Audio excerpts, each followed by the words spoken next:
Cousin Betty. One day, about the middle of July 1838, one of the carriages, then lately introduced to Paris cab stands, and known as Milord's, was driving down the Rue de l'Université, conveying a stout man of middle height in the uniform of a captain of the National Guard. Among the Paris crowd, who are supposed to be so clever, there are some men who fancy themselves infinitely more attractive in uniform than in their ordinary clothes, and who attribute to women so depraved a taste that they believe they will be favourably impressed by the aspect of a busby and of military accoutrements. The countenance of this captain of the second company beamed with a self-satisfaction that added splendour to his nitty and somewhat chubby face. The halo of glory that a fortune made in business gives to a retired tradesman sat on his brow, and stamped him as one of the elect of Paris, at least a retired deputy mayor of his quarter of the town. And you may be sure that the ribbon of the Legion of Honor was not missing from his breast, gallantly padded à la Prussienne. Proudly seated in one corner of the milord, this splendid person let his gaze wander over the passers-by, who, in Paris, often thus meet an ingratiating smile meant for sweet eyes that are absent. The vehicle stopped in the part of the street between the Rue de Bellechasse and the Rue de Bourgogne, at the door of a large, newly built house, standing on part of the courtyard of an ancient mansion that had a garden. The old house remained in its original state, beyond the courtyard curtailed by half its extent. Only from the way in which the officer accepted the assistance of the coachman to help him out, it was plain that he was past 50. There are certain movements so undisguisedly heavy that they are as telltale as a register of birth. The captain put on his lemon-coloured right-hand glove and, without any question to the gatekeeper, went up the outer steps to the ground of the new house with a look that proclaimed, "She's mine." The concierges of Paris have sharp eyes. They do not stop visitors who wear an order, have a blue uniform, and walk ponderously. In short, they know a rich man when they see him. This ground floor was entirely occupied by Monsieur le Baron Hulot d'Hervey, Commissary General under the Republic, retired army contractor, and at the present time at the head of one of the most important departments of the War Office, Councillor of State, Officer of the Legion of Honor, and so forth. This Baron Hulot had taken the name of d'Hervey, the place of his birth, to distinguish him from his brother, the famous General Hulot, Colonel of the Grenadiers of the Imperial Guard, created by the Emperor Comte de Forheim after the campaign of 1809. The Count, the elder brother, being responsible for his junior, had, with paternal care, placed him in the commissariat, where, thanks to the services of the two brothers, the Baron deserved and won Napoleon's good graces. After 1807, Baron Hulot was Commissary General for the army in Spain. Having MNG the bell, the citizen captain made strenuous efforts to pull his coat into place, for it had mucked up as much at the back as in front, pushed out of shape by the working of a piriform stomach. Being admitted as soon as the servant in livery saw him, the important and imposing personage followed the man, who opened the door of the drawing-room, announced, "Monsieur Crevel." On hearing the name, singularly appropriate to the figure of the man who bore it, a tall, fair woman, evidently young-looking for her age, rose as if she had received an electric shock. "Hortense, my darling, go into the garden with your cousin Betty," she said hastily to her daughter, who was working at some embroidery at her mother's side. After curtsying prettily to the captain, Mademoiselle Hortense went out by a glass door, taking with her a withered-looking spinster, who looked older than the Baroness, though she was 5 years younger. "They are settling your marriage," said Cousin Betty in the girl's ear, without seeming at all offended at the way in which the Baroness had dismissed them, counting her almost as zero. The cousin's dress might, at need, have explained this free and easy demeanour. The old maid wore a merino gown of a dark plum colour, of which the cut and trimming dated from the year of the Restoration, a little worked collar, worth perhaps 2 francs, and a common straw hat with blue satin ribbons edged with straw plait, such as the old clothes buyers wear at market. On looking down at her kid shoes, made, it was evident, by the veriest cobbler, a stranger would have hesitated to recognize Cousin Betty as a member of the family, for she looked exactly like a journeywoman sempstress. But she did not leave her without bestowing a little friendly nod on Monsieur Crevel, to which that gentleman responded by a look of mutual understanding. "You are coming to us tomorrow, I hope, Mademoiselle Fisher," said he. "You have no company?" asked Cousin Betty. "My children and yourself, no one else," replied the visitor. "Very well," replied she, "depend on me." "And here am I, madam, at your orders," said the citizen captain, bowing again to Madame Hulot. He gave such a look at Madame Hulot as Touchworth casts at Elmire, when a provincial actor plays the part and thinks it necessary to emphasize its meaning, at Poitiers, or at Coutances. "If you will come into this room with me, we shall be more conveniently placed for talking business than we are in this room," said Madame Hulot, going to an adjoining room, which, as the apartment was arranged, served as a card room. It was divided by a slight partition from a boudoir looking out on the garden, and Madame Hulot left her visitor to himself for a minute, for she thought it wise to shut the window and the door of the boudoir, so that no one should get in and listen. She even took the precaution of shutting the glass door of the drawing-room, smiling on her daughter and her cousin, whom she saw seated in an old summer house at the end of the garden. As she came back she left the card-room door open, so as to hear if anyone should 01 RN that of the drawing-room to come in. As she came and went, the Baroness, seen by nobody, allowed her face to betray all her thoughts, and anyone who could have seen her would have been shocked to see her agitation. But when she finally came back from the glass door of the drawing-room, as she entered her face was hidden behind the impenetrable reserve which every woman, even the most candid, seems to have at her command. During all these preparations, odd, to say the least, the National Guardsman studied the furniture of the room in which he found himself. As he noted the silk coultertains, once red, now faded to dull purple by the sunshine, and frayed in the pleats by long wear, the carpet, from which the hues had faded, the discoloured gilding of the furniture, and the silk seats, discoloured in patches, and wearing into strips, expressions of scorn, satisfaction, and hope dawned in succession without disguise on his stupid tradesman's face. He looked at himself in the glass over an old clock of the Empire, and was contemplating the general effect, when the missile of her silk skirt announced the Baroness. He at once snuck at attitude.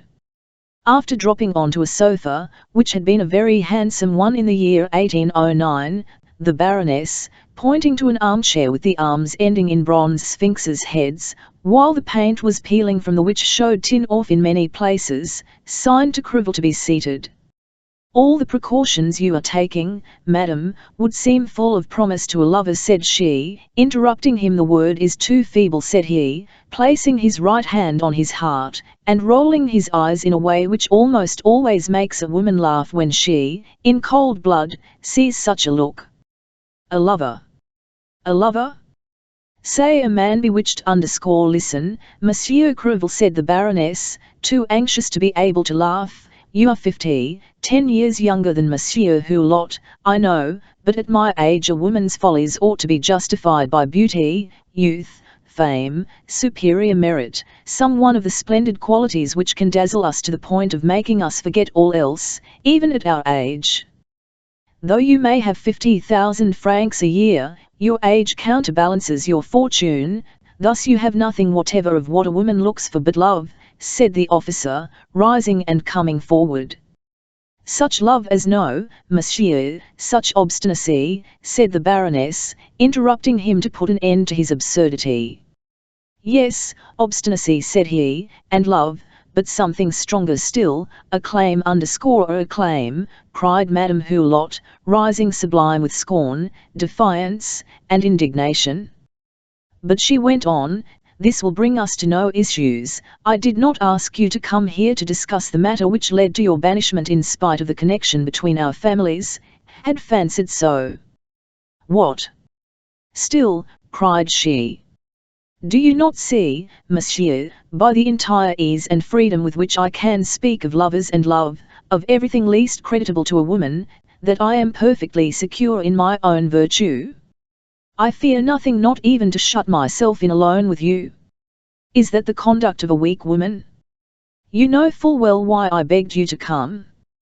No, madam, replied Crevel, with an assumption of great coldness. He pursed up his lips, and again struck an attitude. Well, I will be brief, to shorten our common discomfort, said the Baroness, looking at Crevel. Crevel made an ironical bow, in which a man who knew the race would have recognized the graces of a bagman. Our son married your daughter, and if it were to do again, said Crevel. It would not be done at all, I suppose, said the Baroness hastily. However, you have nothing to complain of. My son is not only one of the leading pleaders of Paris, but for the last year he has sat as deputy, and his maiden speech was brilliant enough to lead us to suppose that ere long he will be in office.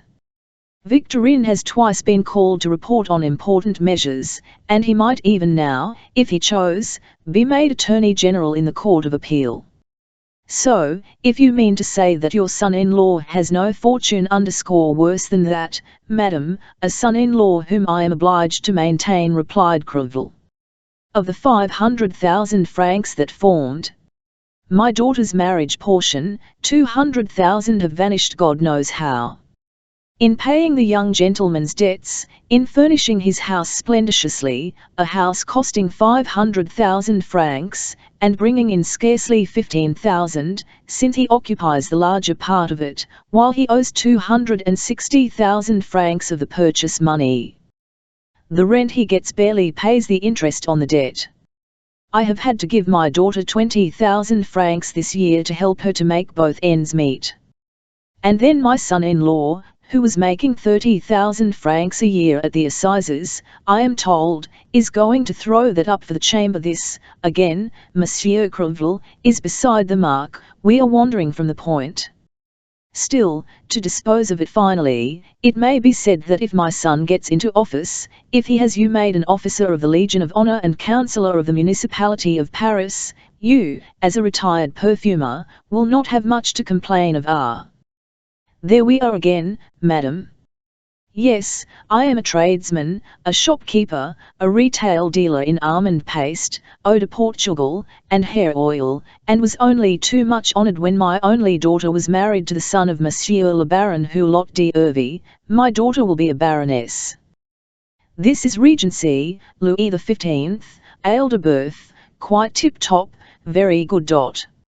I love Celestine as a man loves his only child, so well indeed, that, to preserve her from having either brother or sister, I resigned myself to all the privations of a widower in Paris, and in the prime of life, madam.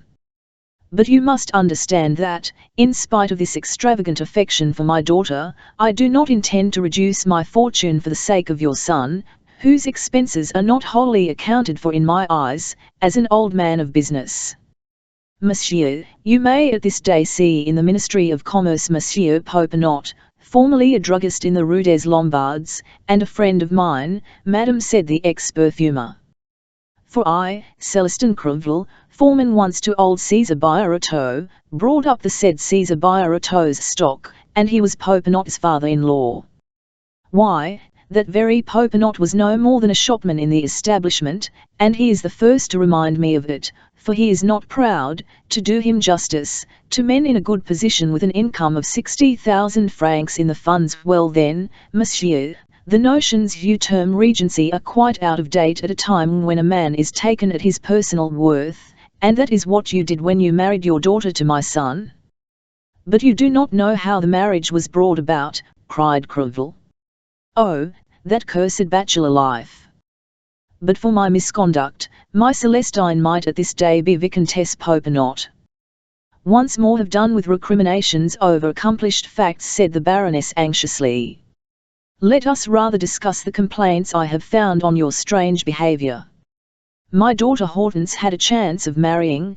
The match depended entirely on you. I believed you felt some sentiments of generosity. I thought you would do justice to a woman who has never had a thought in her heart for any man but her husband, that you would have understood how necessary it is for her not to receive a man who may compromise her, and that for the honour of the family with which you are allied you would have been eager to promote Hortense's settlement with Monsieur le Councillor Lebas. And it is you, monsieur, you have hindered the marriage. Madam, said the ex-perfumer, I acted the part of an honest man. I was asked whether the 200,000 francs to be settled on Mademoiselle Hortense would be forthcoming.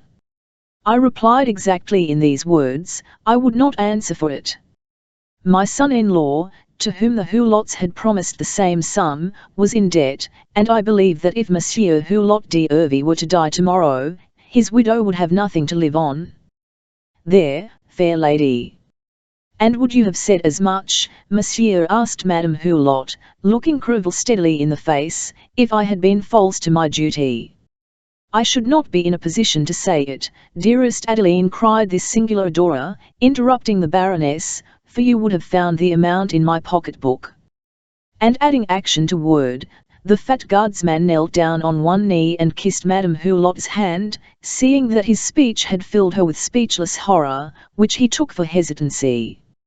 What, by my daughter's fortune at the cost of? Rise, monsieur, all ring the bell. Crevel rose with great difficulty. This fact made him so furious that he again struck his favourite attitude. Most men have some habitual position by which they fancy that they show to the best advantage the good points bestowed on them by nature. This attitude in Crevel consisted in crossing his arms like Napoleon, his head showing to Louis Quarter's face, and his eyes fixed on the horizon, as the painter has shown the Imlerer in his portrait. To be faithful, he began, with well-acted indignation, so faithful to a liber to a husband who is worthy of such fidelity, Madame Hulot put in, to hinder Crevel from saying a word she did not choose to hear. Come, madam, you wrote to bid me here, you ask the reasons for my conduct, you drive me to extremities with your imperial airs, your scorn, and your contempt. Any one might think I was a Negro. But I repeat it, and you may believe me, I have a right to make love to you, for but no, I love you well enough to hold my tongue. You may speak, monsieur. In a few days I shall be 48, I am no prude, I can hear whatever you can say. Then will you give me your word of honour as an honest woman, for you are, alas for me, an honest woman, never to mention my name or to say that it was I who betrayed the secret? If that is the condition on which you speak, I will swear never to tell any one from whom I heard the horrors you propose to tell me, not even my husband. I should think not indeed, for only you and he are concerned. Madame Hulot turned pale. Oh, if you still really love Hulot, it will distress you. Shall I say no more? Speak, monsieur, for by your account you wish to justify in my eyes the extraordinary declarations you have chosen to make me, and your persistency in tormenting a woman of my age, whose only wish is to see her daughter married, and then, to die in peace. You see, you are unhappy. I, monsieur? Yes, beautiful, noble creature, cried Crevel. You have indeed been too wretched. Monsieur, be silent and go, or speak to me as you ought. Do you know, madam, how Master Hulot and I first made acquaintance, at our mistress's, madam? Oh, monsieur. Yes, madam, at our mistress's, Crevel repeated in a melodramatic tone, and leaving his position to wave his right hand. Well, and what then? Said the Baroness coolly, to Crevel's great amazement. Such mean seducers cannot understand a great soul. I, a widower 5 years since, Crevel began, in the tone of a man who has a story to tell, and not wishing to marry again for the sake of the daughter I adore, not choosing either to cultivate any such connection in my own establishment, though I had at the time a VO pretty lady accountant. I set up, on her own account as they say, a little sempstress of 15, really a miracle of beauty, with whom I fell desperately in love. And in fact, madam, I asked an aunt of my own, my mother's sister, whom I sent for from the country, to live with the sweet creature and keep an eye on her, that she might behave as well as might be in this rather, what shall I say, shady, no, delicate position. The child, whose talent for music was striking, had masters, she was educated, I had to give her something to do. Besides, I wished to be at once her father, her benefactor, and, well, out with it, her lover, to kill 2 birds with 1 stone, a good action and a sweetheart. For 5 years I was VO happy. The girl had one of those voices that make the fortune of a theatre. I can only describe her by saying that she is a Duperas in petticoats. It cost me 2,000 francs a year only to cultivate her talent as a singer. She made me music mad. I took a box at the opera for her and for my daughter, and went there alternate evenings with Celestine or Josepha Watt, the famous singer. Yes, madam, said Crevel with pride, the famous Josepha owes everything to me. At last, in 1834, when the child was 20, believing that I had attached her to me forever, and being very weak where she was concerned, I thought I would give her a little amusement, and I introduced Cedar to a pretty little actress, Jenny Cadine, whose life had been somewhat like her own. This actress also owed everything to a protector who had brought her up in leading strings. That protector was Baron Hulot. I know that, said the Baroness, in a calm voice without the least agitation. Bless me, cried Crevel, more and more astounded. Well, but do you know that your monster of a husband took Jenny Cadine in hand at the age of 13? What then, said the Baroness. As Jenny Cadine and Josepha were both aged 20 when they first met, the ex-tradesman went on, the Baron had been playing the part of Louis XV. To Mademoiselle de Romans ever since 1826, and you were 12 years younger then. Had my reasons, monsieur, for leaving Monsieur Hulot his liberty. That falsehood, madam, will surely be enough to wipe out every sin you have ever committed, and to 01 RN to you the gates of paradise, replied Crevel, with a knowing air that brought the colour to the Baroness' cheeks. Sublime and adored woman, tell that to those who will believe it, but not to old Crevel, who has, I may tell you, feasted too often as one of four with your rascally husband not to know what your high merits are. Many a time has he blamed himself when half tipsy as he has expatiated on your perfections. Oh, I know you well. A libertine might hesitate between you and a girl of 20. I do not hesitate, monsieur. Well, I say no more. But you must know, saintly and noble woman, that a husband under certain circumstances will tell things about his wife to his mistress that will mightily amuse her. Tears of shame hanging to Madame Hulot's long lashes checked the National Guardsman. He stopped short, and forgot his attitude. To proceed, said he. We became intimate, the Baron and I, flew off the two hussies. The Baron, like all bad lots, is very pleasant, a thoroughly jolly good fellow. Yes, he took my fancy, the old rascal. He could be so funny. Well, enough of those reminiscences. We got to be like brothers. The scoundrel, quite Regency in his notions, tried indeed to deprave me altogether, preached Saint-Simonism as to women, and all sorts of lordly ideas, but, you see, I was fond enough of my girl to have married her, only I was afraid of having children. Then between two old daddies, such friends as we were, what more natural than that we should think of our children marrying each other? 3 months after his son had married my Celestine, Hulot, I don't know how I can utter the wretch's name. He has cheated us both, madam. Well, the villain did me out of my little Josepha. The scoundrel knew that he was supplanted in the heart of Jenny Cadine by a young lawyer and by an artist, only 2 of them, for the girl had more and more of a howling success, and he stole my sweet little girl, a perfect darling, but you must have seen her at the opera. He got her an engagement there. Your husband is not so well behaved as I am. I am ruled as straight as a sheet of music paper. He had dropped a good deal of money on Jenny Cadine, who must have cost him near on 30,000 francs a year. Well, I can only tell you that he is ruining himself outright for Josepha. Josepha, madam, is a Jewess. Her name is Mra, the anagram of Hiram, an Israelite mark that stamps her, for she was a foundling picked up in Germany, and the inquiries I have made prove that she is the illegitimate child of a rich Jew banker. The life of the theatre, and, above all, the teaching of Jenny Cadine, Madame Skantz, Malaga, and Carabine, as to the way to treat an old man, have developed, in the child whom I had kept in a respectable and not too expensive way of life, all the native Hebrew instinct for gold and jewels, for the golden calf. So this famous singer, hungering for plunder, now wants to be rich, very rich. She tried her prentice hand on Baron Hulot, and soon plucked him bare, and singed him to the skin. The miserable man, after trying to vie with one of the Kellers and with the Marquise d'Escrignon, both perfectly mad about Josephine, to say nothing of unknown worshippers, is about to see her carried off by that vieux rich duke, who is such a patron of the arts. Oh, what is his dwarf? Ah, the Duc de Herouville. This fine gentleman insists on having Josephine for his very own, and all that set are talking about it.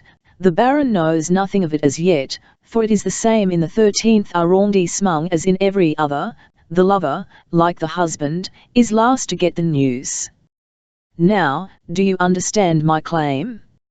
Your husband, dear lady, has robbed me of my joy in life, the only happiness I have known since I became Oradour. Yes, if I had not been so unlucky as to come across that old rip, Josephine would still be mine, for I, you know, should never have placed her on the stage. She would have lived obscure, well conducted, and mine. Oh! If you could but have seen her 8 years ago, slight and white, with the golden skin of an Andalusian, as they say, black hair as shiny as satin, an eye that flashed lightning under long brown lashes, the style of a duchess in every movement, the modesty of a dependent, decent grace, and the pretty ways of a wild fawn. And by that Hulot is doing all this charm and purity has been degraded to a man-trap, a money-box for 5-franc pieces. The girl is the queen of trollops, and nowadays she humbugs everyone, she who knew nothing, not even that word. At this stage the retired perfumer wiped his eyes, which were full of tears. The sincerity of his grief touched Madame Hulot, and roused her from the meditation into which she had sunk. Tell me, madam, is a man of 52 likely to find such another jewel? At my age love costs 30,000 francs a year. It is through your husband's experience that I know the price, and I love Celestine too tmly to be her ruin. When I saw you, at the first evening party you gave in our honour, I wondered how that scoundrel Hulot could keep a Jenny Cadine. You had the manner of an empress. You do not look 30, he went on. To me, madam, you look young, and you are beautiful. On my word of honour, that evening I was struck to the heart. I said to myself, if I had not Josephine, since old Hulot neglects his wife, she would fit me like a glove. Forgive me, it is a reminiscence of my old business. The perfumer will crop up now and then, and that is what keeps me from standing to be elected deputy. And then, when I was so abominably deceived by the Baron, for really between old rips like us our friend's mistress should be sacred, I swore I would have his wife. It is but justice. The Baron could say nothing, we are certain of impunity. You showed me the door like a mangy dog at the first words I uttered as to the state of my feelings, you only made my passion, my obstinacy, if you will, twice as strong, and you shall be mine. Indeed, how? I do not know, but it will come to pass. You see, madam, an idiot of a perfumer, retired from business, who has but one idea in his head, is stronger than a clever fellow who has 1,000. I am smitten with you, and you are the means of my revenge. It is like being in love twice over. I am speaking to you quite frankly, as a man who knows what he means. I speak coldly to you, just as you do to me, when you say, I never will be yours. In fact, as they say, I play the game with the cards on the table. Yes, you shall be mine, sooner or later. If you were 50, you should still be my mistress. And it will be, for I expect anything from your husband. Madame Hulot looked at this vulgar intriguer with such a fixed stare of terror, that he thought she had gone mad, and he stopped. You insisted on it, you heaped me with scorn, you defied me, and I have spoken, said he, feeling that he must justify the ferocity of his last words. Oh, my daughter, moaned the Baroness in a voice like a dying woman's. Oh, I have forgotten all else, Crevel went on. The day when I was robbed of Josepha, I was like a tigress robbed of her cubs, in short, as you see me now. Your daughter? Yes, I regard her as the means of winning you. Yes, I put a spoke in her marriage, and you will not get her married without my help. Handsome as Mademoiselle Hortense is, she needs a fortune, alas. Yes, said the Baroness, wiping her eyes. Well, just ask your husband for 10,000 francs, said Crevel, striking his attitude once more. He waited a minute, like an actor who has made a point. If he had the money, he would give it to the woman who will take Josepha's place, he went on, emphasizing his tones. Does a man ever pull up on the road he has taken? In the first place, he is too sweet on women. There is a happy medium in all things, as our king has told us. And then his vanity is implicated. He is a handsome man. He would bring you all to ruin for his pleasure. In fact, you are already on the high road to the workhouse. Why, look, never since I set foot in your house have you been able to do up your drawing-room furniture. Hard up is the word shouted by every slit in the stuff. Where will you find a son-in-law who would not turn his back in horror of the ill-concealed evidence of the most criminal misery there is, that of people in decent society? I have kept shop, and I know. There is no eye so quick as that of the Paris tradesman to detect real wealth from its sham. You have no money, he said, in a lower voice. It is written everywhere, even on your manservant's coat. Would you like me to disclose any more hideous mysteries that are kept from you? Monsieur, cried Madame Hulot, whose handkerchief was wet through with her tears, enough, enough. My son-in-law, I tell you, gives his father money, and this is what I particularly wanted to come to when I began by speaking of your son's expenses. But I keep an eye on my daughter's interests, be easy. Oh, if I could but see my daughter married, and die, cried the poor woman, quite losing her head. Well, then, this is the way, said the ex-perfumer. Madame Hulot looked at Crevel with a hopeful expression, which so completely changed her countenance, that this alone ought to have touched the man's feelings and have led him to abandon his monstrous schemes. You will still be handsome 10 years hence, Crevel went on, with his arms folded. Be kind to me, and Mademoiselle Hulot will marry. Hulot has given me the right, as I have explained to you, to put the matter crudely, and he will not be angry. In 3 years I have saved the interest on my capital, for my dissipations have been restricted.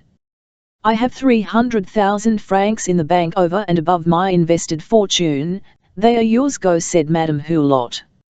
Go, monsieur, and never let me see you again. But for the necessity in which you placed me to learn the secret of your cowardly conduct with regard to the match I had planned for Hortense. Yes, cowardly, she repeated, in answer to a gesture from Crevel. How can you load a poor girl, a pretty, innocent creature, with such a weight of enmity? But for the necessity that goaded me as a mother, you would never have spoken to me again, never again have come within my doors. 32 years of an honourable and loyal life shall not be swept away by a blow from Monsieur Crevel, the retired perfumer, successor to Caesar Birotteau at the Queen of the Roses, Rue Saint-Honore, added Crevel, in mocking tones. Deputy Mayor, Captain in the National Guard, Chevalier of the Legion of Honor, exactly what my predecessor was.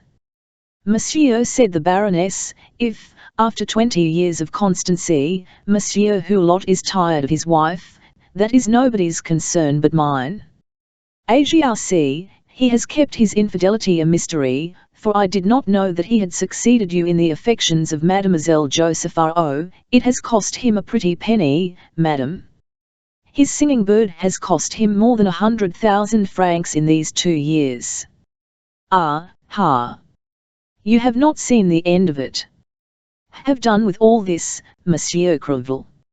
I will not, for your sake, forgo the happiness a mother knows who can embrace her children without a single pang of remorse in her heart, who sees herself respected and loved by her family, and I will give up my soul to God unspotted. Amen, exclaimed Cromwell, with the diabolical rage that embitters the face of these pretenders when they fail for the second time in such an attempt. You do not yet know the latter end of poverty, shame, disgrace. I have tried to warn you, I would have saved you, you and your daughter. Well, you must study the modern parable of the prodigal father from A to Z. Your tears and your pride move me deeply, said Cromwell, seating himself, for it is frightful to see the woman one loves weeping. All I can promise you, dear Adeline, is to do nothing against your interests or your husband's. Only never send to me for information. That is all. What is to be done? Cried Madame Hulot. Up to now the Baroness had bravely faced the twofold torment which this explanation inflicted on her, for she was wounded as a woman, as a mother, and as a wife. In fact, so long as her son's father-in-law was insolent and offensive, she had found the strength in her resistance to the aggressive tradesman, but the sort of good nature he showed, in spite of his exasperation as a mortified adorer and as a humiliated National Guardsman, broke down her nerve, strung to the point of snapping. She wrung her hands, melted into tears, and was in a state of such helpless dejection, that she allowed Cromwell to kneel at her feet, kissing her hands. Good God! What will become of us? She went on, wiping away her tears. Can a mother sit still and see her child pine away before her eyes? What is to be the fate of that splendid creature, as strong in her pure life under her mother's care as she is by every gift of nature? There are days when she wanders round the garden, out of spirits without knowing why. I find her with tears in her eyes. She is 21, said Cromwell. Must I place her in a convent? Asked the Baroness. But in such cases religion is impotent to subdue nature, and the most piously trained girls lose their head. Get up, pray, monsieur, do you not understand that everything is final between us? That I look upon you with horror? That you have crushed a mother's last hopes __, but if I were to restore them, asked he. Madame Hulot looked at Cromwell with a frenzied expression that really touched him. But he drove pity back to the depths of his heart. She had said, I look upon you with horror. Virtue is always a little too rigid, it overlooks the shades and instincts by help of which we are able to tack when in a false position. So handsome a girl as Mademoiselle Hortense does not find a husband nowadays if she is penniless, Cromwell remarked, resuming his starchiest manner. Your daughter is one of those beauties who rather alarm intending husbands, like a thoroughbred horse, which is too expensive to keep up to find a ready purchaser. If you go out walking with such a woman on your arm, everyone will turn to look at you, and follow and covet his neighbour's wife. Such success is a source of much uneasiness to men who do not want to be killing lovers, for, after all, no man kills more than one. In the position in which you find yourself there are just 3 ways of getting your daughter married, either by my help, and you will have none of it. That is 1. Or by finding some old man of 60, very rich, childless, and anxious to have children. That is difficult, still such men are to be met with. Many old men take up with a Josepha, a Jenny Cadine. Why should not one be found who is ready to make a fool of himself under legal formalities? If it were not for Celestine and our 2 grandchildren, I would marry Hortense myself. That is 2. The last way is the easiest. Madame Hulot raised her head, and looked uneasily at the ex-perfumer. Paris is a town whither every man of energy, and they sprout like saplings on French soil, comes to meet his kind. Talent swarms here without hearth or home, and energy equal to anything, even to making a fortune. Well, these youngsters, your humble servant was such a one in his time, and how many he has known. What had du Tillet or Pope not 20 years since? They were both pottering round in Daddy Birotteau's shop, with not a penny of capital but their determination to get on, which, in my opinion, is the best capital a man can have. Money may be eaten through, but you don't eat through your determination. Why, what had I? the will to get on, and plenty of pluck. At this day Dutillite is a match for the greatest folks. Little Popinot, the richest druggist of the Rue des Lombards, became a deputy. Now he is in office. Well, one of these freelancers, as we say on the stock market, of the pen, or of the brush, is the only man in Paris who would marry a penniless beauty, for they have courage enough for anything. Monsieur Popinot married Mademoiselle Birotteau without asking for a farthing. Those men are madmen, to be sure. They TMST in love as they TMST in good luck and brains. Find a man of energy who will fall in love with your daughter, and he will marry without a thought of money. You must confess that by way of an enemy I am not ungenerous, for this advice is against my own interests. Oh, Monsieur Crevel, if you would indeed be my friend and give up your ridiculous notions, ridiculous. Madam, do not run yourself down. Look at yourself, I love you, and you will come to be mine. The day will come when I shall say to Hulot, you took Josepha, I have taken your wife. It is the old law of tit for tat. And I will persevere till I have attained my end, unless you should become extremely ugly. I shall succeed, and I will tell you why. He went on, resuming his attitude, and looking at Madame Hulot. You will not meet with such an old man, or such a young lover, he said after a pause, because you love your daughter too well to hand her over to the manœuvre of an old libertine, and because you, the Baronne Hulot, sister of the old Lieutenant General who commanded the veteran grenadiers of the Old Guard, will not condescend to take a man of spirit wherever you may find him, for he might be a mere craftsman, as many a millionaire of today was 10 years ago, a working artisan, or the foreman of a factory. And then, when you see the girl, urged by her 20 years, capable of dishonoring you all, you will say to yourself, it will be better that I should fall. If Monsieur Crevel will but keep my secret, I will earn my daughter's portion, 200,000 francs for 10 years' attachment to that old gloveseller, old Crevel. It'll disgust you no doubt, and what I am saying is horribly immoral, you think.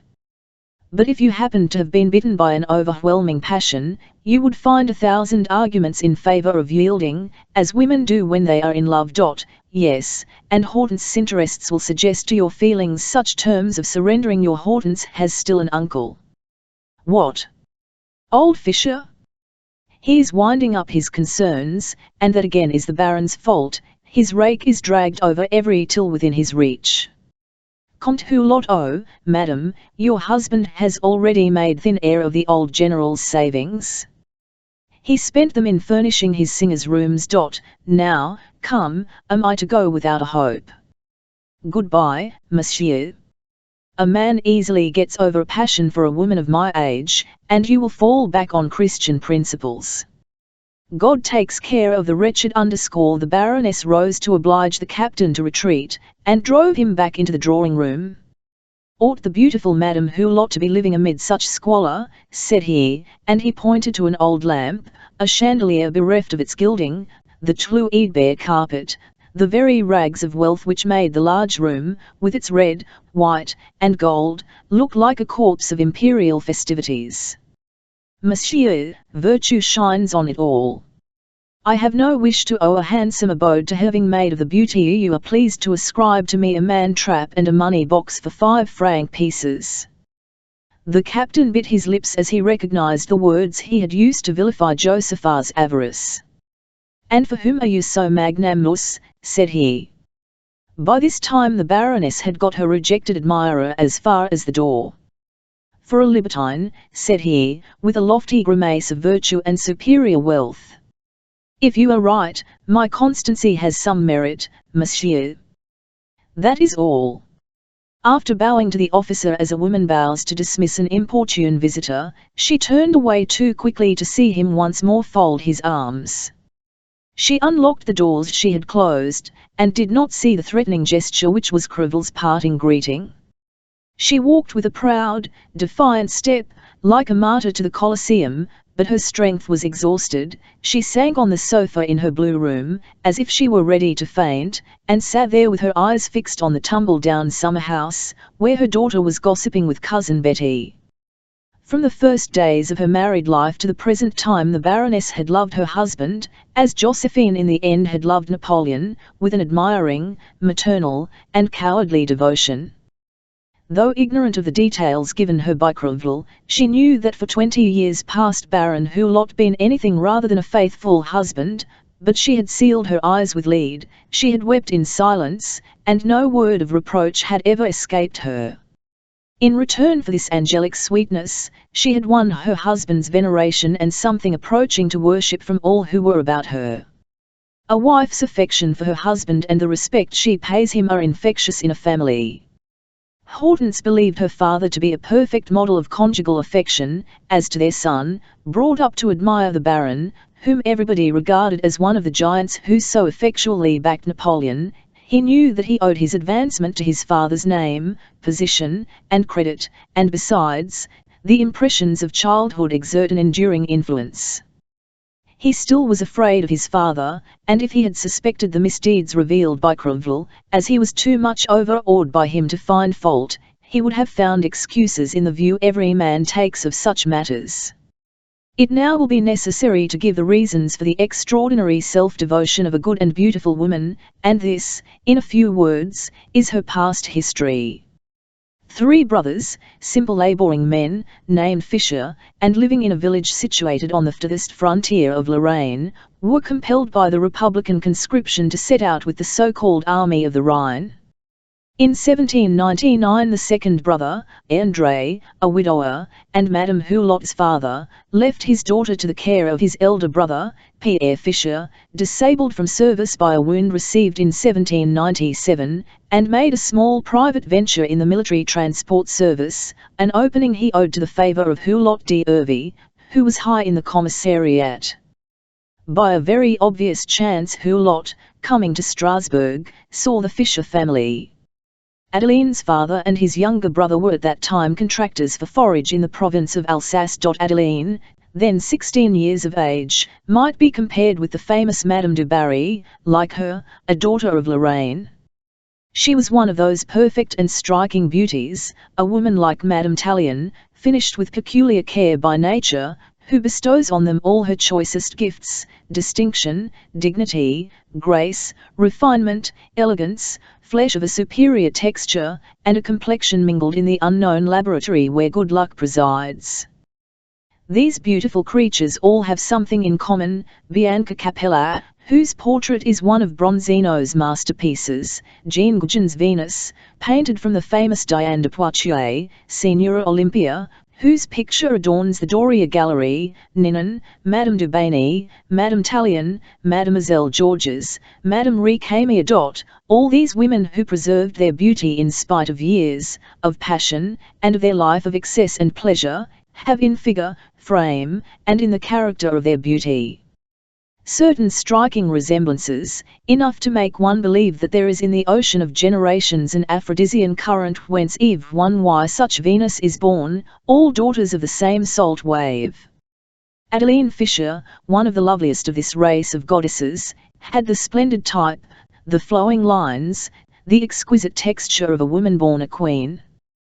The fair hair that our mother Eve received from the hand of God, the form of an empress, an air of grandeur, and an august line of profile, with her rural modesty, made every man pause in delight as she passed, like amateurs in front of a Raphael. In short, having once seen her, the commissariat officer made Mademoiselle Adeline Fischer his wife as quickly as the law would permit, to the great astonishment of the Fischers, who had all been brought up in the fear of their betters. The eldest, a soldier of 1792, severely wounded in the attack on the lines at Wissembourg, adored the Emperor Napoleon and everything that had to do with the Grande Army. André and Johann spoke with respect of Commissary Hulot, the Emperor's protege, to whom indeed they owed their prosperity, for Hulot d'Hervey, finding them intelligent and honest, had taken them from the army provision wagons to place them in charge of a government contract needing dispatch. The brothers Fischer had done for the service during the campaign of 1804. At the peace Hulot had secured for them the contract for forage from Alsace, not knowing that he would presently be sent to Strasbourg to prepare for the campaign of 1806. This marriage was like an assumption to the young peasant girl. The beautiful Adeline was translated at once from the mire of her village to the paradise of the imperial court, for the contractor, one of the most conscientious and hard-working of the commissariat staff, was made a baron, obtained a place near the emperor, and was attached to the imperial guard. The handsome rustic bravely set to work to educate herself for love of her husband, for she was simply crazy about him, and, indeed, the commissariat office was as a man a perfect match for Adeline as a woman. He was one of the picked corps of fine men. Tall, well-built, fair, with beautiful blue eyes full of irresistible fire and life, his elegant appearance made him remarkable by the side of D'Orsay, Fabin, Avrard, in short, in the battalion of fine men that surrounded the emperor. A conquering buck and holding the ideas of the Directoire with regard to women, his career of gallantry was interrupted for some long time by his conjugal affection. To Adeline the Baron was from the first a sort of god who could do no wrong. To him she owed everything, fortune, she had a carriage, a fine house, every luxury of the day, happiness, he was devoted to her in the face of the world, a title, for she was a baroness, fame, for she was spoken of as the beautiful Madame Hulot, and in Paris. Finally, she had the honor of refusing the Imler's advances, for Napoleon made her a present of a diamond necklace, and always remembered her, asking now and again, "And is the beautiful Madame Hulot still a model of virtue?" in the tone of a man who might have taken his revenge on one who should have triumphed where he had failed. So it needs no great intuition to discern what were the motives in a simple, guileless, and noble soul for the fanaticism of Madame Hulot's love. Having fully persuaded herself that her husband could do her no wrong, she made herself in the depths of her heart the humble, abject, and blindfold slave of the man who had made her. It must be noted, too, that she was gifted with great good sense, the good sense of the people, which made her education sound. In society she spoke little, and never spoke evil of any one, she did not toil to shine, she thought out many things, listened well, and formed herself on the model of the best conducted women of good birth. In 1815 Hulot followed the lead of the Prince de Wissembourg, his intimate friend, and became one of the officers who organized the improvised troops whose rout brought the Napoleonic cycle to a close at Waterloo. In 1816 the Baron was one of the men best hated by the Felter administration, and was not reinstated in the commissariat till 1823, when he was needed for the Spanish War. In 1830 he took office as the fourth wheel of the coach, at the time of the levies, a sort of conscription made by Louis-Philippe on the old Napoleonic soldiery. From the time when the younger branch ascended the throne, having taken an active part in bringing that about, he was regarded as an indispensable authority at the War Office. He had already won his marshal's baton, and the king could do no more for him unless by making him minister or heir of France. From 1818 till 1823, having no official occupation, Baron Hulot had gone on active service to womankind. Madame Hulot dated her Hector's first infidelities from the grand finale of the Empire. Thus, for 12 years the Baroness had filled the part in her household of prima donna assoluta, without a rival. She still could boast of the old-fashioned, inveterate affection which husbands feel for wives who are resigned to be gentle and virtuous helpmates. She knew that if she had a rival, that rival would not subsist for 2 hours under a word of reproof from herself, but she shut her eyes, she stopped her ears, she would know nothing of her husband's proceedings outside his home. In short, she treated her Hector as a mother treats a spoilt child. 3 years before the conversation reported above, Hortense, at the Theatre des Varieties, had recognized her father in a lower-tier stage box with Jenny Cadine, and had exclaimed, "There is Papa." "You are mistaken, my darling, he is at the Marshal's," the Baroness replied. She too had seen Jenny Cadine, but instead of feeling a pang when she saw how pretty she was, she said to herself, "That rascal Hector must think himself very lucky." She suffered nevertheless, she gave herself up in secret to rages of torment, but as soon as she saw Hector, she always remembered her 12 years of perfect happiness, and could not find it in her to utter a word of complaint. She would have been glad if the Baron would have taken her into his confidence, but she never dared to let him see that she knew of his kicking over the traces, out of respect for her husband. Such an excess of delicacy is never met with but in those grand creatures, daughters of the soil, whose instinct it is to take blows without ever returning them. The blood of the early martyrs still lives in their veins. Well-born women, their husbands' equals, feel the impulse to annoy them, to mark the points of their tolerance, like points at billiards, by some stinging word, partly in the spirit of diabolical malice, and to secure the upper hand or the right of turning the tables. The Baroness had an ardent admirer in her brother-in-law, Lieutenant General Hulot, the venerable colonel of the Grenadiers of the Imperial Infantry Guard, who was to have a marshal's baton in his old age. This veteran, after having served from 1830 to 1834 as commandant of the military division, including the departments of Brittany, the scene of his exploits in 1799 and 1800, had come to settle in Paris near his brother, for whom he had a fatherly affection.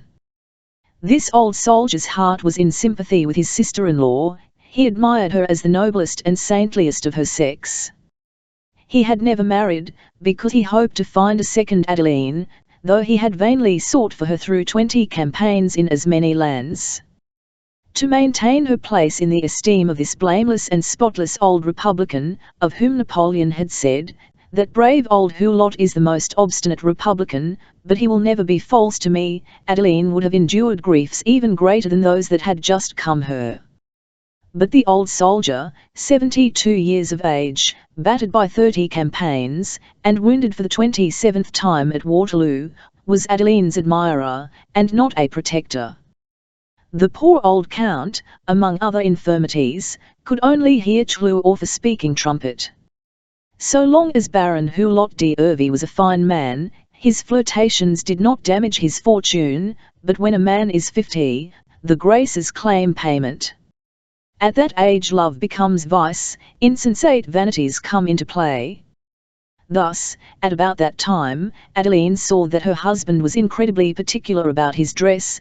He dyed his hair and whiskers, and wore a belt and stays. He was determined to remain handsome at any cost. This care of his person, a weakness he had once mercilessly mocked at, was carried out in the minutest details. At last Adeline perceived that the Pactolus poured out before the Baron's mistresses had its source in her pocket. In 8 years he had dissipated a considerable amount of money, and so effectually, that, on his son's marriage 2 years previously, the Baron had been compelled to explain to his wife that his pay constituted their whole income. "What shall we come to?" asked Adeline. "Be quite easy," said the official. "I will leave the whole of my salary in your hands, and I will make a fortune for Hortense, and some savings for the future, in business."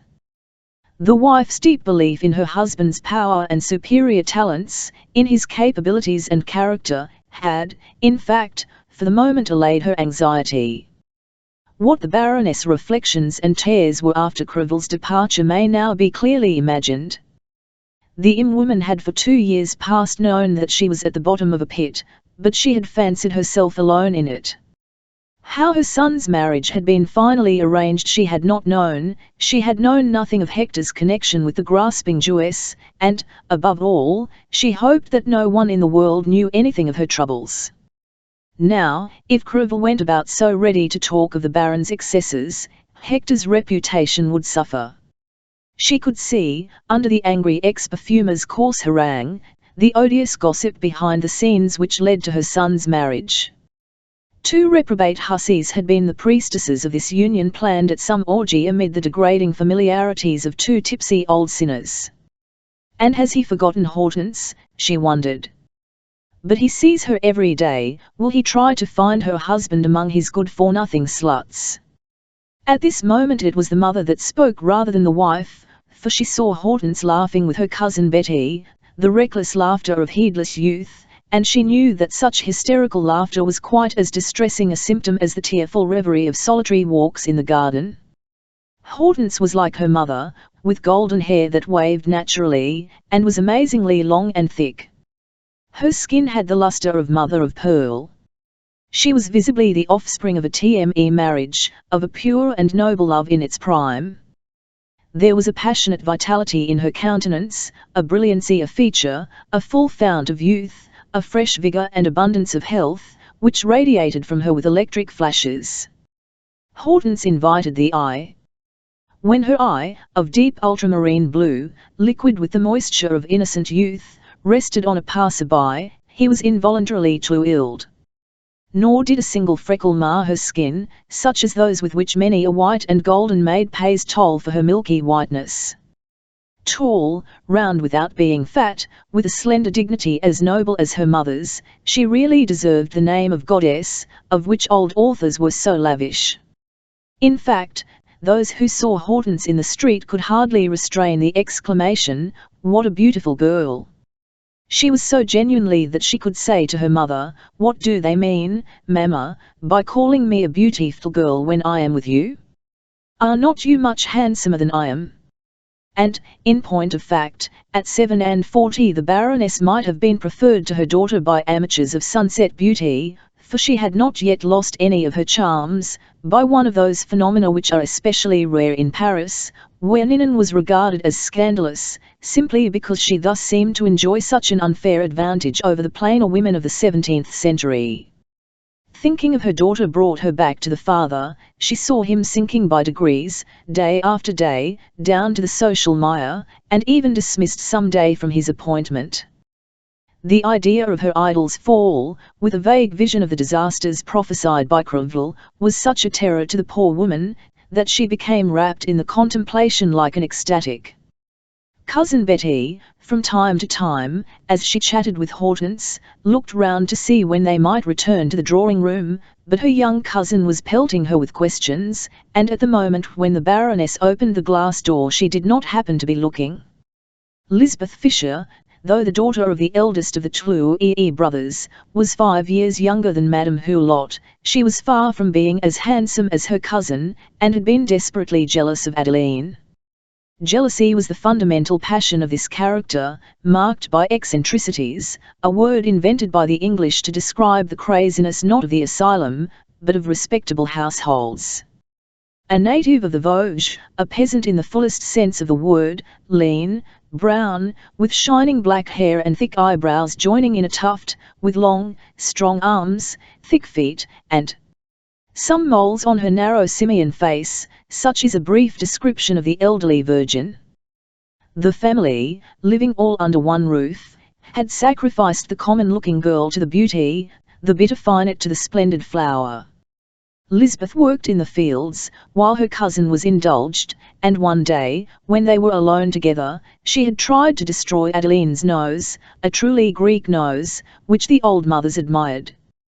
Though she was beaten for this misdeed, she persisted nevertheless in tearing the favourites' gowns and crumpling her collars. At the time of Adeline's wonderful marriage, Lisbeth had bowed to fate, as Napoleon's brothers and sisters bowed before the splendour of the throne and the force of authority. Adeline, who was extremely sweet and kind, remembered Lisbeth when she found herself in Paris, and invited her there in 1809, intending to rescue her from poverty by finding her husband. But seeing that it was impossible to marry the girl out of hand, with her black eyes and sooty brows, unable, too, to read or write, the Baron began by apprenticing her to a business. He placed her as a learner with the embroiderers to the imperial court, the well-known Ponce brothers.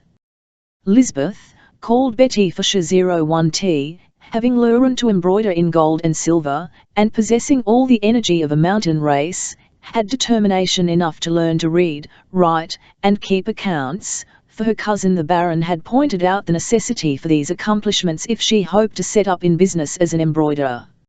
She was bent on making a fortune. In 2 years she was another creature. In 1811 the peasant woman had become a very presentable, skilled, and intelligent forewoman. Her department, that of gold and silver lace work, as it is called, included epaulettes, sword knots, aiguillettes, in short, the immense mass of glittering ornaments that sparkled on the rich uniforms of the French army and civil officials. The Emperor, a true Italian in his love of dress, had overlaid the coats of all his servants with silver and gold, and the empire included 133 departments. These ornaments, usually supplied to tailors who were solvent and wealthy paymasters, were a very secure branch of trade. Just when Cousin Betty, the best hand in the house of Paunce Brothers, where she was forewoman of the embroidery department, might have set up in business on her own account, the empire collapsed. The olive branch of peace held out by the Bourbons did not reassure Lisbeth. She feared a diminution of this branch of trade, since henceforth there were to be but 86 departments to plunder, instead of 133, to say nothing of the immense reduction of the army. Utterly scared by the ups and downs of industry, she refused the Baron's offers of help, and he thought she must be mad. She confirmed this opinion by quarrelling with Monsieur Rivet, who bought the business of Paunce Brothers, and with whom the Baron wished to place her in partnership. She would be no more than a workwoman. Thus the Fisher family had relapsed into the precarious mediocrity from which Baron Hulot had raised it.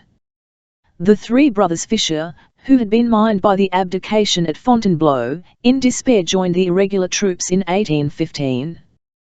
The eldest, Lisbeth's father, was killed. Adeline's father, sentenced to death by court-martial, fled to Germany, and died at Treves in 1820. Johann, the youngest, came to Paris, a petitioner to the queen of the family, who was said to dine off gold and silver plate, and never to be seen at a party but with diamonds in her hair as big as hazelnuts, given to her by the emperor. Johann Fischer, then aged 43, obtained from Baron Hulot a capital of 10,000 francs with which to start a small business as forage dealer at Versailles, under the patronage of the War Office, to off the influence of the friends still in office, of the late Commissary General. These family catastrophes, Baron Hulot's dismissal, and the knowledge that he was a mere cipher in that immense stir of men and interests and things which makes Paris at once a paradise and a hell, quite quelled Lisbeth Fisher.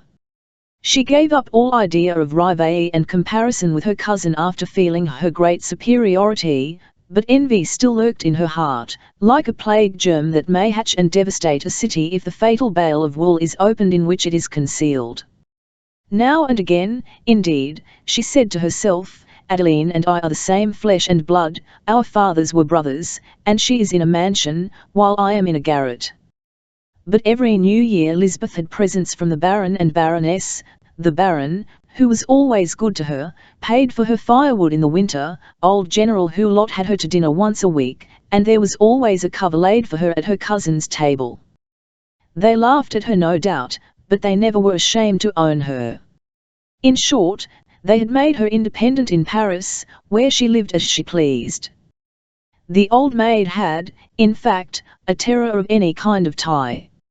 Her cousin had offered her a room in her own house. Lisbeth suspected the halter of domestic servitude. Several times the Baron had found a solution of the difficult problem of her marriage, but though tempted in the first instance, she would presently decline, fearing lest she should be scorned for her want of education, her general ignorance, and her poverty. Finally, when the Baroness suggested that she should live with their uncle Johann, and keep house for him, instead of the upper servant, who must cost him dear, Lisbeth replied that that was the very last way she should think of marrying.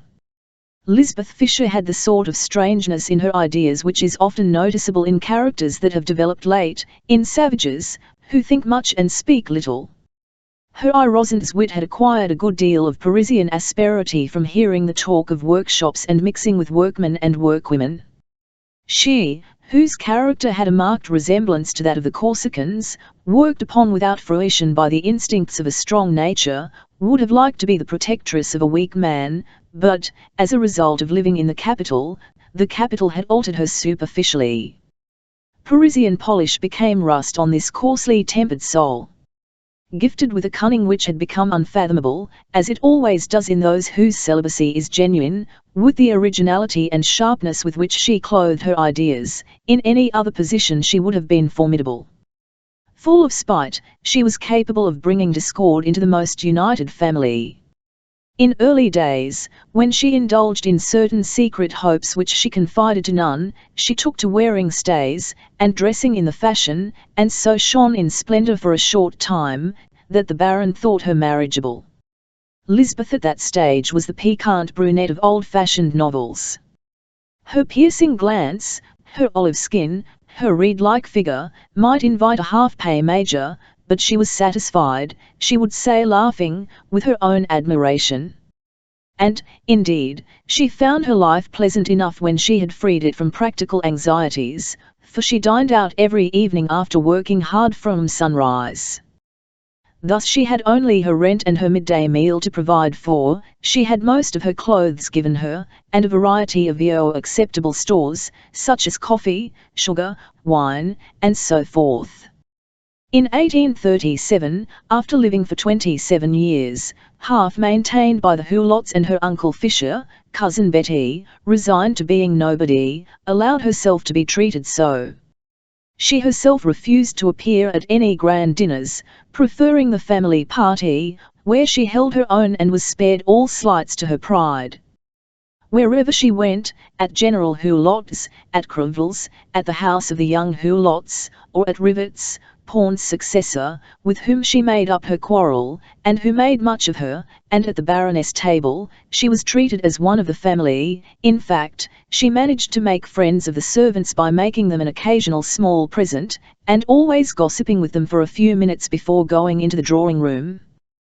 This familiarity, by which she uncompromisingly put herself on their level, conciliated their servile good nature, which is indispensable to a parasite.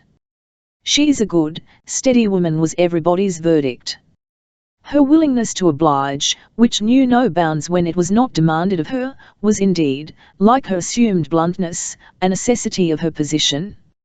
She had at length understood what her life must be, seeing that she was at everybody's mercy, and needing to please everybody. She would laugh with young people, who liked her for a sort of wheedling flattery which always wins them, guessing and taking part with their fancies. She would make herself their spokeswoman, and they thought her a delightful confidante, since she had no right to find fault with them. Her absolute secrecy also won her the confidence of their seniors, for, like Ninon, she had certain manly qualities. As a rule, our confidence is given to those below rather than above us. We employ our inferiors rather than our betters in secret transactions, and they thus become the recipients of our inmost thoughts, and look on at our meditations. Richelieu thought he had achieved success when he was admitted to the council. This penniless woman was supposed to be so dependent on everyone about her, that she seemed doomed to perfect silence. She herself called herself the family confessional. The Baroness only, remembering her ill usage in childhood by the cousin who, though younger, was stronger than herself, never wholly trusted her. Besides, out of sheer modesty, she would never have told her domestic sorrows to any one but God. It may here be well to add that the Baron's house preserved all its magnificence in the eyes of Lisbeth Fisher, who was not struck, as the parvenu perfumer had been, with the penury stamped on the shabby chairs, the dirty hangings, and the ripped silk. The furniture we live with is in some sort like our own person. Seeing ourselves every day, we end, like the Baron, by thinking ourselves but little altered, and still youthful, when others see that our head is covered with chinchilla, our forehead scarred with circumflex accents, our stomach assuming the rotundity of a pumpkin. So these rooms, always blazing in Betty's eyes with the Bengal fire of imperial victory, were to her perennially splendid. As time went on, Lisbeth had contracted some rather strange old-maidish habits. For instance, instead of following the fashions, she expected the fashion to accept her ways and yield to her always out-of-date notions. When the Baroness gave her a pretty new bonnet, or a gown in the fashion of the day, Betty remade it completely at home, and spoilt it by producing a dress of the style of the Empire or of her old Lorraine costume. A 30-franc bonnet came out a rag, and the gown a disgrace. On this point, Lisbeth was as obstinate as a mule. She would please no one but herself and believed herself charming, whereas this assimilative process, harmonious, no doubt, in so far as that it stamped her for an old maid from head to foot, made her so ridiculous, that, with the best will in the world, no one could admit her on any smart occasion. This refractory, capricious, and independent spirit, and the inexplicable wild shyness of the woman for whom the Baron had 4 times found a match, an employee in his office, a retired major, an army contractor, and a half-pay captain, while she had refused an army lace-maker, who had since made his fortune, had won her the name of the nanny goat, which the Baron gave her in jest.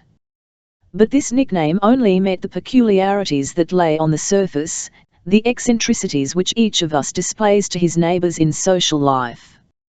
This woman, who, if closely studied, would have shown the most savage traits of the peasant class, was still the girl who had clawed her cousin's nose, and who, if she had not been trained to reason, would perhaps have killed her in a fit of jealousy.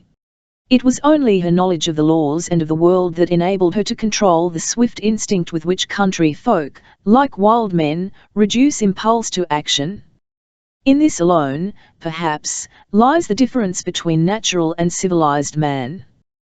The savage has only impulse, the civilized man has impulses and ideas. And in the savage the brain retains, as we may say, but few impressions, it is wholly at the mercy of the feeling that rushes in upon it, while in the civilized man, ideas sink into the heart and change it. He has 1,000 interests and many feelings, where the savage has but one at a time. This is the cause of the transient ascendancy of a child over its parents, which ceases as soon as it is satisfied. In the man who is still one with nature, this contrast is constant. Cousin Betty, a savage of Lorraine, somewhat treacherous too, was of this class of natures, which are commoner among the lower orders than is supposed, accounting for the conduct of the populace during revolutions. At the time when this drama 01 RNS, if Cousin Betty would have allowed herself to be dressed like other people, if, like the women of Paris, she had been accustomed to wear each fashion in its turn, she would have been presentable and acceptable, but she preserved the stiffness of a stick. Now a woman devoid of all the graces, in Paris simply does not exist. The fine but hard eyes, the severe features, the Calabrian fixity of complexion which made Lisbeth like a figure by Giotto, and of which a true Parisian would have taken advantage, above all, her strange way of dressing, gave her such an extraordinary appearance that she sometimes looked like one of those monkeys in petticoats taken about by little Savoyards. As she was well known in the houses connected by family which she frequented, and restricted her social efforts to that little circle, as she liked her own home, her singularities no longer astonished anybody, and out of doors they were lost in the immense stir of Paris street life, where only pretty women are ever looked at. Hortense's laughter was at this moment caused by a victory won over her cousin Lisbeth's perversity. She had just wrung from her an avowal she had been hoping for these 3 years past. However secretive an old maid may be, there is one sentiment which will always avail to make her break her fast from words, and that is her vanity. For the last 2 years, Hortense, having become very inquisitive on such matters, had pestered her cousin with questions, which, however, bore the stamp of perfect innocence. She wanted to know why her cousin had never married. Hortense, who knew of 5 offers that she had refused, had constructed her little romance. She supposed that Lisbeth had had a passionate attachment, and a war of banter was the result. Hortense would talk of we young girls, when speaking of herself and her cousin. Cousin Betty had on several occasions answered in the same tone, "And who says I have not a lover?" So Cousin Betty's lover, real or fictitious, became a subject of mild jesting. At last, after 2 years of this petty warfare, the last time Lisbeth had come to the house Hortense's first question had been, "And how is your lover?" "Pretty well, thank you," was the answer. "He is rather ailing, poor young he has delicate health?" asked the Baroness, laughing. "I should think so. He is fair. A sooty thing like me can love none but a fair man with a colour like the moon." "But who is he? What does he do?" asked Hortense. "Is he a prince?" "A prince of artisans, as I am queen of the bobbin. Is a poor woman like me likely to find a lover in a man with a fine house and money in the funds, or in a duke of the realm, or some prince charming out of a fairy tale?" Oh, I should so much like to see him, cried Hortense, smiling. To see what a man can be like who can love a nanny goat, retorted Lisbeth. He must be some monster of an old clerk, with a goat's beard. Hortense said to her mother. Well, then, you are quite mistaken, mademoiselle. Then you mean that you really have a lover? Hortense exclaimed in triumph. As sure as you have not, retorted Lisbeth, nettled. But if you have a lover, why don't you marry him, Lisbeth, said the Baroness, shaking her head at her daughter. We have been hearing rumours about him these 3 years. You have had time to study him, and if he has been faithful so long, you should not persist in a delay which must be hard upon him. After all, it is a matter of conscience, and if he is young, it is time to take a brevet of dignity. Cousin Betty had fixed her gaze on Adeline, and seeing that she was jesting, she replied, It would be marrying hunger and thirst. He is a workman, I am a workwoman. If we had children, they would be workmen. No, no, we love each other spiritually, it is less expensive. Why do you keep him in hiding? Hortense asked. He wears a round jacket, replied the old maid, laughing. You truly love him? The Baroness inquired. I believe you. I love him for his own sake, the dear Cam. For 4 years his home has been in my heart. Well, then, if you love him for himself, said the Baroness gravely, and if he really exists, you are treating him criminally. You do not know how to love truly.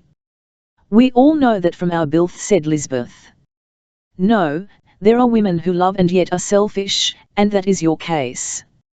Cousin Betty's head fell, and her glance would have made anyone shiver who had seen it, but her eyes were on her reel of thread. If you would introduce your so-called lover to us, Hector might find him employment, or put him in a position to make money. That is out of the question, said Cousin Betty. And why? He is a sort of Pole, a refugee, a conspirator, cried Hortense. What luck for you, has he had any adventures? He has fought for Poland. He was a professor in the school where the students began the rebellion, and as he had been placed there by the Grand Duke Constantine, he has no hope of mercy. A professor of what? Of fine arts. And he came to Paris when the rebellion was quelled. In 1833. He came to off Germany on foot. Poor young man. And how old is he? He was just 24 when the insurrection broke out. He is 29 now. 15 years your junior, said the Baroness. And what does he live on? Asked Hortense. His talent. Oh, he gives lessons. No, said Cousin Betty, he gets them, and hard ones too. And his Christian name, is it a pretty name? Wenceslas. What a wonderful imagination you old maids have, exclaimed the Baroness. To hear you talk, Lisbeth, one might really believe you. You see, Mamma, he is a Pole, and so accustomed to the knout that Lisbeth reminds him of the joys of his native land. They all three laughed, and Hortense sang Wenceslas. Idole mon ame. Instead of O Mathilde. Then for a few minutes there was a truce. These children, said Cousin Betty, looking at Hortense as she went up to her, fancy that no one but themselves can have lovers. Listen, Hortense replied, finding herself alone with her cousin, if you prove to me that Wenceslas is not a pure invention, I will give you my yellow cashmere shawl. He is a count. Every Pole is a count. But he is not a Pole, he comes from Lithuania. No. Livonia. Yes, that's it. But what is his name? Lither_. I wonder if you are capable of keeping a secret. Cousin Betty, I will be as mute. As a fish. As a fish. By your life eternal. By my life eternal. No, by your happiness in this world. Yes. Well, then, his name is Wenceslas Steinbock. One of Charles XII's generals was named Steinbock. He was his granduncle. His own father settled in Livonia after the death of the King of Sweden, but he lost all his fortune during the campaign of 1812, and died, leaving the poor boy at the age of 8 without a penny. The Grand Duke Constantine, for the honour of the name of, took him under his protection and sent him to school. Will not break my word, Hortense replied. Prove his existence, and you shall have the yellow shawl. The colour is most becoming to dark skins. And you will keep my secret. And tell you mine. Well, then, the next time I come you shall have the proof. But the proof will be the lovers, said Hortense. Cousin Betty, who, since her first arrival in Paris, had been bitten by a mania for shawls, was bewitched by the idea of owning the yellow cashmere given to his wife by the Baron in 1808, and handed down from mother to daughter after the manner of some families in 1830. The shawl had been a good deal worn 10 years ago, but the costly object, now always kept in its sandalwood box, seemed to the old maid ever new, like the drawing-room furniture. So she brought in her handbag a present for the Baroness' birthday, by which she proposed to prove the existence of her romantic lover. This present was a silver seal formed of two little figures back to back, wreathed with foliage, and supporting the globe. They represented Faith, Joy, and Charity. Their feet rested on monsters rending each other, among them the symbolical serpent. In 1846, now that such immense strides have been made in the art of which Benvenuto Cellini was the master, by Mademoiselle de Fauveau, Wagner, Genest, Froment Murisch, and wood carvers like Leonard, this little masterpiece would amaze nobody, but at that time a girl who understood the silversmith's art stood astonished as she held the seal which Lisbeth put into her hands, saying, "There! What do you think of that?" In design, attitude, and drapery the figures were of the school of Raphael, but the execution was in the style of the Florentine metal workers, the school created by Donatello, Brunelleschi, Ghiberti, Benvenuto Cellini, John of Bologna, and others. The French masters of the Renaissance had never invented more strangely twining monsters than these that symbolized the evil passions.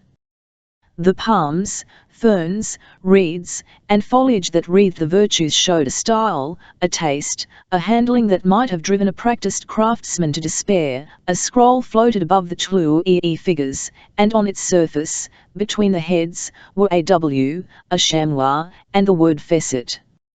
"Who carved this?" asked Hortense. "Well, just my lover," replied Lisbeth. "There are 10 months' work in it. I could earn more at making sword knots. He told me that Steinbock means a rock goat, a chamois, in German. And he intends to mark all his work in that way. Ah, ha! I shall have the shawl." "What for? Do you suppose I could buy such a thing, or order it?" "Impossible." "Well, then, it must have been given to me. And who would make me such a present?" "A lover." Hortense, with an artfulness that would have frightened Lisbeth Fisher if she had detected it, took care not to express all her admiration, though she was full of the delight which every soul that is open to a sense of beauty must feel on seeing a faultless piece of work, perfect and unexpected. "On my word," said she, "it is very pretty." "Yes, it is pretty," said her cousin, "but I like an orange-coloured shawl better." "Well, child, my lover spends his time in doing such work as that. Since he came to Paris he has turned out 3 or 4 little trifles in that style, and that is the fruit of 4 years' study and toil. He has served as apprentice to founders, metal casters, and goldsmiths. There he has paid away thousands and hundreds of francs. And my gentleman tells me that in a few months now he will be famous and rich. Then you often see him. Bless me, do you think it is all a fable? I told you truth in jest." "And he is in love with you?" asked Hortense eagerly. "He adores me," replied Lisbeth very seriously. "You see, child, he had never seen any women but the washed-out, pale things they all are in the north, and a slender, brown, youthful thing like me warmed his heart. But, Mum, you promised, you know." "And he will fare like the 5 others," said the girl ironically, as she looked at the seal. "6 others, miss. I left one in Lorraine, who, to this day, would fetch the moon down for me." "This one does better than that," said Hortense. "He has brought down the where can that be turned into money?" asked her cousin. "It takes wide lands to benefit by the sunshine." These witticisms, fired in quick retort, and leading to the sort of giddy play that may be imagined, had given cause for the laughter which had added to the Baroness' troubles by making her compare her daughter's hitch a lot with the present, when she was free to indulge the light-heartedness of youth. "But to give you a gem which cost him 6 months of work, he must be under some great obligations to you," said Hortense, in whom the silver seal had suggested very serious reflections. "Oh, you want to know too much at once," said her cousin. "But, listen, I will let you into a little plot. Is your lover in it? Oh, ho! You want so much to see him? But, as you may suppose, an old maid like Cousin Betty, who had managed to keep a lover for 5 years, keeps him well hidden. Now, just let me alone. You see, I have neither cat nor can me, neither dog nor a parrot, and the old nanny goat wanted something to pet and tease, so I treated myself to a Polish count. Has he a moustache?" "As long as that," said Lisbeth, holding up her shuttle filled with gold fluid. "She always took her lace work with her, and worked till dinner was served." "If you ask too many questions, you will be told nothing," she went on. "You are but 22, and you chatter more than I do, though I am 42, not to say 43. "I am listening, I am a wooden image," said Hortense.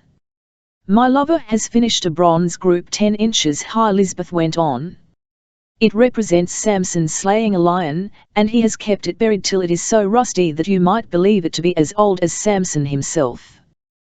This fine piece is shown at the shop of one of the old curiosity sellers on the Place du Carrousel, near my lodgings. Now, your father knows Monsieur Popinot, the Minister of Commerce and Agriculture, and the Comte de Rastignac, and if he would mention the group to them as a fine antique he had seen by chance.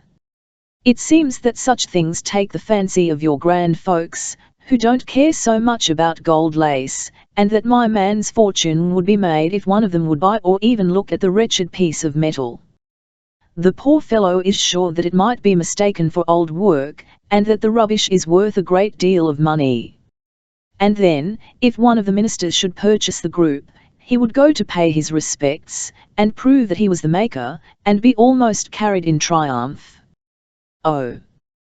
He believes he has reached the pinnacle, poor young man, and he is as proud as 2 newly made counts. Michelangelo over again, but, for a lover, he has kept his head on his shoulders," said Hortense. "And how much does he want for it?" 1,500 francs.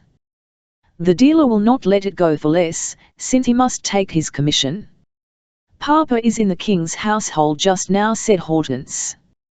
"He sees those 2 ministers every day at the chamber, and he will do the thing, I undertake that." "You will be a rich woman, Madame la Comtesse de Steinbock." "No, the boy is too lazy, for whole weeks he sits twiddling with bits of red wax, and nothing comes of it. Why, he spends all his days at the Louvre and the library, looking at prints and sketching things. He is an idler." The cousins chatted and giggled, Hortense laughing a forced laugh, for she was invaded by a kind of love which every girl has gone, love of the unknown, love in its vaguest form, when Evio thought is accreted round some form which is suggested by a chance word, as the fluorescence of hoarfrost gathers about a straw that the wind has blown against the window-sill. For the past 10 months she had made a reality of her cousin's imaginary romance, believing, like her mother, that Lisbeth would never marry, and now, within a week, this visionary being had become Comte Wenceslas Steinbock. The dream had a certificate of birth, the wraith had solidified into a young man of 30. The seal she held in her hand, a sort of annunciation in which genius shone like an imminent light, had the powers of a talisman. Hortense felt such a surge of happiness, that she almost doubted whether the tale were true, there was a ferment in her blood, and she laughed wildly to deceive her cousin. "But I think the drawing-room door is open," said Lisbeth. "Let us go and see if Monsieur Crevel is gone. Mamma has been very much out of spirits these 2 days. I suppose the marriage under discussion has come to nothing." "Oh, it may come on again. He is, I may tell you so much, a councillor of the Supreme Court. How would you like to be Madame la Présidente? If Monsieur Crevel has a finger in it, he will tell me about it if I ask him. I shall know by tomorrow if there is any hope." "Leave the seal with me," said Hortense. "I will not show it. Mamma's birthday is not for a month yet. I will give it to you that morning." "No, no. Give it back to me, it must have a case." "But I will let Papa see it, that he may know what he is talking about to the ministers, for men in authority must be careful what they say," urged the girl. "Well, do not show it to your mother, that is all I ask, for if she believed I had a lover, she would make game of me. I promise." The cousins reached the drawing-room just as the Baroness turned faint. Her daughter's cry of alarm recalled her to herself. Lisbeth went off to fetch some salts.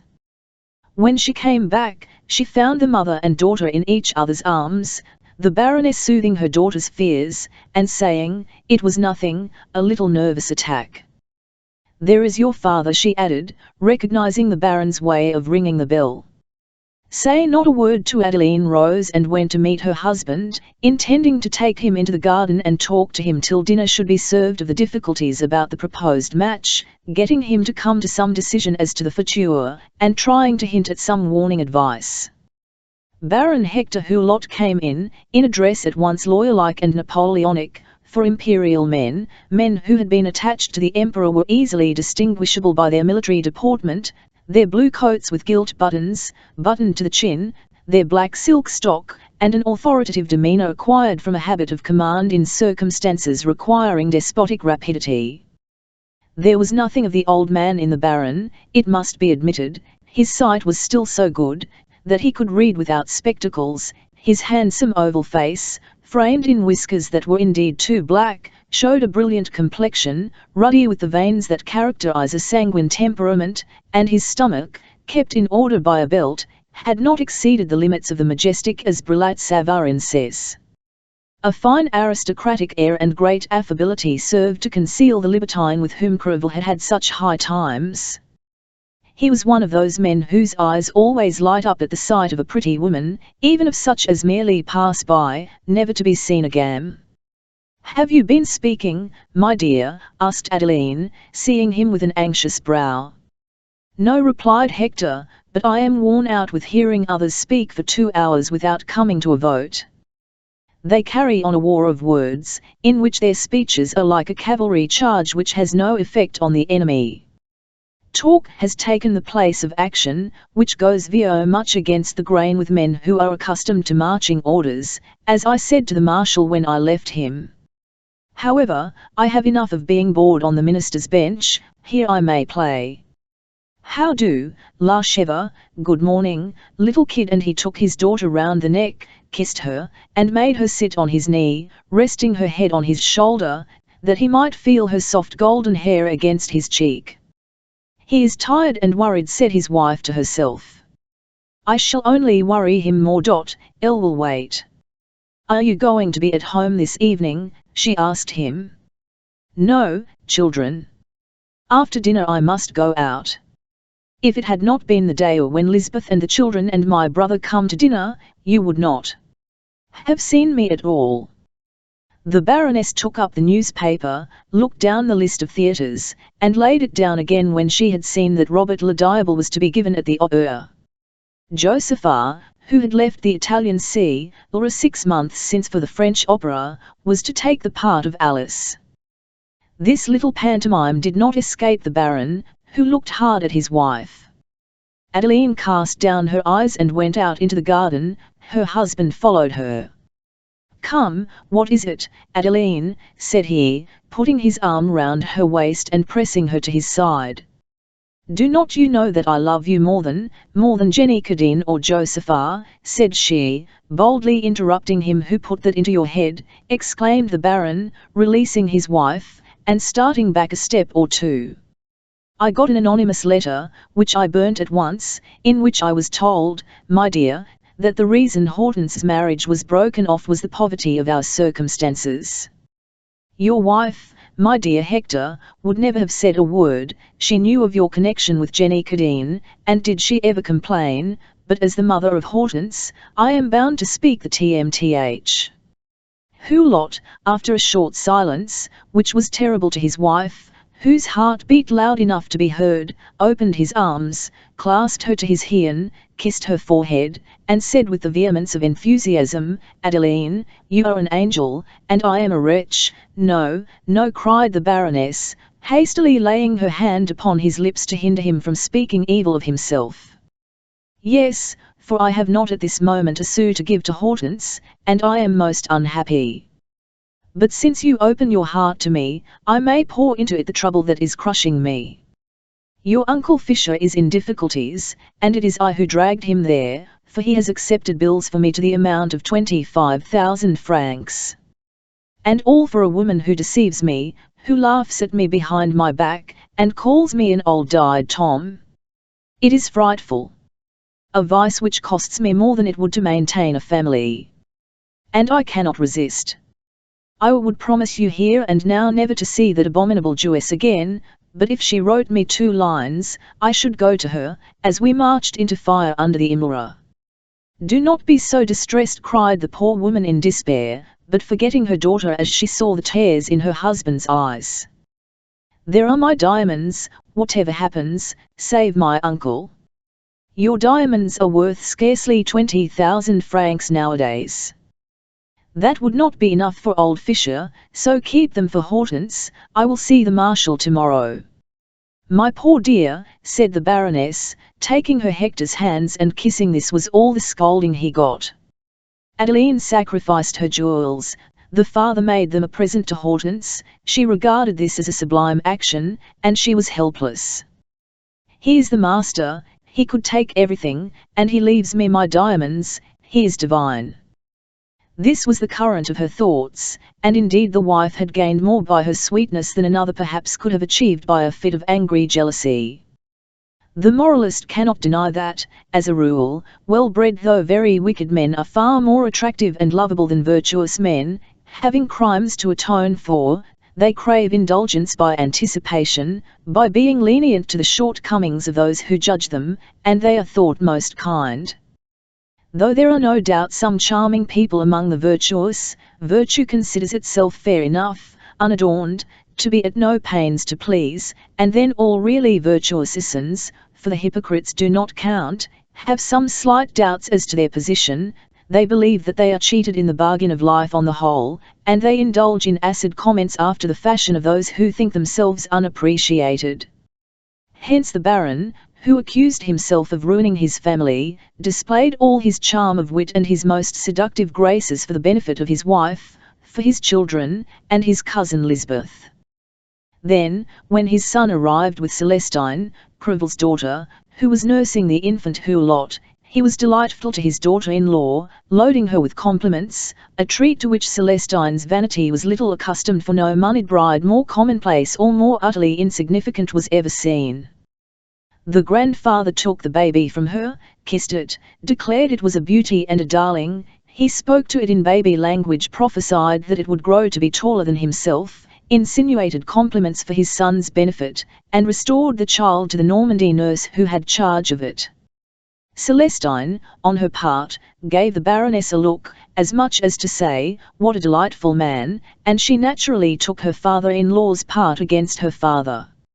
After thus playing the charming father-in-law and the indulgent grandpapa, the Baron took his son into the garden, and laid before him a variety of observations full of good sense as to the attitude to be taken up by the chamber on a certain ticklish question which had that morning come under discussion. The young Lavier was struck with admiration for the depth of his father's insight, touched by his cordiality, and especially by the deferential tone which seemed to place the two men on a footing of equality. Monsieur Hulot was in every respect the young Frenchman, as he has been moulded by the Revolution of 1830, his mind infatuated with politics, respectful of his own hopes, and concealing them under an affectation of gravity, very envious of successful men, making sententiousness do the duty of witty rejoinders, the gems of the French language, with a high sense of importance, and mistaking arrogance for dignity. Such men are walking coffins, each containing a Frenchman of the past. Now and again the Frenchman wakes up and kicks against his English-made casing, but ambition stifles him, and he submits to be smothered. The coffin is always covered with black cloth. "Ah, here is my brother," said Baron Hulot, going to meet the Count at the drawing-room door. Having greeted the probable successor of the late Marshal Montcornet, he led him forward by the arm with evio show of affection and respect. The older man, a member of the Chamber of Peers, but excused from attendance on account of his deafness, had a handsome head, chilled by age, but with enough grey hair still to be marked in a circle by the pressure of his hat. He was short, square, and shrunken, but carried his hale old age with a free and easy air, and as he was full of excessive activity, which had now no purpose, he divided his time between reading and taking exercise. In a drawing-room he devoted his attention to waiting on the wishes of the ladies. "You are very merry here," said he, seeing that the Baron shed a spirit of animation on the little family gathering. "And yet Hortense is not married," he added, noticing a trace of melancholy on his sister-in-law's countenance. "That will come all in good time," Lisbeth shouted in his ear in a formidable voice. "So there you are, you wretched seedling that could never blossom," said he, laughing. The hero of Forheim rather liked Cousin Betty, for there were certain points of resemblance between them. A man of the ranks, without any education, his courage had been the sole mainspring of his military promotion, and sound sense had taken the place of brilliancy. Of the highest honour and clean-handed, he was ending a noble life in full contentment in the centre of his family, which claimed all his affections, and without a suspicion of his brother's still undiscovered misconduct. No one enjoyed more than he the pleasing sight of this family party, where there never was the smallest disagreement, for the brothers and sisters were all equally attached, Celestine having been at once accepted as one of the family. But the worthy little Count wondered now and then why Monsieur Crevel never joined the party. "Papa is in the country," Celestine shouted, and it was explained to him that the ex-perfumer was away from home. This perfect union of all her family made Madame Hulot say to herself, "This, after all, is the best kind of happiness, and who can deprive us of it?" The general, on seeing his favourite Adeline the object of her husband's attentions, laughed so much about it that the Baron, fearing to seem ridiculous, transferred his gallantries to his daughter-in-law, who at these family dinners was always the object of his flattery and kind care, for he hoped to win Crevel back through her, and make him forego his resentment.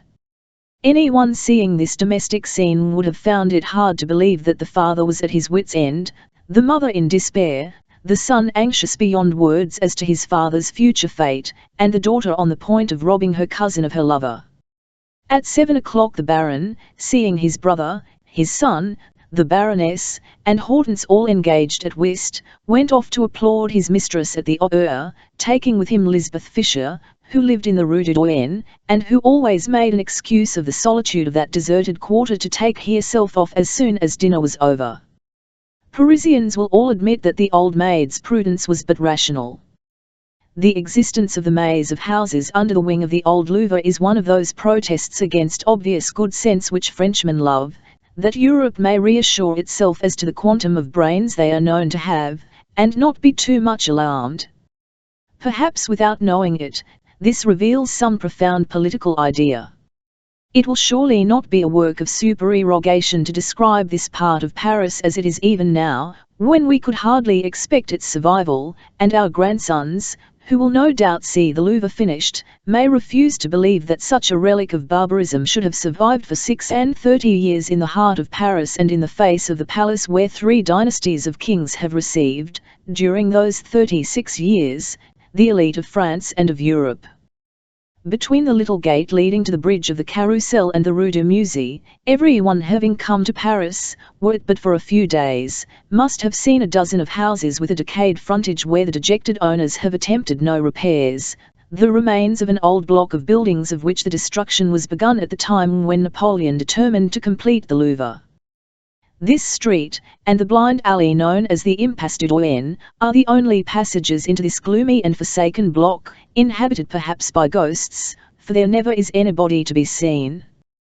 The pavement is much below the footway of the Rue du Musée, on a level with that of the Rue Freud-Montillo. Thus, half sunken by the raising of the soil, these houses are also wrapped in the perpetual shadow cast by the lofty buildings of the Louvre, darkened on that side by the northern blast. Darkness, silence, an icy chill, and the cavernous depth of the soil combine to make these houses a kind of crypt, tombs of the living.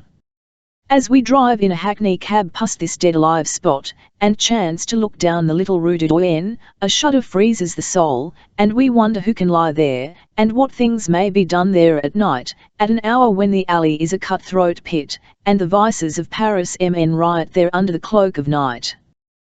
This question, frightful in itself, becomes appalling when we note that these dwelling houses are shut in on the side towards the Rue de Richelieu by marshy ground, by a sea of tumbled paving stones between them and the Tuileries, by little garden plots and suspicious-looking hovels on the side of the great galleries, and by a desert of building stone and old rubbish on the side towards the old Louvre. Henry Ill and his favourites in search of their trunk hose, and Marguerite's lovers in search of their heads, must dance sarabands by moonlight in this wilderness overlooked by the roof of a chapel still standing there as if to prove that the Catholic religion so deeply rooted in France, survives all else. For 40 years now has the Louvre been crymged out by Evio Gap in these damaged walls, by every yawning window, rid me of these warts upon my face. This cut-throat lane has no doubt been regarded as useful, and has been thought necessary as symbolizing in the heart of Paris the intimate connection between poverty and the splendor that is characteristic of the Queen of Cities. And indeed these chill minutes, among which the Legitimist newspaper contracted the disease it is dying of, the abominable hovels of the Rue du Musée, and the hoarding appropriated by the shop stalls that flourish there, will perhaps live longer and more prosperously than 3 successive dynasties. In 1823 the low rents in these already condemned houses had tempted Lisbeth Fisher to settle there, notwithstanding the necessity imposed upon her by the state of the neighbourhood to get home before nightfall. This necessity, however, was in accordance with the country habits she retained, of rising and going to bed with the sun, an arrangement which saves country folk considerable sums in lights and fuel. She lived in one of the houses which, since the demolition of the famous Hotel Cambacérès, command a view of the square. Just as Baron Hulot set his wife's cousin down at the door of this house, saying, "Good night, cousin," an elegant-looking woman, young, small, slender, pretty, beautifully dressed, and redolent of some delicate perfume, passed between the wall and the carriage to go in. This lady, without any premeditation, glanced up at the Baron merely to see the lodger's cousin, and the libertine at once felt the swift impression which all Parisians know on meeting a pretty woman, realizing, as entomologists have it, their desiderator, so he waited to put on one of his gloves with judicious deliberation before getting into the carriage again, to give himself an excuse for allowing his eye to follow the young woman, whose skirts were pleasingly set out by something else than these odious and delusive crinoline bustles. "That," said he to himself, "is a nice little person whose happiness I should like to provide for, as she would certainly secure mine." When the unknown fair had gone into the hall at the foot of the stairs going up to the front rooms, she glanced at the gate out of the corner of her eye without precisely looking round, and she could see the Baron riveted to the spot in admiration, consumed by curiosity and desire. This is to every Parisian woman a sort of flower which she smells at with delight, if she meets it on her way.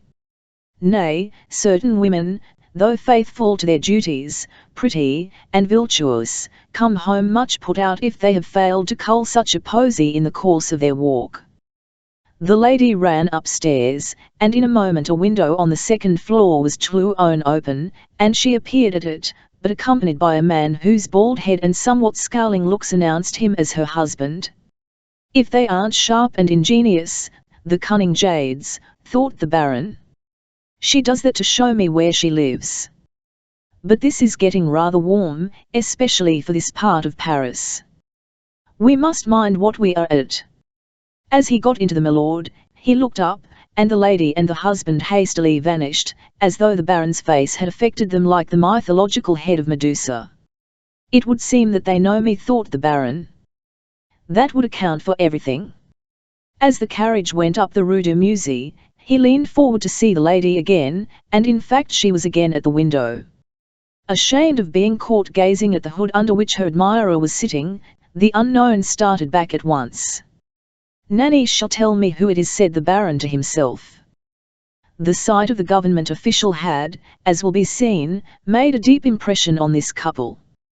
Why, it is Baron Hulot, the chief of the department to which my office belongs, exclaimed the husband as he left the window. Well, Marneffe, the old maid on the third floor at the back of the courtyard, who lives with that young man, is his cousin. Is it not odd that we should never have known that till today, and now find it out by chance? Mademoiselle Fisher living with a young man, repeated the husband. That is gossip. Do not speak so lightly of the cousin of a councillor of state who can blow hot and cold in the office as he pleases.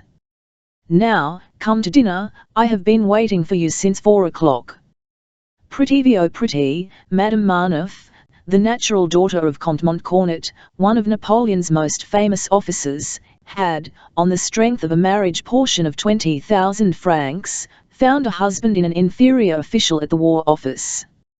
Through the interest of the famous Lieutenant General, made Marshal of France 6 months before his death, this quill driver had risen to unhoped for dignity as head clerk of his office, but just as he was to be promoted to be deputy chief, the Marshal's death had cut off Marneffe's ambitions and his wife's at the root. The very small salary enjoyed by Sieur Marneffe had compelled the couple to economies in the matter of rent, for in his hands Mademoiselle Valerie Fortin's fortune had already melted away, partly in paying his debts, and partly in the purchase of necessaries for furnishing a house, but chiefly in gratifying the requirements of a pretty young wife, accustomed in her mother's house to luxuries she did not choose to dispense with. The situation of the Rue du Doyen, within easy distance of the War Office, and the gay part of Paris, smiled on Monsieur and Madame Marneffe, and for the last 4 years they had dwelt under the same roof as Lisbeth Fisher. Monsieur Jean-Paul Stanislas Marneffe was one of the class of employees who escale sheer brutishness by the kind of that comes of depravity. The small, lean creature, with thin hair and a starved beard, an unwholesome pasty face, worn rather than wrinkled, with red-lidded eyes harnessed with spectacles, shuffling in his gait, and yet mean in his appearance, realized the type of man that anyone would conceive of as likely to be placed in the dock for an offence against decency. The rooms inhabited by this couple had the illusory appearance of sham luxury seen in many Paris homes, and typical of a certain class of household. In the drawing-room, the furniture covered with shabby cotton velvet, the plaster statuettes pretending to be Florentine bronze, the clumsy cast chandelier merely lacquered, with cheap glass saucers, the carpet, whose small cost was accounted for in advancing life by the quality of cotton used in the manufacture, now visible to the naked eye, everything, down to the curtains, which plainly showed that worsted damask has not years of prime, proclaimed poverty as loudly as a beggar in rags. At a church door. The dining-room, badly kept by a single servant, had the sickening aspect of a country inn, everything looked greasy and unclean. Monsieur's room, very like a schoolboy's, furnished with the bed and fittings remaining from his bachelor days, as shabby and worn as he was, dusted perhaps once a week, that horrible room where everything was in a litter, with old socks hanging over the horsehair-seated chairs, the pattern outlined in dust, was that of a man to whom home is a matter of indifference, who lives out of doors, gambling in cafes or elsewhere. Madame's was an exception to the squalid slovenliness that disgraced the living rooms, where the curtains were yellow with smoke and dust, and where the child, evidently left to himself, littered every spot with his toys. Valerie's room and dressing room were situated in the part of the house which, on one side of the courtyard, joined the front half, looking out on the street, to the wing forming the inner side of the court backing against the adjoining property. Handsomely hung with chintz, furnished with rosewood, and thickly carpeted, they proclaimed themselves as belonging to a pretty woman, and indeed suggested the kept mistress. A clock in the fashionable style stood on the velvet-covered mantelpiece. There was a nicely fitted cabinet, and the Chinese flower stands were handsomely filled. The bed, the toilet table, the wardrobe with its mirror, the little sofa, and all the ladies' frip 1y bore the stamp of fashion or caprice. Though everything was quite third-rate as to elegance or quality, and nothing was absolutely newer than 2 years old, a dandy would have had no fault to find but that the taste of all this luxury was commonplace. Art, and the distinction that comes of the choice of things that taste assimilates, was entirely wanting. A doctor of social science would have detected a lover in 2 or 3 specimens of costumery, which could only have come there through that demigod, always absent, but always present if the lady is married.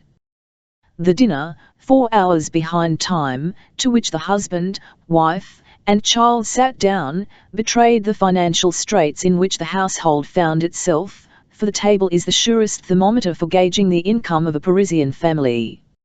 Vegetable soup made with the water haricot beans had been boiled in, a piece of stewed veal and potatoes sodden with water by way of gravy, a dish of haricot beans, and cheap cherries, served and eaten in cracked plates and dishes, with the dull-looking and dull-sounding forks of German silver. Was this a banquet worthy of this pretty young woman? The Baron would have wept could he have seen it. The dingy decanters could not disguise the vile hue of wine bought by the pint at the nearest wine shop. The table napkins had seen a week's use. In short, everything betrayed undignified ennui, and the equal indifference of the husband and wife to the decencies of home. The most superficial observer on seeing them would have said that these 2 beings had come to the stage when the necessity of living had prepared them for any kind of dishonour that might bring luck to them. Valerie's first words to her husband will explain the delay that had postponed the dinner by the not disinterested devotion of the cook. Sir Manon will only take your bills at 50 cents, and insists on a lien on your salary as security. So poverty, still unconfessed in the house of the superior official, and hidden under a stipend of 24,000 francs, irrespective of presents, had reached its lowest stage in that of the clerk. "You have caught on with the chief," said the man, looking at his wife. "I rather think so," replied she, understanding the full meaning of his slang expression. "What is to become of us?" Marneffe went on. "The landlord will be down on us tomorrow. And to think of your father dying without making a will. On my honour, those men of the Empire all think themselves as immortal as their Imra." "Poor father," said she. "I was his only child, and he was very fond of me. The Countess probably burned the will. How could he forget me when he used to give us as much as 2 or 4,000 franc notes at once, from time to time? We owe 4 quarters rent, 1,500 francs. Is the furniture worth so much? That is the question, as Shakespeare says. Now, goodbye, ducky," said Valerie, who had only eaten a few mouthfuls of the veal, from which the maid had extracted all the gravy for a brave soldier just home from Algiers. "Great evils demand heroic remedies." "Valerie, where are you off to?" cried Marneffe, standing between his wife and the door. "I am going to see the landlord," she replied, arranging her ringlets under her smart bonnet. "You had better try to make friends with that old maid, if she really is your chief's cousin. The ignorance in which the dwellers under one roof can exist as to the social position of their fellow lodgers is a permanent fact which, as much as any other, shows what the rush of Paris life is. Still, it is easily conceivable that a clerk who goes early every morning to his office, comes home only to dinner, and spends every evening out, and a woman swallowed up in a round of pleasures, should know nothing of an old maid living on the third floor beyond the courtyard of the house they dwell in, especially when she lives as Mademoiselle Fisher did. Up in the morning before anyone else, Lisbeth went out to buy her bread, milk, and live charcoal, never speaking to anyone, and she went to bed with the sun. She never had a letter or a visitor, nor chatted with her neighbours. Here was one of those anonymous, entomological existences such as are to be met with in many large tenements where, at the end of 4 years, you unexpectedly learn that up on the 4th floor there is an old man lodging who knew Voltaire, Pilot de Rosier, Bogen, Marcel, Mole, Sophie Arnaud, Franklin, and Robespierre.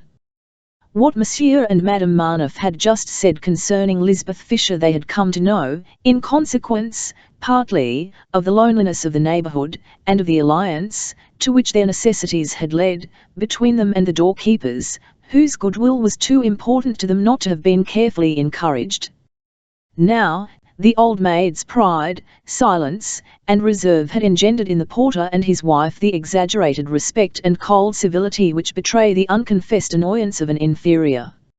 Also, the porter thought himself in all essentials the equal of any lodger whose rent was no more than 250 francs. Cousin Betty's confidences to Hortense were TME, and it is evident that the porter's wife might be very likely to slander Mademoiselle Fisher in her intimate gossip with the Marneffes, while only intending to tell tales. When Lisbeth had taken her candle from the hands of worthy Madame Olivier the portress, she looked up to see whether the windows of the garret over her own were lighted up. At that hour, even in July, it was so dark within the courtyard that the old maid could not get to bed without a light. "Oh, you may be quite easy, Monsieur Steinbock is in his he has not been out even," said Madame Olivier, with meaning. Lisbeth made no reply. She was still a peasant, in so far that she was indifferent to the gossip of persons unconnected with her. Just as a peasant sees nothing beyond his village, she cared for nobody's opinion outside the little circle in which she lived. So she boldly went up, not to her own room, but to the garret, and this is why. At dessert she had filled her bag with fruit and sweets for her lover, and she went to give them to him, exactly as an old lady brings home a biscuit for her dog. She found the hero of Honence's dreams working by the light of a small lamp, of which the light was intensified by the use of a bottle of water as a lens, a pale young man, seated at a workman's bench covered with a modeller's wax, chisels, rough-hewn stone, and bronze castings. He wore a blouse, and had in his hand a little group in red wax, which he gazed at like a poet absorbed in his labours. "Here, Wenceslas, see what I have brought you," said she, laying her handkerchief on a corner of the table. Then she carefully took the sweetmeats and fruit out of her bag. "You are very kind, mademoiselle," replied the exile in melancholy tones. "It will do you good, poor boy. You get feverish by working so hard, you were not born to such a rough life." Wenceslas Steinbock looked at her with a bewildered air. "Eat, come, eat," said she sharply, "instead of looking at me as you do at one of your images when you are satisfied with it." On being thus smacked with words, the young man seemed less puzzled, for this, indeed, was the female mentor whose tender moods were always a surprise to him, so much more accustomed was he to be scolded. Though Steinbock was 29, like many fair men, he looked 5 or 6 years younger, and seeing his youth, though its freshness had faded under the fatigue and stress of life in exile, by the side of that dry, hard face, it seemed as though nature had blundered in the distribution of sex. He rose and threw himself into a deep chair of Louis XV. Pattern covered with yellow Utrecht velvet, as if to rest himself. The old maid took a greengage and offered it to him. "Thank you," said he, taking the plum. "Are you tired?" said she, giving him another. "I am not tired with work, but tired of life," said he. "What absurd notions you have!" she exclaimed with some annoyance. "Have you not had a good genius to keep an eye on you?" she said, offering him the sweetmeats, and watching him with pleasure as he ate them all. "You see, I thought of you when dining with my cousin." "I know," said he, with a look at Lisbeth that was at once affectionate and plaintive, "but for you I should long since have ceased to live." "But, my dear lady, artists require relaxation." "Ah, there we come to the point," cried she, interrupting him, her hands on her hips, and her flashing eyes fixed on him. "You want to go wasting your health in the vile resorts of Paris, like so many artisans, who end by dying in the workhouse. No, no, make a fortune, and then, when you have money in the funds, you may amuse yourself, child, then you will have enough to pay for the doctor and for your pleasure, libertine that you are." Wenceslas Steinbock, on receiving this broadside, with an accompaniment of looks that pierced him like a magnetic flame, bent his head. The most malignant slanderer on seeing this scene would at once have understood that the hints thrown out by the Oliviers were false. Everything in this couple, their tone, manner, and way of looking at each other, proved the purity of their private life. The old maid showed the affection of rough but genuine maternal feeling. The young man submitted, as a respectful son yields to the of a mother. The strange alliance seemed to be the outcome of a strong will acting constantly on a weak character, on the fluid nature peculiar to the Slavs, which, while it does not hinder them from showing heroic courage in battle, gives them an amazing incoherency of conduct, a moral softness of which physiologists ought to try to detect the causes, since physiologists are to political life what entomologists are to agriculture. "But if I die before I am rich," said Wenceslas dolefully. "Die?" cried she. "Oh, I will not let you die.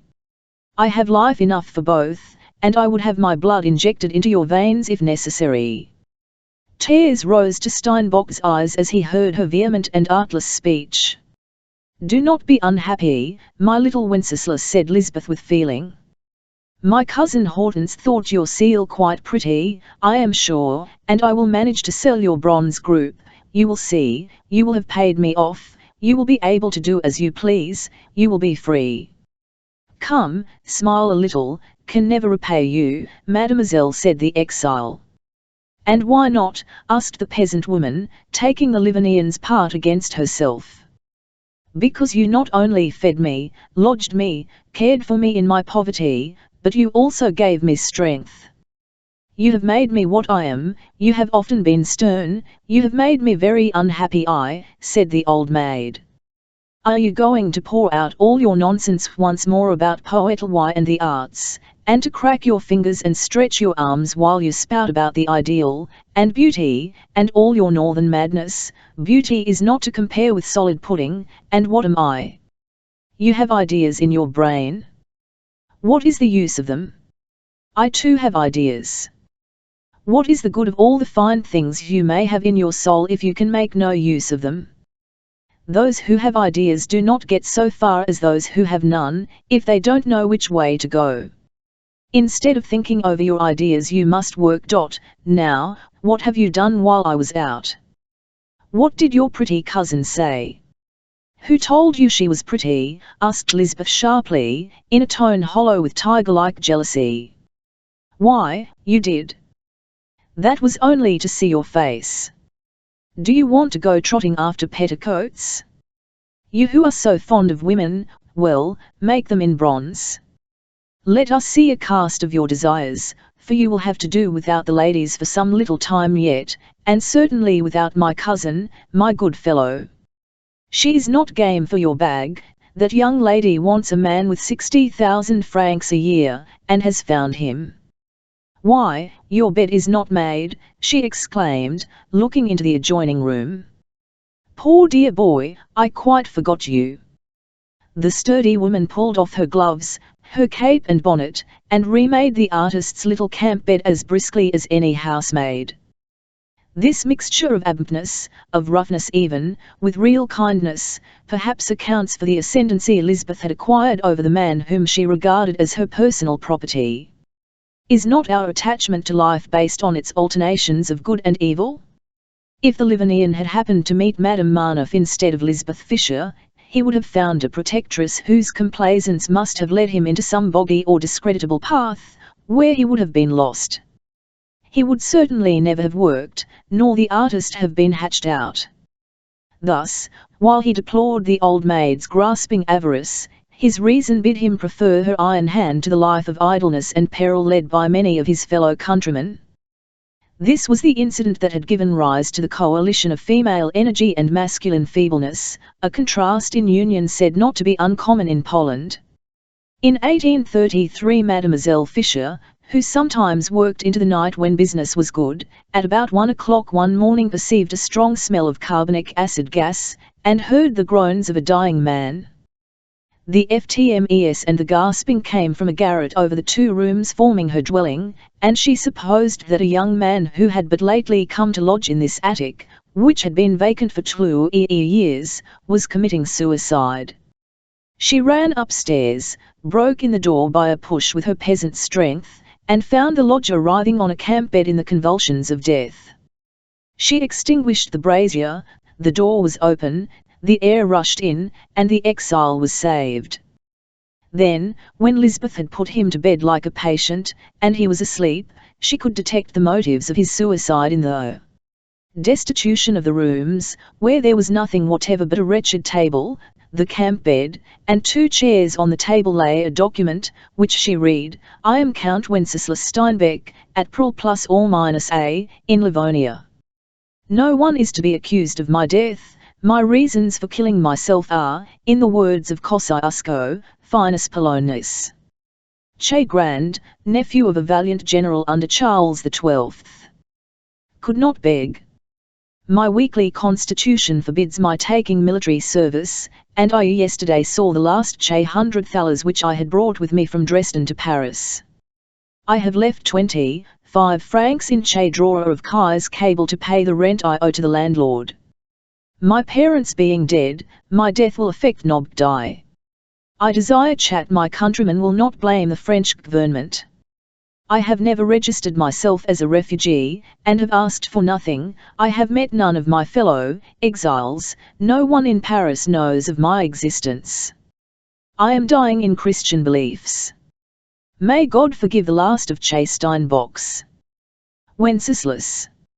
Mademoiselle Fischer, deeply touched by the dying man's honesty, opened the drawer and found the 5 franc pieces to pay his rent. Poor young man, cried she. And with no one in the world to care about him. She went downstairs to fetch her work, and sat stitching in the garret, watching over the Livonian gentleman. When he awoke his astonishment may be imagined on finding a woman sitting by his bed. It was like the prolongation of a dream. As she sat there, covering aiguillettes with gold thread, the old maid had resolved to take charge of the poor youth whom she admired as he lay sleeping.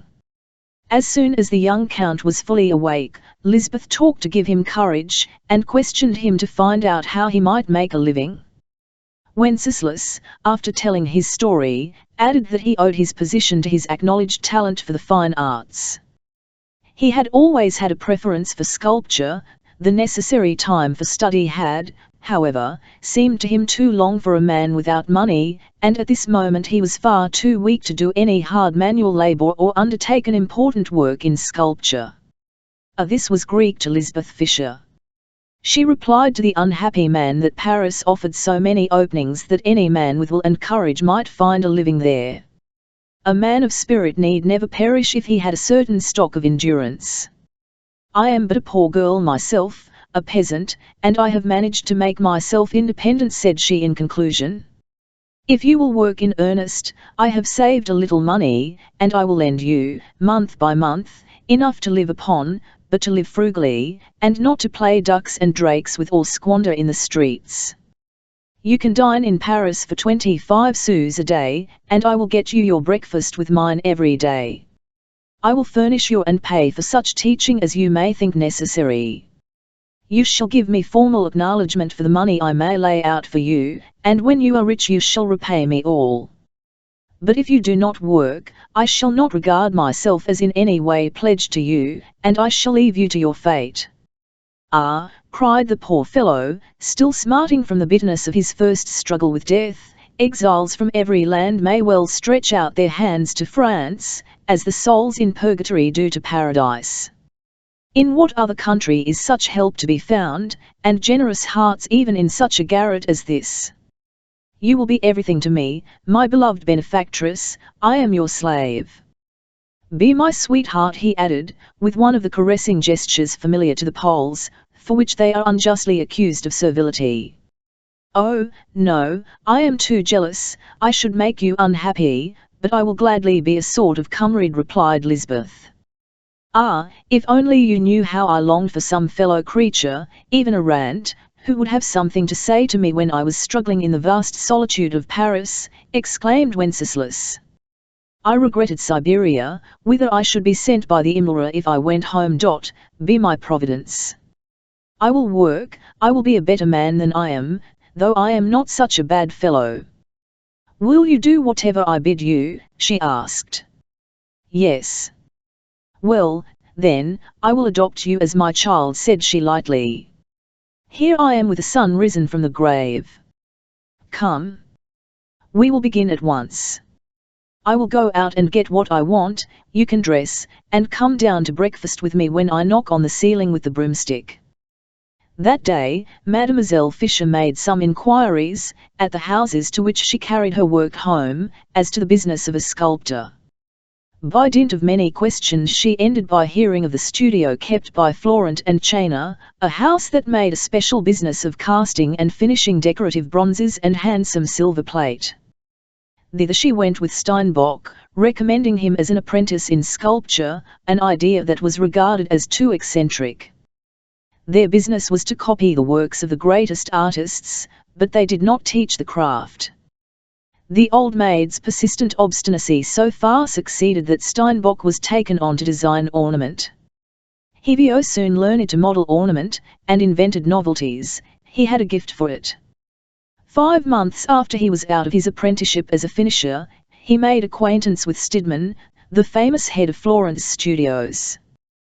Within 20 months Wenceslas was ahead of his master, but in 30 months the old maid's savings of 16 years had melted entirely.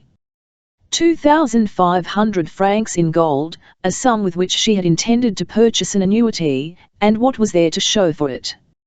A Pole's receipt. And at this moment Lisbeth was working as hard as in her young days to supply the needs of her Livonian.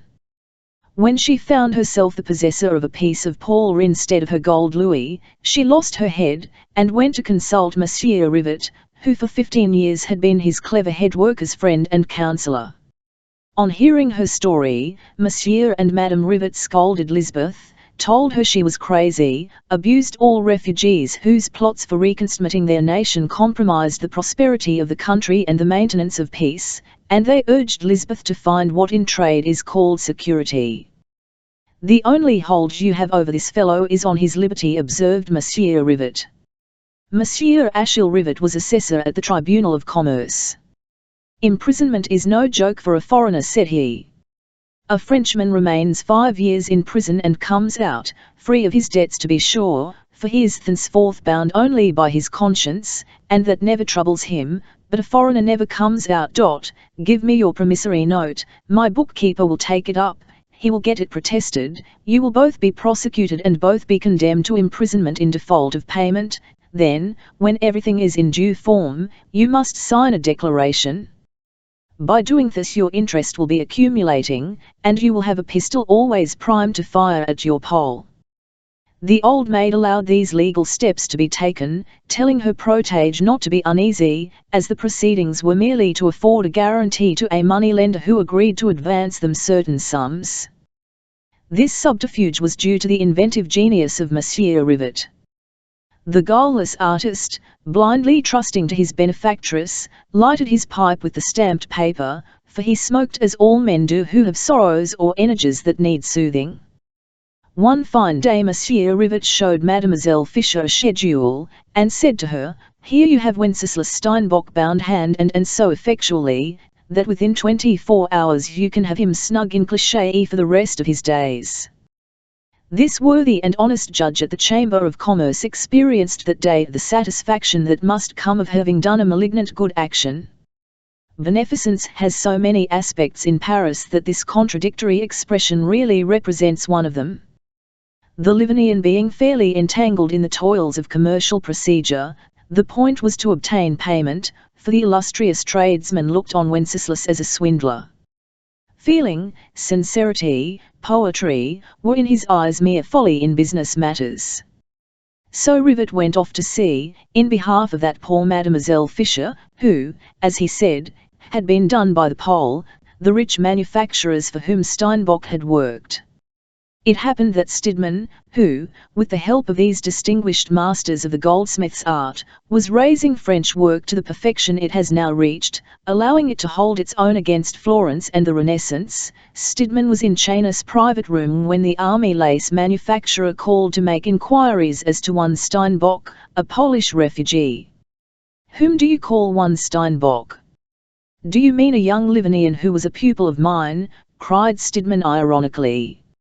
"I may tell you, monsieur, that he is a very great artist.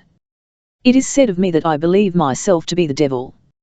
Well, that poor fellow does not know that he is capable of becoming a god." "Indeed," said Rivet, well pleased. And then he added, "though you take a rather cavalier tone with a man who has the honor to be an assessor on the Tribunal of Commerce of the Department of the Seine." "Your pardon, Consul," said Stidmann, with a military salute. "I am delighted," the assessor went on, "to hear what you say. The man may make money then?" "Certainly," said Chayna, "but he must work. He would have a tidy sum by now if he had stayed with us." "What is to be done?" "Artists have a horror of not being free. They have a cruel sense of their value and dignity," replied Stidmann. "I do not blame Wenceslas for walking alone, trying to make a name, and to become a great man. He had a right to do so. But he was a great loss to me when he left."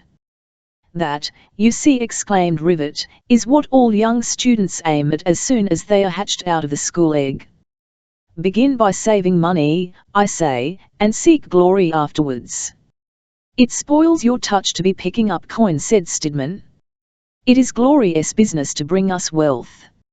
"And, after all," said Chayna to Rivet, "you cannot tether them."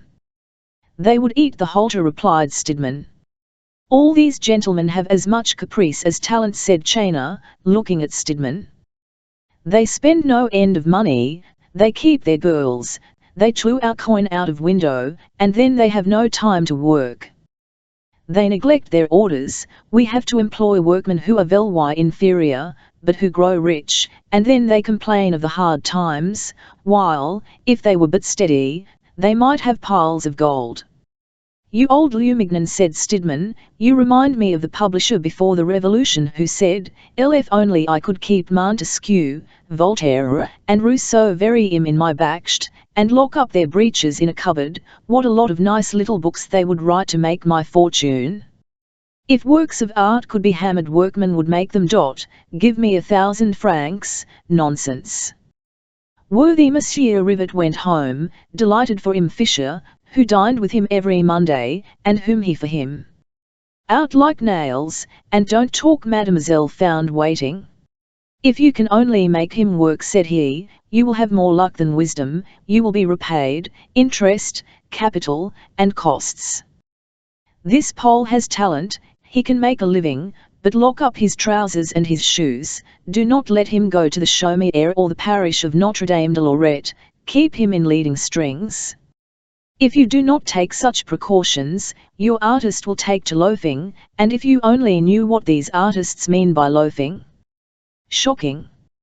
Why, I have just heard that they will spend 1,000-franc note in a day." This episode had a fatal influence on the home life of Wenceslas and Lisbeth. The benefactress flavoured the exile's bread with the wormwood of reproof, now that she saw her money in danger, and often believed it to be lost. From a kind mother she became a stepmother, she took the poor boy to task, she nagged him, scolded him for working too slowly, and blamed him for having chosen so difficult a profession. She could not believe that those models in red wax, little figures and sketches for ornamental work, could be of any value. Before long, vexed with herself for her severity, she would toil to efface the tears by her care and attention. Then the poor young man, after groaning to think that he was dependent on this shrew and under the thumb of a peasant of the Vosges, was bewitched by her coaxing ways and by a maternal affection that attached itself solely to the physical and material side of life. He was like a woman who forgives a week of ill usage for the sake of a kiss and a brief reconciliation. Thus Mademoiselle Fischer obtained complete power over his mind. The love of dominion that lay as a germ in the old maid's heart developed rapidly. She could now satisfy her pride and her craving for action. Had she not a creature belonging to her, to be scolded, flattered, and made happy, without any fear of a rival? Thus the good and bad sides of her nature alike found play. If she sometimes victimized the artist, she had, on the other hand, delicate impulses like the grace of wild flowers. It was a joy to her to provide for all his wants. She would have given her life for him, and Wenceslas knew it. Like every noble soul, the fellow forgot the bad points, the defects of the woman who had told him the story of her life as an excuse for her rough ways, and he remembered only the benefits she had done him. One day, exasperated with Wenceslas for having gone out walking instead of sitting at work, she made a great scene. "You belong to me," said she. "If you were an honest man, you would try to repay me the money you owe as soon as possible." The gentleman, in whose veins the blood of the Steinbocks was fired, turned pale. "Bless me," she went on, "we soon shall have nothing to live on but the 30 sous I earn, a poor workwoman." The two penniless creatures, worked up by their own war of words, grew vehement, and for the first time the unhappy artist reproached his benefactress for having rescued him from death only to make him lead the life of a galley slave, worse than the bottomless void, where at least, said he would have found rest. And he talked of flight. "Flight," cried Lisbeth. "Ah, Monsieur Rivet was right." And she clearly explained to the Pole that within 24 hours he might be clapped into prison for the rest of his days. It was a crushing blow. Steinbock sank into deep melancholy and total silence. In the course of the following night, Lisbeth, hearing overhead some preparations for suicide, went up to her pensioner's room, and gave him the schedule and a formal release. "Here, dear child, forgive me," she said with tears in her eyes. "Be happy, leave me. I am too cruel to you, only tell me that you will sometimes remember the poor girl who has enabled you to make a living.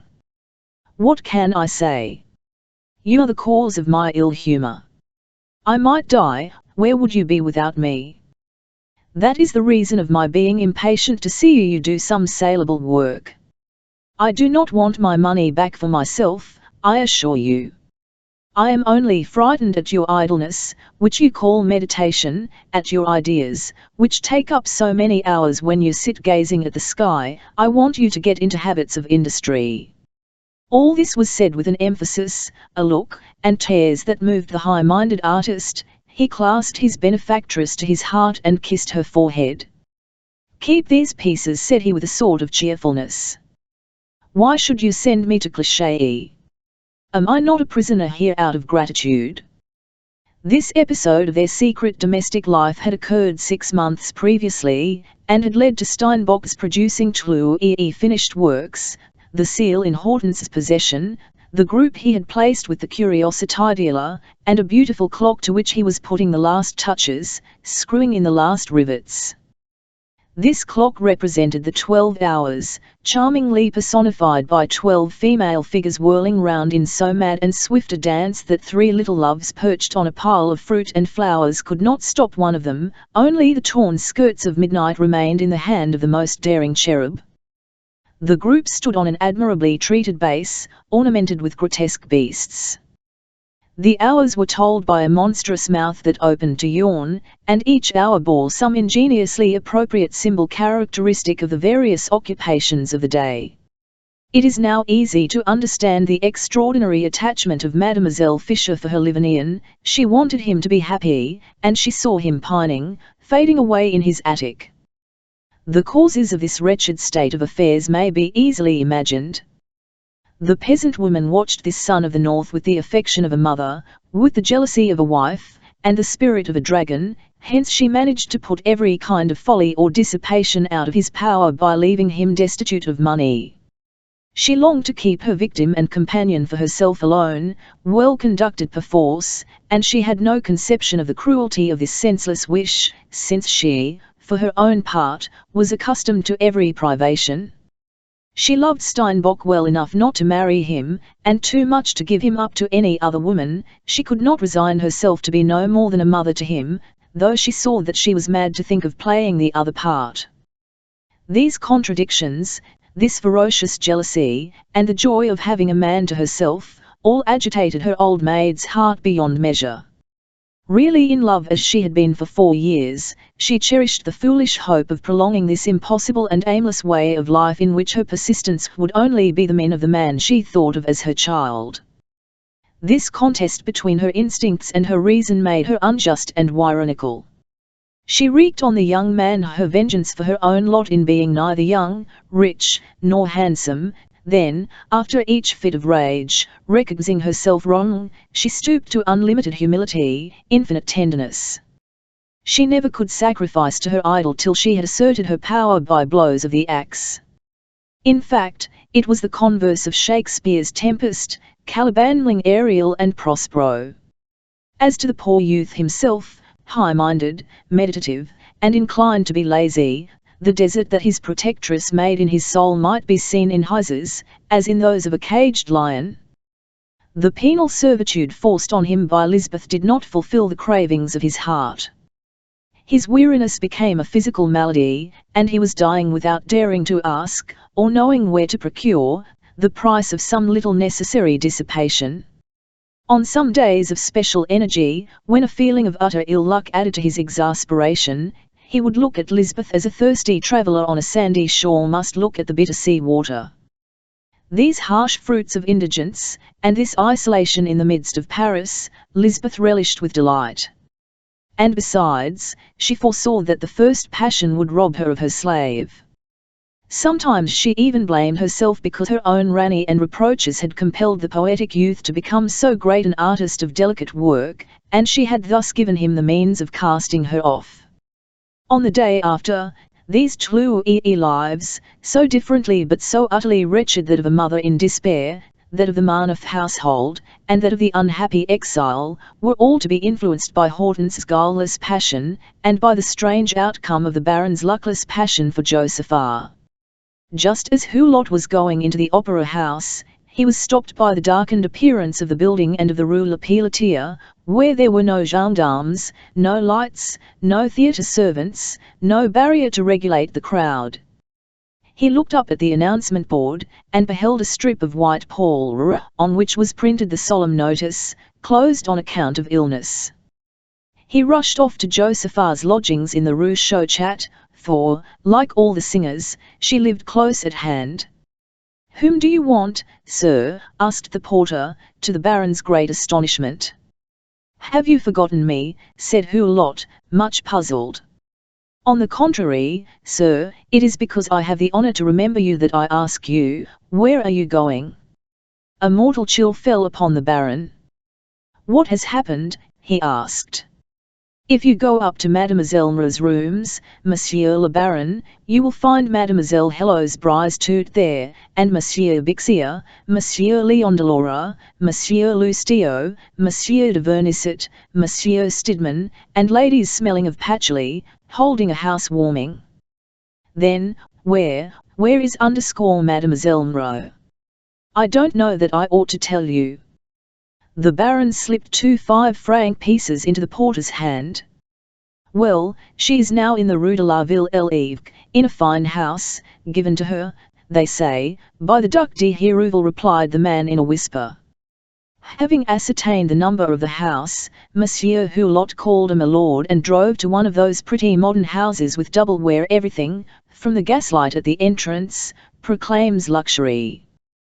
The Baron, in his blue cloth coat, white neckcloth, nankeen trousers, patent leather boots, and stiffly starched shirt frill, was supposed to be a guest, though a late arrival, by the janitor of this new Eden. His alacrity of manner and quick step justified this opinion. The porter rang a bell, and a footman appeared in the hall. This man, as new as the house, admitted the visitor, who said to him in an imperious tone, and with a lordly gesture, "Take in this card to Mademoiselle Josepha." The victim mechanically looked round the room in which he found himself, an anteroom full of choice flowers and of furniture that must have cost 20,000 francs. The servant, on his return, begged Monsieur to wait in the drawing-room till the company came to their coffee. Though the Baron had been familiar with imperial luxury, which was undoubtedly prodigious, while its productions, though not durable in kind, had nevertheless cost enormous sums, he stood dazzled, dumbfounded, in this drawing-room with 3 windows looking out on a garden like fairyland, one of those gardens that are created in a month with a made soil and transplanted shrubs, while the grass seems as if it must be made to grow by some chemical process.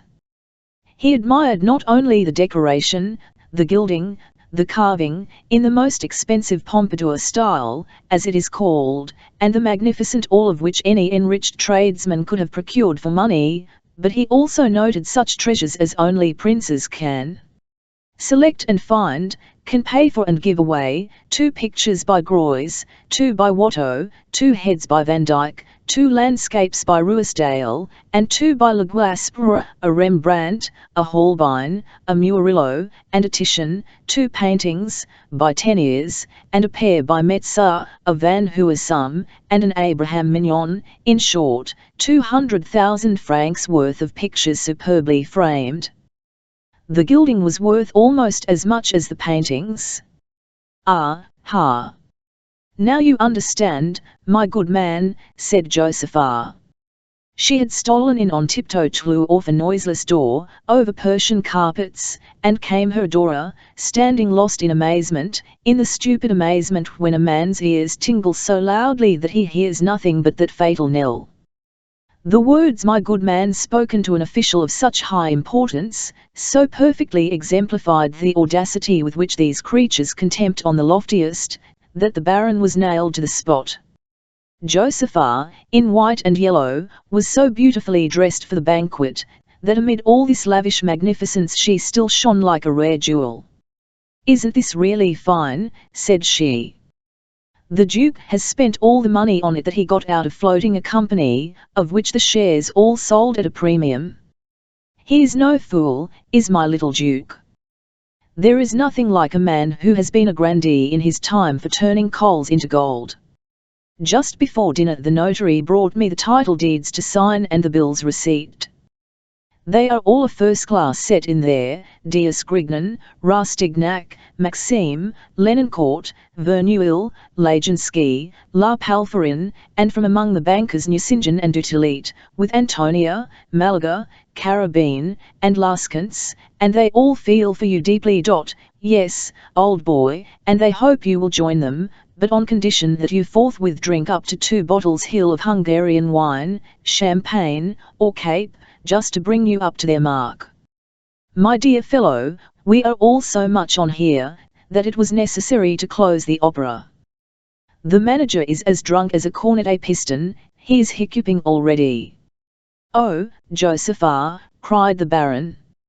"Now, can anything be more absurd than explanations?" she broke in with a smile. "Look here, can you stand 600,000 francs which this house and furniture cost? Can you give me a bond to the tune of 30,000 francs a year, which is what the Duke has just given me in a packet of common sugared almonds from the pretty notion that what an atrocity," cried Hulot, who in his fury would have given his wife's diamonds to stand in the Duc de Hérouvel's shoes for 24 hours. "Atrocity is my trade," said she. "So that is how you take it? Well, why don't you float a company? Goodness me! My poor died Tom, you ought to be grateful to me. I have thrown you over just when you would have spent on me your widow's fortune, your daughter's portion. What, tears? The empire is a thing of the past. I hail the coming empire." She struck a tragic attitude, and exclaimed, "Je call Hulot. Nay, I can't you not," and she went into the other through the door, left ajar, there came, like a lightning flash, a streak of light with an accompaniment of the crescendo of the orgy and the fragrance of a banquet of the choicest description. The singer peeped through off the partly open door, and seeing Hulot transfixed as if he had been a bronze image, she came one step forward into the room. "Monsieur," said she, "I have handed over the rubbish in the Rue Chauchat to Bixier's little Hello's Brise Tout. If you wish to claim your cotton nightcap, your bouchiac, your belt, and your wax dye, I have stipulated for their return." This insolent banter made the Baron leave the room as precipitately as Lot departed from Gomorrah, but he did not look back like Mrs. Lot. Hulot went home, striding along in a fury, and talking to himself. He found his family still playing the game of whist at 2 sous a point, at which he left them. On seeing her husband return, Adeline imagined something dreadful, some dishonour. She gave her cards to Hortense, and led Hector away into the very room where, only 5 hours since, Crevel had foretold her the utmost disgrace of poverty. "What is the matter?" she said, terrified. "Oh, forgive me, but let me tell you all these horrors." And for 10 minutes he poured out his wrath. "But, my dear," said the unhappy woman, with heroic courage, "these creatures do not know what love means, such pure and devoted love as you deserve. How could you, so clear-sighted as you are, dream of competing with millions?" "Dearest Adeline," cried the Baron, clasping her to his heart. The Baroness' words had shed balm on the bleeding wounds to his vanity. "To be sure, take away the Duc de Hérouvel's fortune, and she could not hesitate between us," said the Baron. "My dear," said Adeline with a final effort, "if you positively must have mistresses, why do you not seek them, like Crevel, among women who are less extravagant, and of a class that can for a time be content with little? We should all gain by that arrangement. I'll understand your need, but I do not understand that vanity." "Oh, what a kind and perfect wife you are," cried he. "I am an old lunatic, I do not deserve to have such a wife." "I am simply the Josephine of my Napoleon," she replied, with a touch of melancholy. "Josephine was not to compare with you," said he. "Come, I will play a game of whist with my brother and the children. I must try my hand at the business of a family man, I must get Hortense a husband, and bury the libertine." His frankness so greatly touched poor Adeline, that she said, "The creature has no taste to prefer any man in the world to my Hector. Oh, I would not give you up for all the gold on earth. How can any woman true you over who is so happy as to be loved by you?"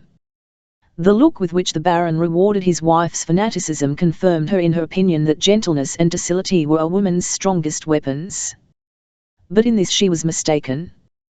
The noblest sentiments, carried to an excess, can produce mischief as great as do the worst vices. Bonaparte was made emperor for having fired on the people, at a stone's throw from the spot where Louis XVI lost his throne and his head because he would not allow a certain Monsieur Sauce to be hurt. On the following morning, Hortense, who had slept with the seal under her pillow, so as to have it close to her all night, dressed very early, and sent to beg her father to join her in the garden as soon as he should be down. By about 9:30, the father, acceding to his daughter's petition, gave her his arm for a walk, and they went along the quays by the Pont Royal to the Place du Carrousel. "Let us look into the shop windows, Papa," said Hortense, as they went through off the little gate to cross the wide square. "What, here?" said her father, laughing at her. "We are supposed to have come to see the pictures, and over there," and she pointed to the stalls in front of the houses at a right angle to the Rue du Doyen, "look. There are dealers in curiosities and pictures, your cousin lives there." "I know it, but she must not see us." "And what do you want to do?" said the Baron, who, finding himself within 30 yards of Madame Marneffe's windows, suddenly remembered her. Hortense had dragged her father in front of one of the shops forming the angle of a block of houses built along the front of the old Louvre, and facing the Hôtel de Nantes. She went into this shop. Her father stood outside, absorbed in gazing at the windows of the pretty little lady, who, the evening before, had left her image stamped on the old beau's heart, as if to alleviate the wound he was so soon to receive, and he could not help putting his wife's sage advice into practice. "I will fall back on a simple little citizen's wife," said he to himself, recalling Madame Marneffe's adorable graces. "Such a woman as that will soon make me forget that grasping Josepha." Now, this was what was happening at the same moment outside and inside the curiosity shop. As he fixed his eyes on the windows of his new belle, the Baron saw the husband, who, while brushing his coat with his own hands, was apparently on the lookout, expecting to see someone on the square. Fearing lest he should be seen, and subsequently recognized, the amorous Baron turned his back on the Rue du Doyen, or rather stood at Clouet quarters face, as it were, so as to be able to glance round from time to time.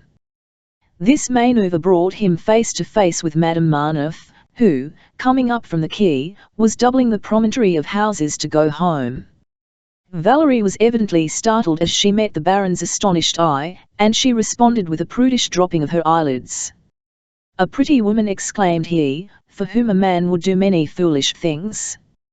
"Indeed, monsieur," said she, turning suddenly, like a woman who has just come to some vehement decision, "you are Monsieur le Baron Hulot, I believe." The Baron, more and more bewildered, bowed assent. "Then, as chance has twice made our eyes meet, and I am so fortunate as to have interested or puzzled you, I may tell you that, instead of doing anything foolish, you ought to do justice. My husband's fate rests with you." "And how may that be?" asked the gallant Baron. "He is employed in your department in the War Office, under Monsieur Lebrun, in Monsieur room," said she with a smile.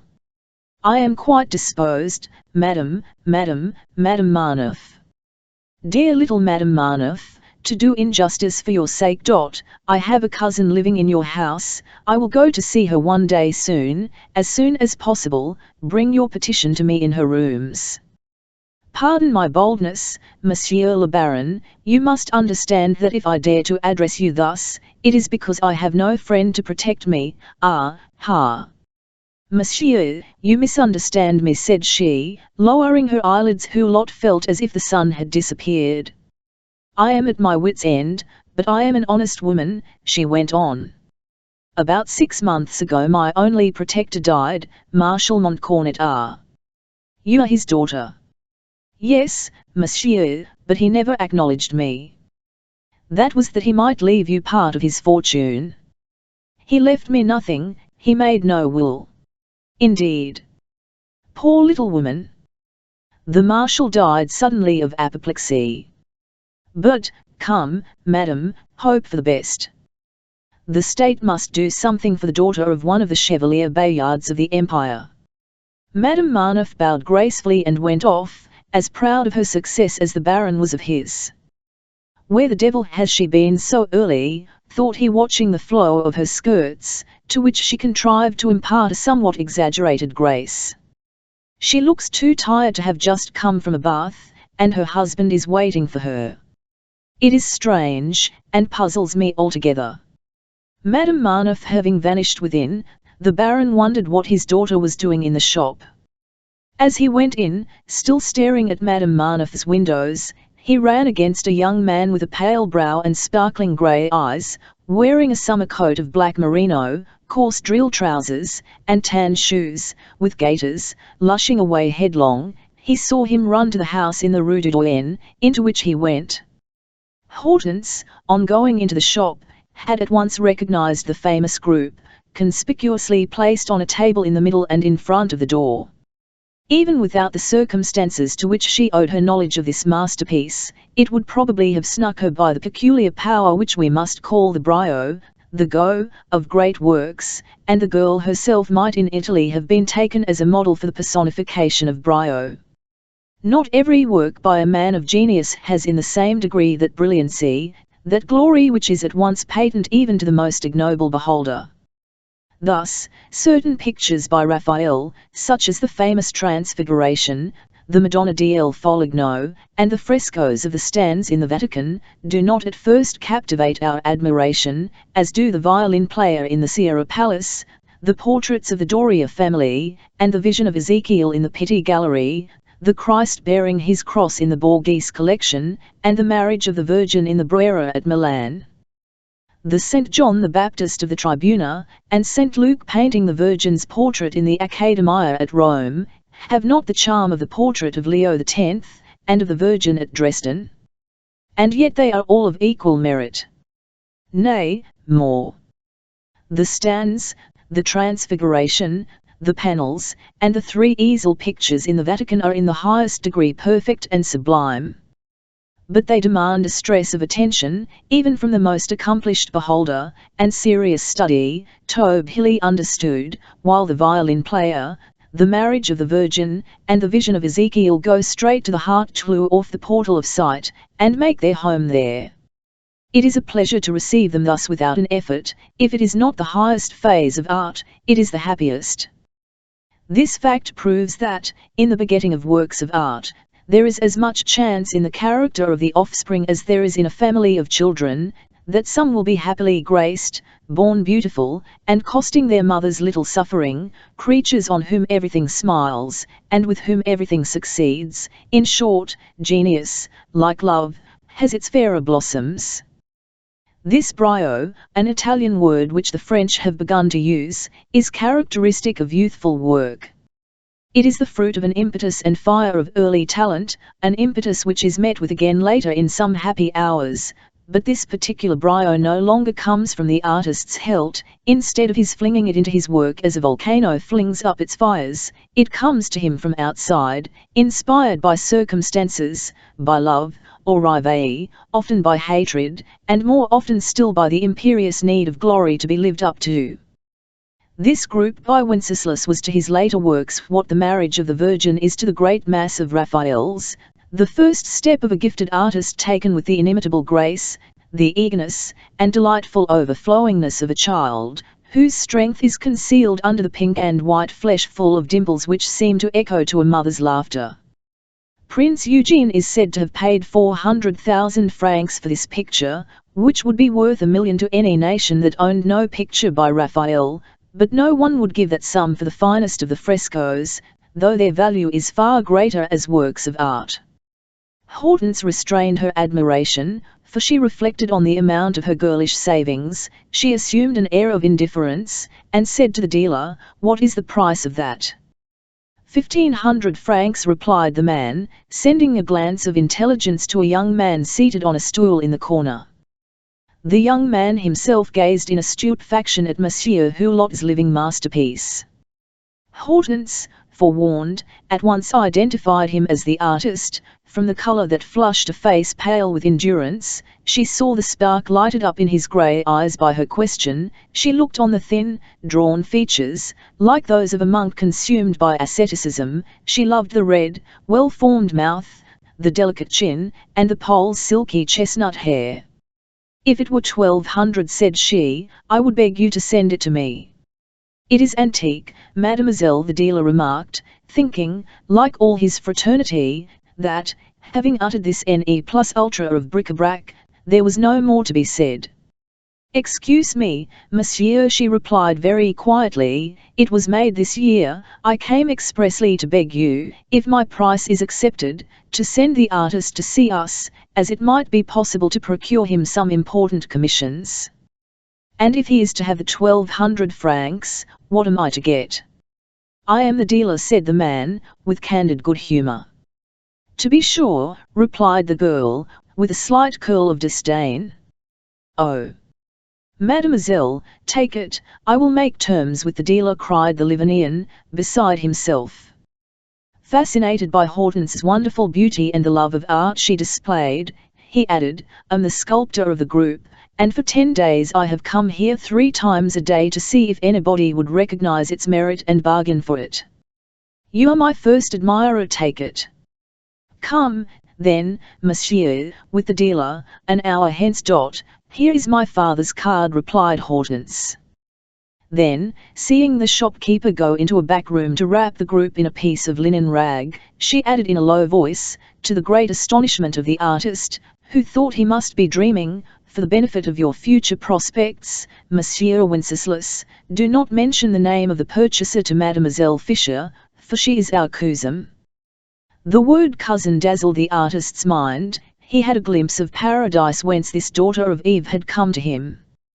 He had dreamed of the beautiful girl of whom Lisbeth had told him, as Hortense had dreamed of her cousin's lover, and, as she had entered the shop, thought he, if she could but be like this. The look that passed between the lovers may be imagined. It was a flame, for virtuous lovers have no hypocrisies. "Well, what the deuce are you doing here?" her father asked her. "I have been spending 1,200 francs that I had saved." "Come." And she took her father's arm. 1,200 francs, he repeated. "To be exact, 1,300, you will lend me the odd 100. "And on what, in such a place, could you spend so much?" "Ah!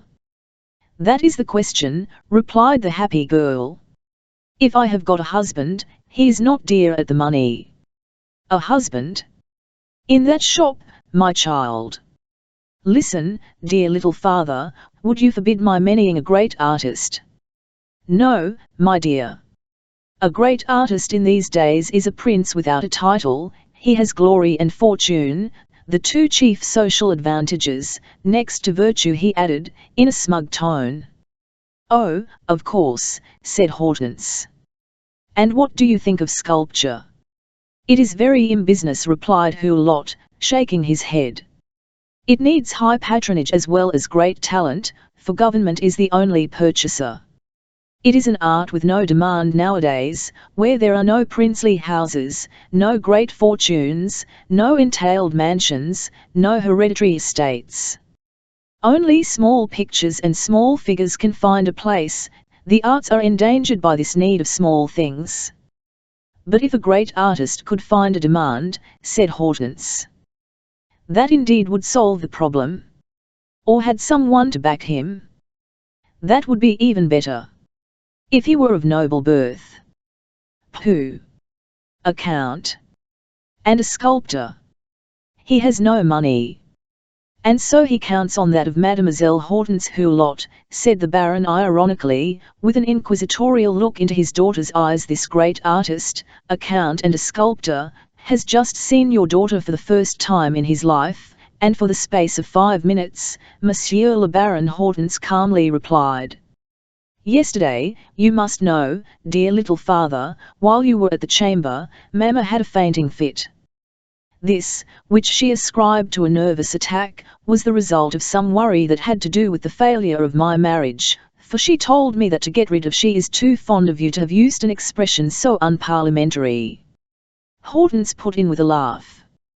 "No, she did not use those words, but I know that a girl old enough to marry and who does not find a husband is a heavy cross for respectable parents to bear. Well, she thinks that if a man of energy and talent could be found, who would be satisfied with 30,000 francs for my marriage portion, we might all be happy. In fact, she thought it advisable to prepare me for the modesty of my future lot, and to hinder me from indulging in too fervid dreams." Which evidently meant an end to the intended marriage, and no settlements for me. "Your mother is a very good woman, noble, admirable," replied the father, deeply humiliated, though not sorry to hear this confession. "She told me yesterday that she had your permission to sell her diamonds so as to give me something to marry on, but I should like her to keep her jewels, and to find a husband myself. I think I have found the man, the possible husband, answering to Mamma's prospectus, there, in the Place du Carrousel, and in one morning." "Oh, Papa, the mischief lies deeper," said she archly. "Well, come, my child, tell the whole story to your good old father," said he persuasively, and concealing his uneasiness. Under promise of absolute secrecy, Hortense repeated the upshot of her various conversations with her cousin Betty. Then, when they got home, she showed the much talked of seal to her father in evidence of the sagacity of her views. The father, in the depth of his heart, wondered at the skill and acumen of girls who act on instinct, discerning the simplicity of the scheme which her idealized love had suggested in the course of a single night to his guileless daughter. "You will see the masterpiece I have just bought, it is to be brought home, and that dear Wenceslas is to come with the dealer. The man who made that group ought to make a fortune, only use your influence to get him an order for a statue, and rooms at the Institute." "How you run on," cried her father. "Why, if you had your own way, you would be man and wife within the legal period, in 11 days, must we wait so long?" said she, laughing. "But I fell in love with him in 5 minutes, as you fell in love with Mamma at first sight.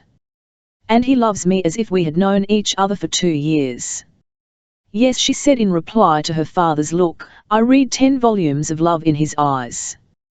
And will not you and Mamma accept him as my husband when you see that he is a man of genius?" "Sculpture is the greatest of the arts," she cried, clapping her hands and jumping. "I will tell you everything." "What, is there more to come?" asked her father, smiling. The child's complete and effervescent innocence had restored her father's peace of mind. "A confession of the first importance," said she. "I loved him without knowing him, and, for the last hour, since seeing him, I am crazy about a little too crazy," said the Baron, who was enjoying the sight of this guileless passion. "Do not punish me for confiding in you," replied she. "It is so delightful to say to my father's Hien, I love him. I am so happy in loving him. You will see my Wenceslas. His brow is so sad. The sun of genius shines in his grey eyes, and what an air he has. What do you think of Livonia? Is it a fine country? The idea of Cousin Betty's marrying that young fellow. She might be his mother. It would be murder. I am quite jealous of all she has ever done for him. But I don't think my marriage will please her. See, my darling, we must hide nothing from your mother. I should have to show her the seal, and I promised not to betray Cousin Lisbeth, who is afraid, she says, of Mamma's laughing at her," said Hortense. "You have scruples about the seal, and none about robbing your cousin of her lover." "I promised about the seal, I made no promise about the sculptor." This adventure, patriarchal in its simplicity, came admirably apropos to the unconfessed poverty of the family. The Baron, while praising his daughter for her candour, explained to her that she must now leave matters to the discretion of her parents. "You understand, my child, that it is not your part to ascertain whether your cousin's lover is a count, if he has all his papers properly certified, and if his conduct is a guarantee for his respectability. As for your cousin, she refused 5 offers when she was 20 years younger, that will prove no obstacle, I undertake to say. Listen to me, Papa, if you really wish to see me married, never say a word to Lisbeth about it till just before the contract is signed. I have been catechizing her about this business for the last 6 months. Well, there is something about her quite inexplicable." "What?" said her father, puzzled. "Well, she looks evil when I say too much, even in joke, about her lover. Make inquiries, but leave me to row my own boat. My confidence ought to reassure you. The Lord said, 'Suffer little children to come unto me.' You are one of those who have come back again," replied the Baron with a touch of irony. After breakfast the dealer was announced, and the artist with his group. The sudden flush that reddened her daughter's face at once made the Baroness suspicious and then watchful, and the girl's confusion and the light in her eyes soon betrayed the mischief so badly guarded in her simple heart. Count Steinbock, dressed in black, struck the Baron as a very gentlemanly young man. "Would you undertake a bronze statue?" he asked, as he held up the group. After admiring it on trust, he passed it on to his wife, who knew nothing about sculpture. "It is beautiful, isn't it, Mamma?" said Hortense in her mother's ear. "A statue? Monsieur, it is less difficult to execute a statue than to make a clock like this, which my friend here has been kind enough to bring," said the artist in reply. The dealer was placing on the dining room sideboard the wax model of the 12 hours that the Loves were trying to delay. "Leave the clock with me," said the Baron, astounded at the beauty of the sketch. "I should like to show it to the Ministers of the Interior and of Commerce." "Who is the young man in whom you take so much interest?" the Baroness asked her daughter. "An artist who could afford to execute this model could get 100,000 francs for it," said the curiosity dealer, putting on a knowing and mysterious look as he saw that the artist and the girl were interchanging glances. He would only need to sell 20 copies at 8,000 francs each, for the materials would cost about 1,000 crowns for each example. But if each copy were numbered and the mold destroyed, it would certainly be possible to meet with 20 amateurs only too glad to possess a replica of such a work. 100,000 francs, cried Steinbock, looking from the dealer to Hortense, the Baron, and the Baroness. "Yes, 100,000 francs," repeated the dealer. "If I were rich enough, I would buy it of you myself for 20,000 francs, for by destroying the mold it would become a valuable property. But one of the princes ought to pay 30 or 40,000 francs for such a work to ornament his drawing room. No man has ever succeeded in making a clock satisfactory alike to the vulgar and to the connoisseur, and this one, sir, solves the difficulty." "This is for yourself, monsieur," said Hortense, giving 6 gold pieces to the dealer. "Never breathe a word of this visit to any one living," said the artist to his friend, at the door. "If you should be asked where we sold the group, mention the Duc de Hérouville, the famous collector in the Rue de Varennes." The dealer nodded assent. "And your name?" said Hulot to the artist when he came back. "Count Steinbock." "Have you the paulras that prove your identity?" "Yes, Monsieur le Baron." "They are in Russian and in German, but not legalized." "Do you feel equal to undertaking a statue 9 feet high?" "Yes, monsieur." "Well, then, if the persons whom I shall consult are satisfied with your work, I can secure you the commission for the statue of Marshal Montcornet, which is to be erected on his monument at Père Lachaise. The Minister of War and the old officers of the Imperial Guard have subscribed a sum large enough to enable us to select our artist." "Oh, monsieur, it will make my fortune," exclaimed Steinbock, overpowered by so much happiness at once. "Be easy," replied the Baron graciously. "If the 2 ministers to whom I propose to show your group and this sketch in wax are delighted with these 2 pieces, your prospects for fortune are good." Hortense hugged her father's arm so tightly as to hurt him. "Bring me your paulras, and say nothing of your hopes to anybody, not even to our old cousin Betty." "Lisbeth," said Madame Hulot, at last understanding the end of all this, though unable to guess the means. "I could give proof of my skill by making a bust of the Baroness," added Wenceslas. The artist, struck by Madame Hulot's beauty, was comparing the mother and daughter. "Indeed, monsieur, life may smile upon you," said the Baron, quite charmed by Count Steinbock's refined and elegant manner. "You will find out that in Paris no man is clever for nothing, and that persevering toil always finds its reward here." Hortense, with a blush, held out to the young man a pretty Algerian purse containing 60 gold pieces. The artist, with something still of a gentleman's pride, responded with a mounting colour easy enough to interpret. "This, perhaps, is the first money your works have brought you," said Adeline. "Yes, madam, my works of art.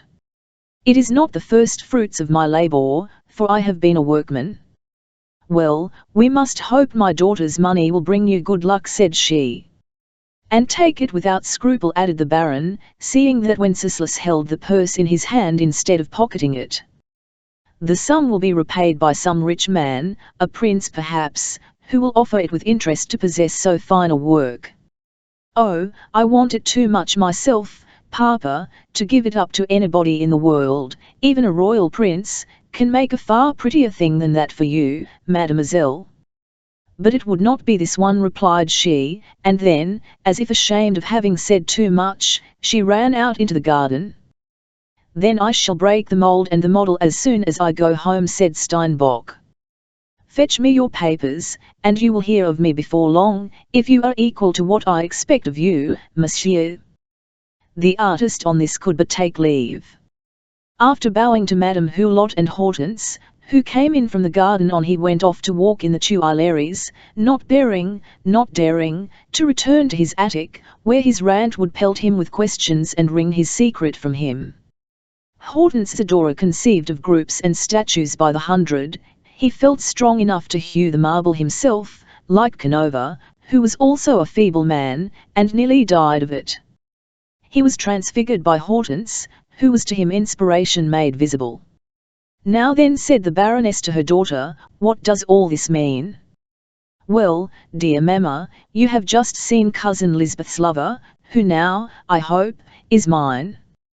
But shut your eyes, know nothing." "Good heavens!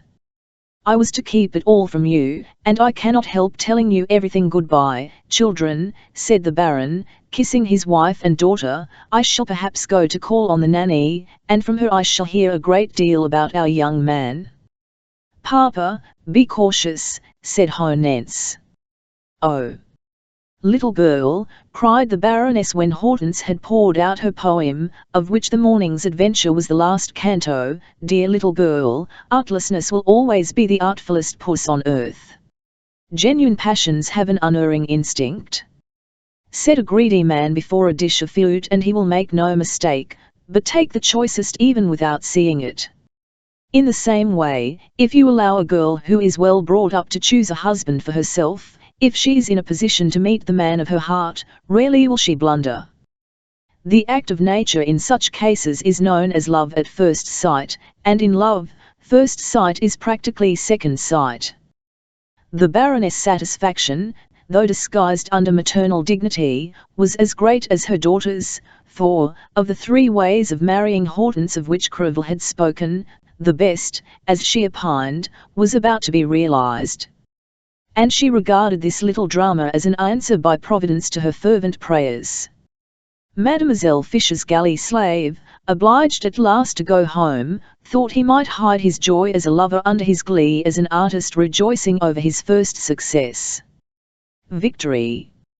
"My group is sold to the Duc de Hérouville, who is going to give me some commissions," cried he, throwing the 1,200 francs in gold on the table before the old maid. He had, as may be supposed, concealed Hortense's purse. It lay next to his heart.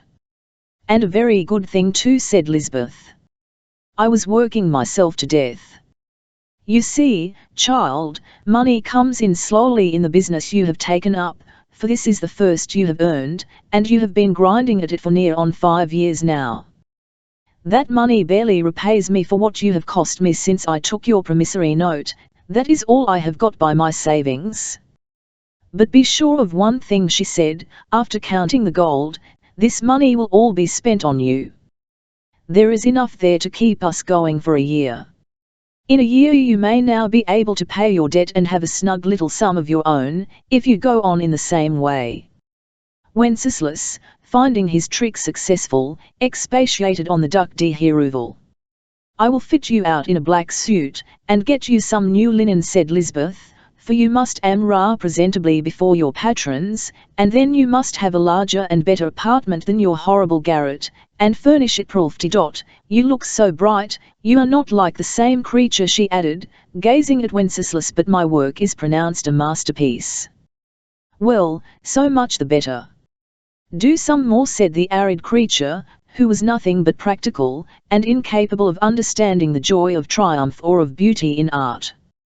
"Trouble your head no further about what you have sold, make something else to sell. You have spent 200 francs in money, to say nothing of your time and your labor, on that devil of a Samson. Your clock will cost you more than 2,000 francs to execute. I tell you what, if you will listen to me, you will finish the 2 little boys crowning the little girl with cornflowers. That would just suit the Parisians. I will go round to Monsieur Graff the tailor before going to Monsieur Crevel. Go up now and leave me to dress." Next day the Baron, perfectly crazy about Madame Marneuf, went to see Cousin Betty, who was considerably amazed on opening the door to see who her visitor was, for he had never called on her before. She at once said to herself, "Can it be that Honence wants my lover?" For she had heard the evening before, at Monsieur Crevel's, that the marriage with the Councillor of the Supreme Court was broken off. "What, cousin? You here? This is the first time you have ever been to see me, and it is certainly not for love of my fine eyes that you have come now." "Fine eyes is the truth," said the Baron. "You have as fine eyes as I have ever seen. Come, what are you here for? I really am ashamed to receive you in such a kennel." The outer of the two inhabited by Lisbeth served her as sitting room, dining room, kitchen, and workroom. The furniture was such as beseemed a well-to-do artisan: walnut wood chairs with straw seats, a small walnut wood dining table, a work table, some coloured prints in black wooden frames, short muslin curtains to the windows, the floor well polished and shining with cleanliness, not a speck of dust anywhere, but all cold and dingy, like a picture by Tarberg in every particular, even to the grey tone given by a wall paler once blue and now faded to grey. As to the bedroom, no human being had ever penetrated its secrets. The Baron took it all in at a glance, saw the sign manual of commonness on Eve 1y detail, from the cast-iron stove to the household utensils, and his gorge rose as he said to himself, "And this is virtue. What am I here for?" said he aloud. "You are far too cunning not to guess, and I had better tell you plainly," cried he, sitting down and looking out across the courtyard through an opening he made in the puckered curtain. "There is a very pretty woman in the house Madame Marnoff." "Now I understand," she exclaimed, seeing it all. "But Josepha?" "Alas, cousin, Josepha is no more. I was turned out of doors like a discarded footman." "And you would like," said Lisbeth, looking at the Baron with the dignity of a prude on her guard, "a quarter of an hour too soon? As Madame Marnoff is very much the lady, and the wife of an employee, you can meet her without compromising yourself," the Baron went on, "and I should like to see you neighbourly." "Oh, you need not be alarmed, she will have the greatest consideration for the cousin of her husband's chief." At this moment the whistle of a gun was heard on the stairs and the footstep of a woman wearing the thinnest boots. The sound ceased on the landing. There was a tap at the door, and Madame Marnoff came in. "Pray excuse me, mademoiselle, for thus intruding upon you, but I failed to find you yesterday when I came to call. We are near neighbours, and if I had known that you were related to Monsieur le Baron, I should long since have craved your kind interest with him. I saw him come in, so I took the liberty of coming across, for my husband, Monsieur le Baron, spoke to me of a report on the office clerks which is to be laid before the minister tomorrow." She seemed quite agitated and nervous, but she had only run upstairs. "You have no need to play the petitioner, fair lady," replied the Baron. "It is I who should ask the favour of seeing you." "Very well, if mademoiselle allows it, pray come," said Madame Marnoff. "Yes, go, cousin, I will join you," said Lisbeth judiciously. The Parisienne had so confidently counted on the chief's visit and intelligence, that not only had she dressed herself for so important an interview, she had dressed her room. Early in the day it had been furnished with flowers purchased on credit. Marnoff had helped his wife to polish the furniture, down to the smallest objects, washing, brushing, and dusting everything. Valerie wished to be found in an atmosphere of sweetness, to attract the chief and to please him enough to have a right to be Camille, to tantalize him as a child would, with all the tricks of fashionable tactics. She had gauged Hulot. Give a Paris woman at bay 24 hours, and she will overthrow a ministry. The man of the Empire, accustomed to the ways to the Empire, was no doubt quite ignorant of the ways of modern love-making, of the scruples in vogue and the various styles of conversation invented since 1830, which led to the weak woman being regarded as the victim of her lover's desires, a sister of charity salving a wound, an angel sacrificing herself. This modern art of love uses a vast amount of evangelical phrases in the service of the devil. Passion is martyrdom. Both parties aspire to the ideal, to the infinite. Love is to make them so much better. All these fine words are but a pretext for putting increased ardour into the practical side of it, more frenzy into a fall than of old. This hypocrisy, a characteristic of the times, is a gangrene in gallantly. The lovers are both angels, and they behave, if they can, like two devils. Love had no time for such subtle analysis between two campaigns, and in 1809 its successes were as rapid as those of the Empire.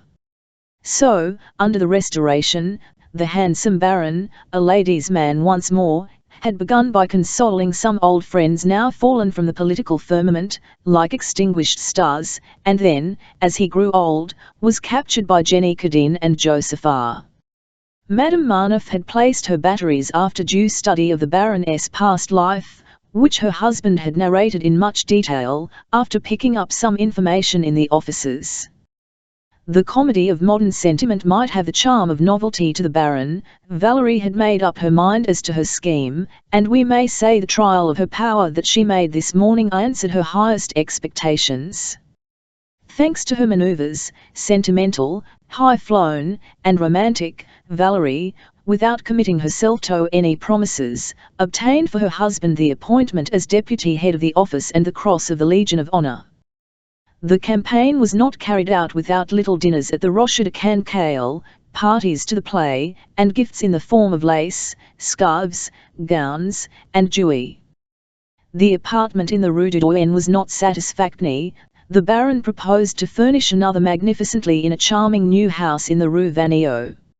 Monsieur Marneffe got a fortnight's leave, to be taken a month hence for urgent private affairs in the country, and a present in money. He promised himself that he would spend both in a little town in Switzerland, studying the fair sex. While Monsieur Hulot thus devoted himself to the lady he was protecting, he did not forget the young artist.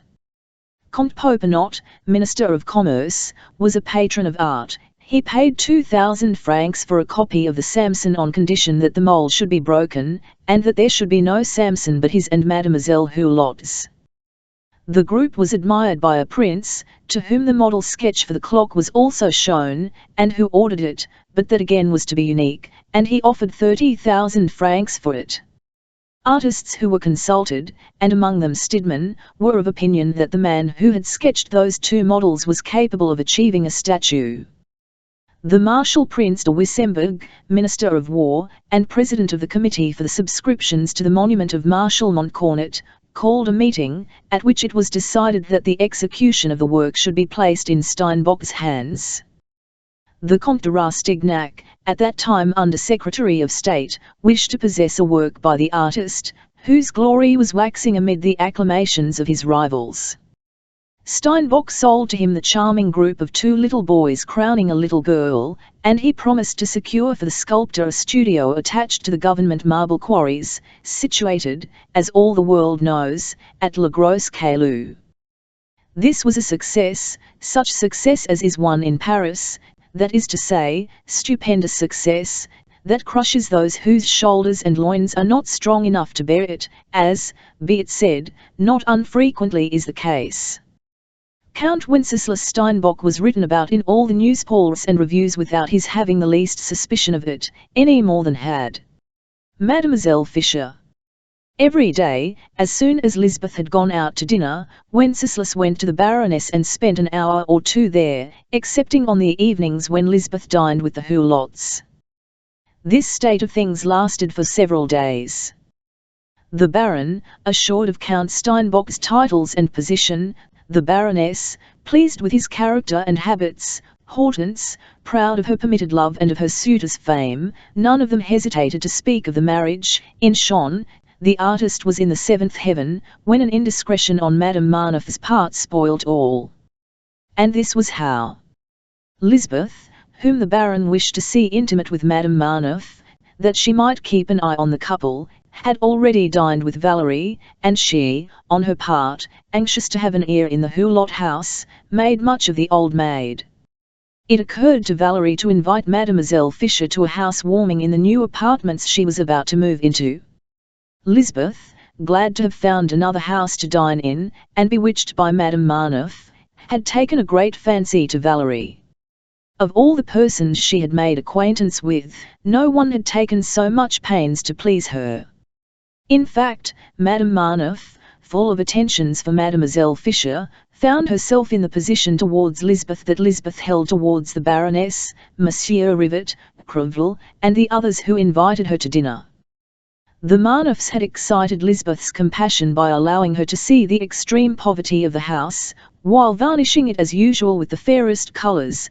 Their friends were under obligations to them and ungrateful.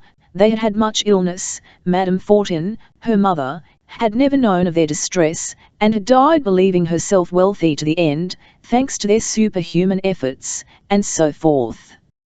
"Poor people," said she to her cousin Hulot, "you are right to do what you can for them, they are so brave and so kind. They can hardly live on the 1,000 crowns he gets as deputy head of the office, for they have got into debt since Marshal Montcornet's death.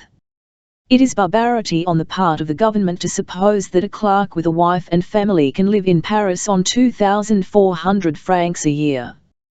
And so, within a very short time, a young woman who affected regard for her, who told her everything, and consulted her, who flattered her, and seemed ready to yield to her guidance, had become dearer to the eccentric cousin Lisbeth than all her relations.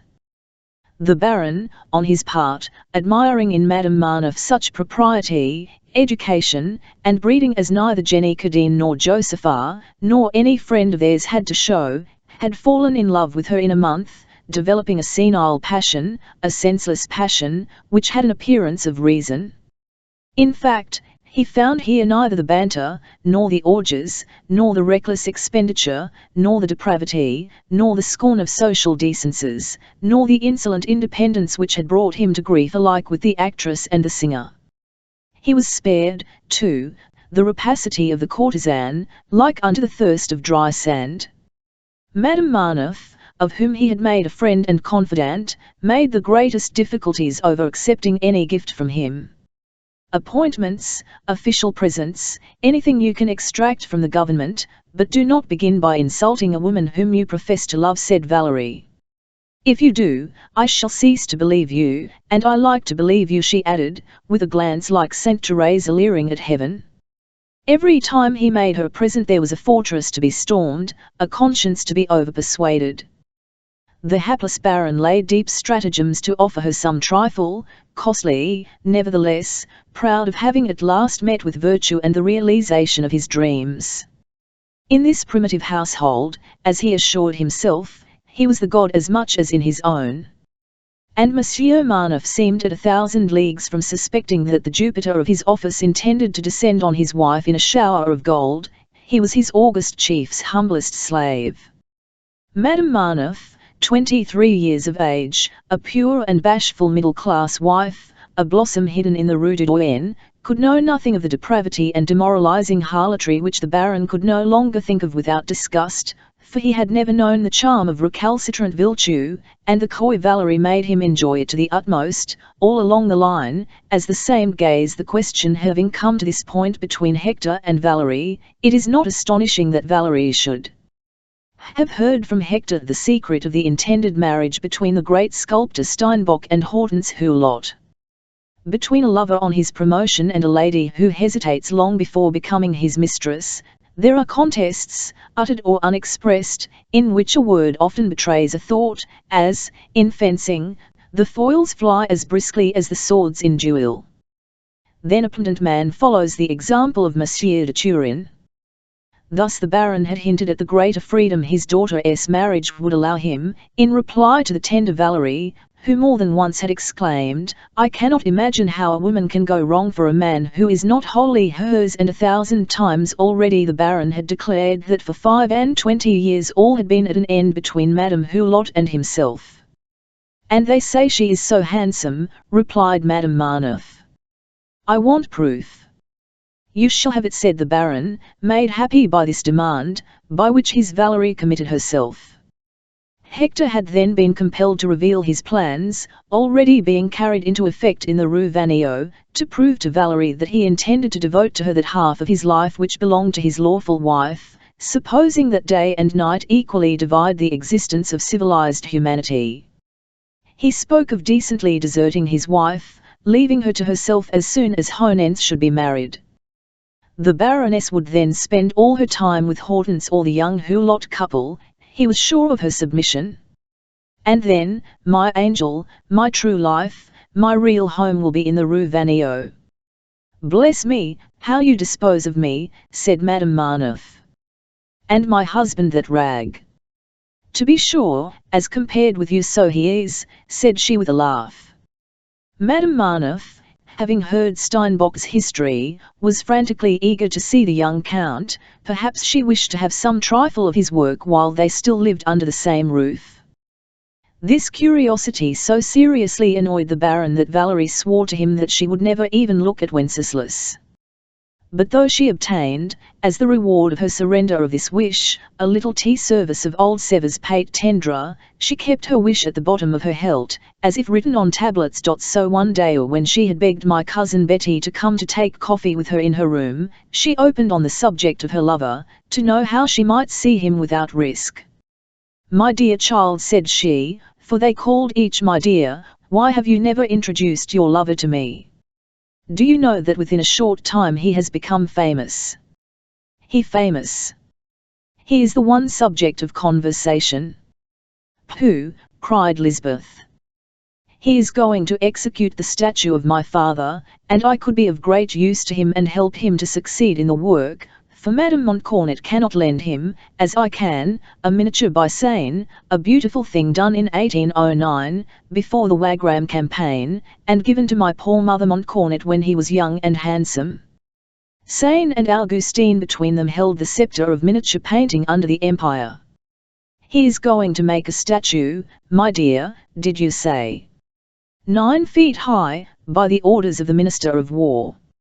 Why, where have you dropped from that I should tell you the news? Why, the government is going to give Count Steinbock rooms and a studio at Le Gros Caillou, the depot for marble. Your Pole will be made the director, I should not wonder, with 2,000 francs a year and a ring on his finger." "How do you know all this when I have heard nothing about it?" said Lisbeth at last, shaking off her amazement. "Now, my dear little cousin Betty," said Madame Marneuf, in an insinuating voice, "are you capable of devoted friendship, put to any test? Shall we henceforth be sisters?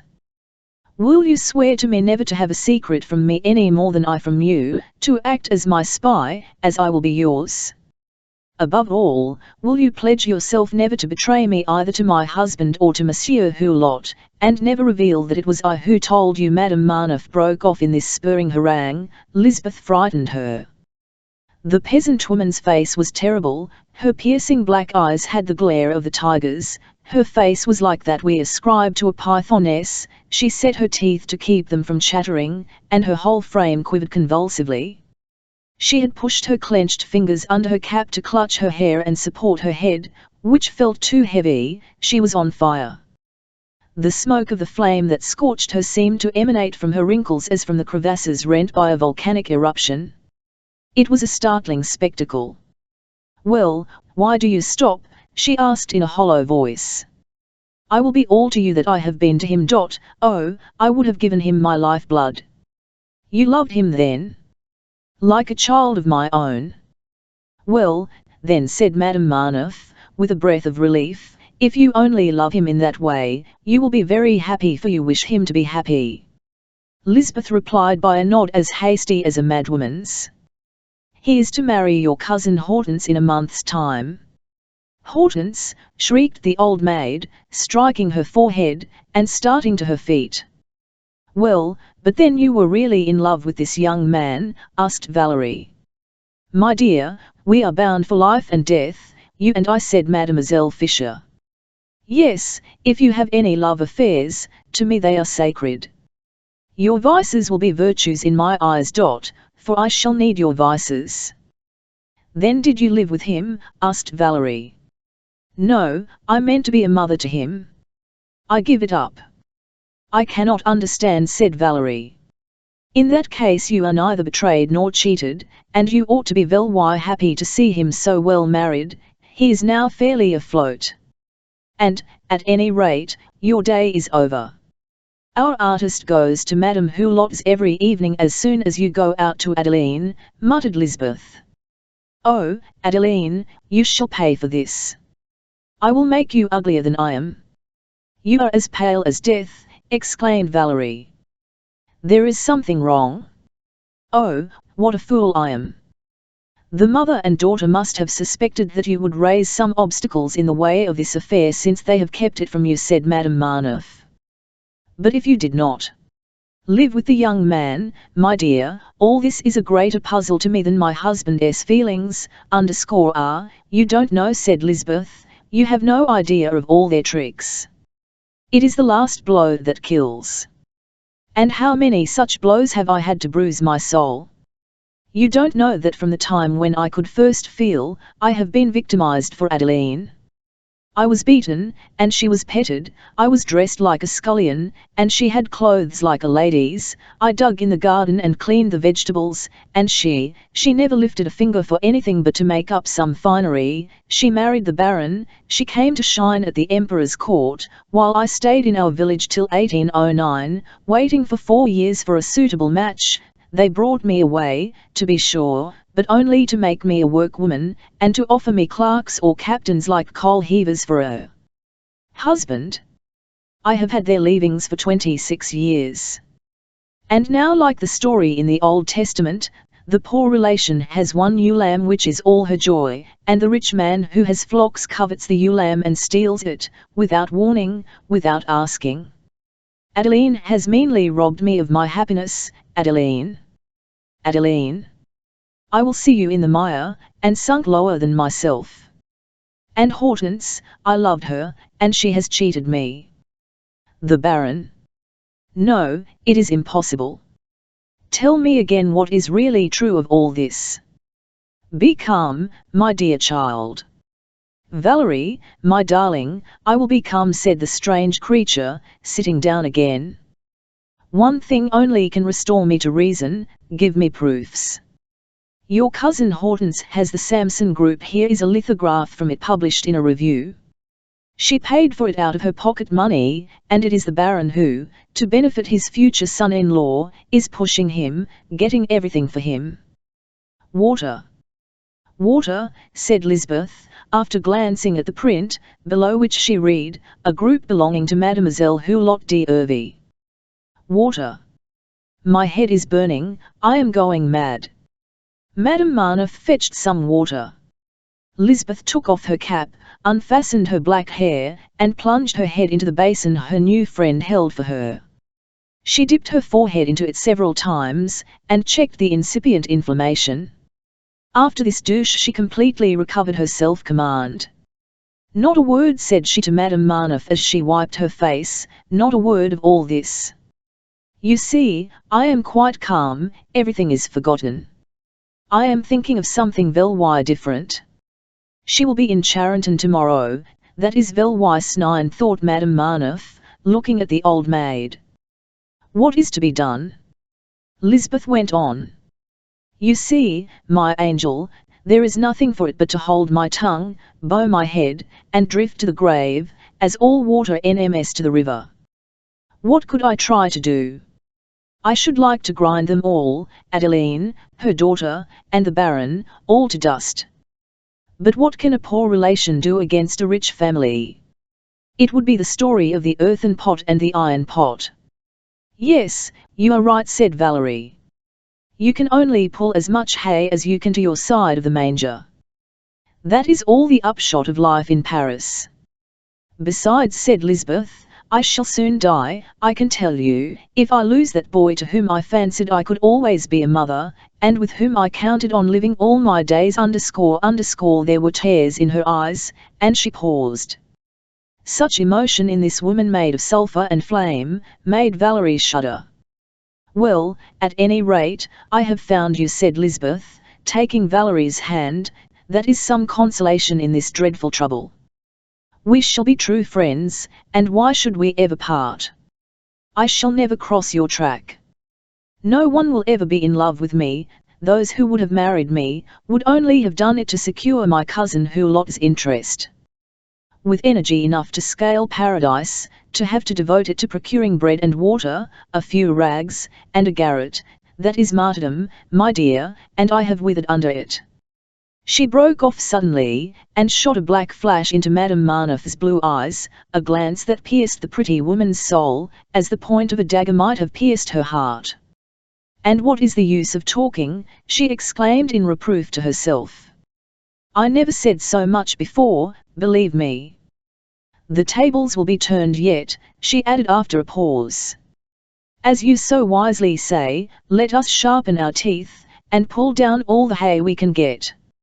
"You are very wise," said Madame Marneffe, who had been frightened by this scene, and had no remembrance of having uttered this maxim. "I am sure you are right, my dear child. Life is not so long after all, and we must make the best of it, and make use of others to contribute to our enjoyment. Even I have learned that, young as I am. I was brought up a spoilt child, my father married ambitiously, and almost forgot me, after making me his idol and bringing me up like a queen's daughter. My poor mother, who filled my head with splendid visions, died of grief at seeing me married to an office clerk with 1,200 francs a year, at 39, an aged and hardened libertine, as corrupt as the hulks, looking on me, as others looked on you, as a means of fortune. Well, in that wretched man, I have found the best of husbands.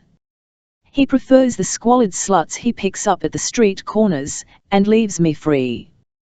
Though he keeps all his salary to himself, he never asks me where I get money to live on," and she in her turn stopped short, as a woman does who feels herself carried away by the torrent of her confessions. Struck, too, by Lisbeth's eager attention, she thought well to make sure of Lisbeth before revealing her last secrets.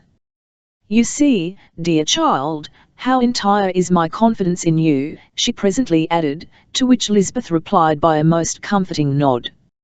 An oath may be taken by a look and a nod more solemnly than in a court of justice.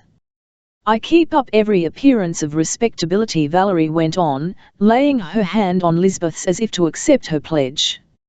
"I am a married woman, and my own mistress, to such a degree, that in the morning, when Marneffe sets out for the office, if he takes it into his head to say goodbye and finds my door locked, he goes off without a word.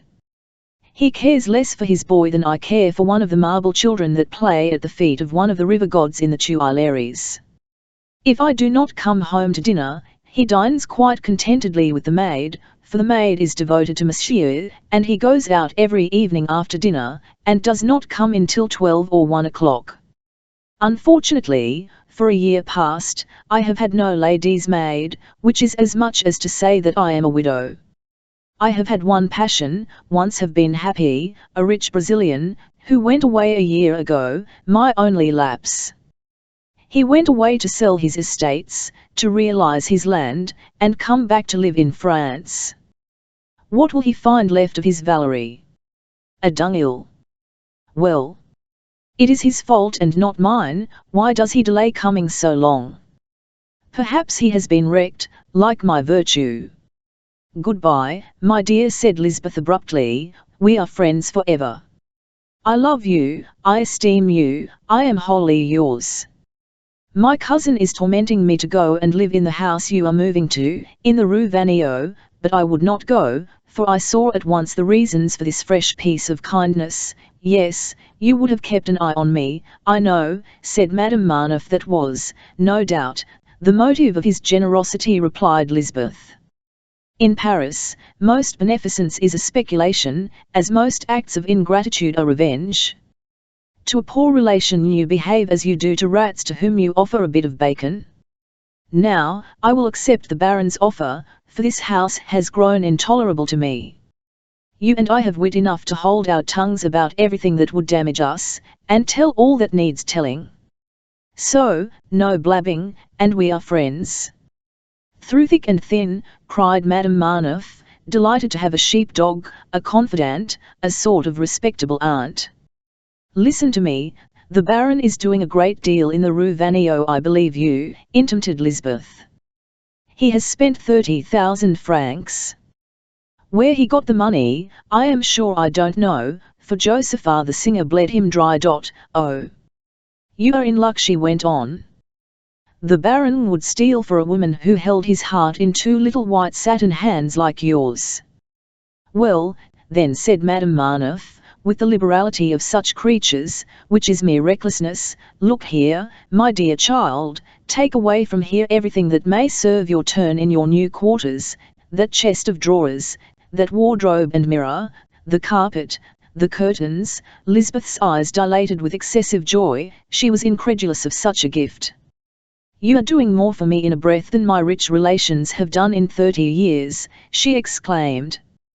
They have never even asked themselves whether I had any furniture at all. On his first visit, a few weeks ago, the Baron made a rich man's face on seeing how poor I was. Thank you, my dear, and I will give you your money's worth, you will see how by and by. Valerie went out on the landing with her cousin Betty, and the two women embraced. Pow! How she stinks of hard work, said the pretty little woman to herself when she was alone. I shall not embrace you often, my dear cousin. At the same time, I must look sharp. She must be skillfully managed, for she can be of use, and help me to make my fortune. Like the TME Creole of Paris, Madame Marneffe abhorred trouble. She had the calm indifference of a cat, which never jumps or runs but when urged by necessity. To her, life must be all pleasure, and the pleasure without difficulties. She loved flowers, provided they were brought to her. She could not imagine going to the play but to a good box, at her own command, and in a carriage to take her there. Valerie inherited these courtesan tastes from her mother, on whom General Montcornet had lavished luxury when he was in Paris, and who for 20 years had seen all the world at her feet, who had been wasteful and prodigal, squandering her all in the luxurious living of which the programme has been lost since the fall of Napoleon. The grandees of the empire were a match in their follies for the great nobles of the last century. Under the Restoration the nobility cannot forget that it has been beaten and robbed, and so, with 2 or 3 exceptions, it has become tlouifty, pedant, and stay-at-home, in short, bourgeois and penurious. Since then, 1830 has crowned the work of 1793. In France, henceforth, there will be great names, but no great houses, unless there should be political changes which we can hardly foresee. Everything takes the stamp of individuality. The wisest invest in annuities. Family pride is destroyed.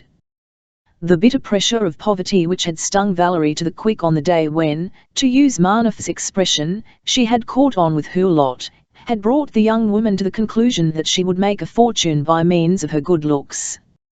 So, for some days, she had been feeling the need of having a friend about her to take the place of a mother, a devoted friend, to whom such things may be told as must be hidden from a waiting maid, and who could act, come and go, and think for her, a beast of burden resigned to an unequal share of life. Now, she, quite as keenly as Lisbeth, had understood the Baron's motives for fostering the intimacy between his cousin and herself. Prompted by the formidable perspicacity of the Parisian half-breed, who spends her days stretched on a sofa, turning the lantern of her detective spirit on the obscurest depths of souls, sentiments, and intrigues, she had decided on making an ally of the spy. This supremely rash step was, perhaps premeditated. She had discerned the TME nature of this ardent creature, burning with wasted passion, and meant to attach her to herself. Thus, their conversation was like the stone a traveller casts into an abyss to demonstrate its depth. And Madame Marneffe had been terrified to find this old maid a combination of Iago and Richard Ill, so feeble as she seemed, so humble, and so little to be feared. For that instant, Lisbeth Fisher had been her real self, that Corsican and savage temperament, bursting the slender bonds that held it under, had sprung up to its terrible height, as the branch of a tree flies up from the hand of a child that has bent it down to gather the green fruit. To those who study the social world, it must always be a matter of astonishment to see the fullness, the perfection, and the rapidity with which an idea develops in a virgin nature. Virginity, like every other monstrosity, has its special richness, its absorbing greatness. Life, whose forces are always economized, assumes in the virgin creature an incalculable power of resistance and endurance. The brain is reinforced in the sum total of its reserved energy.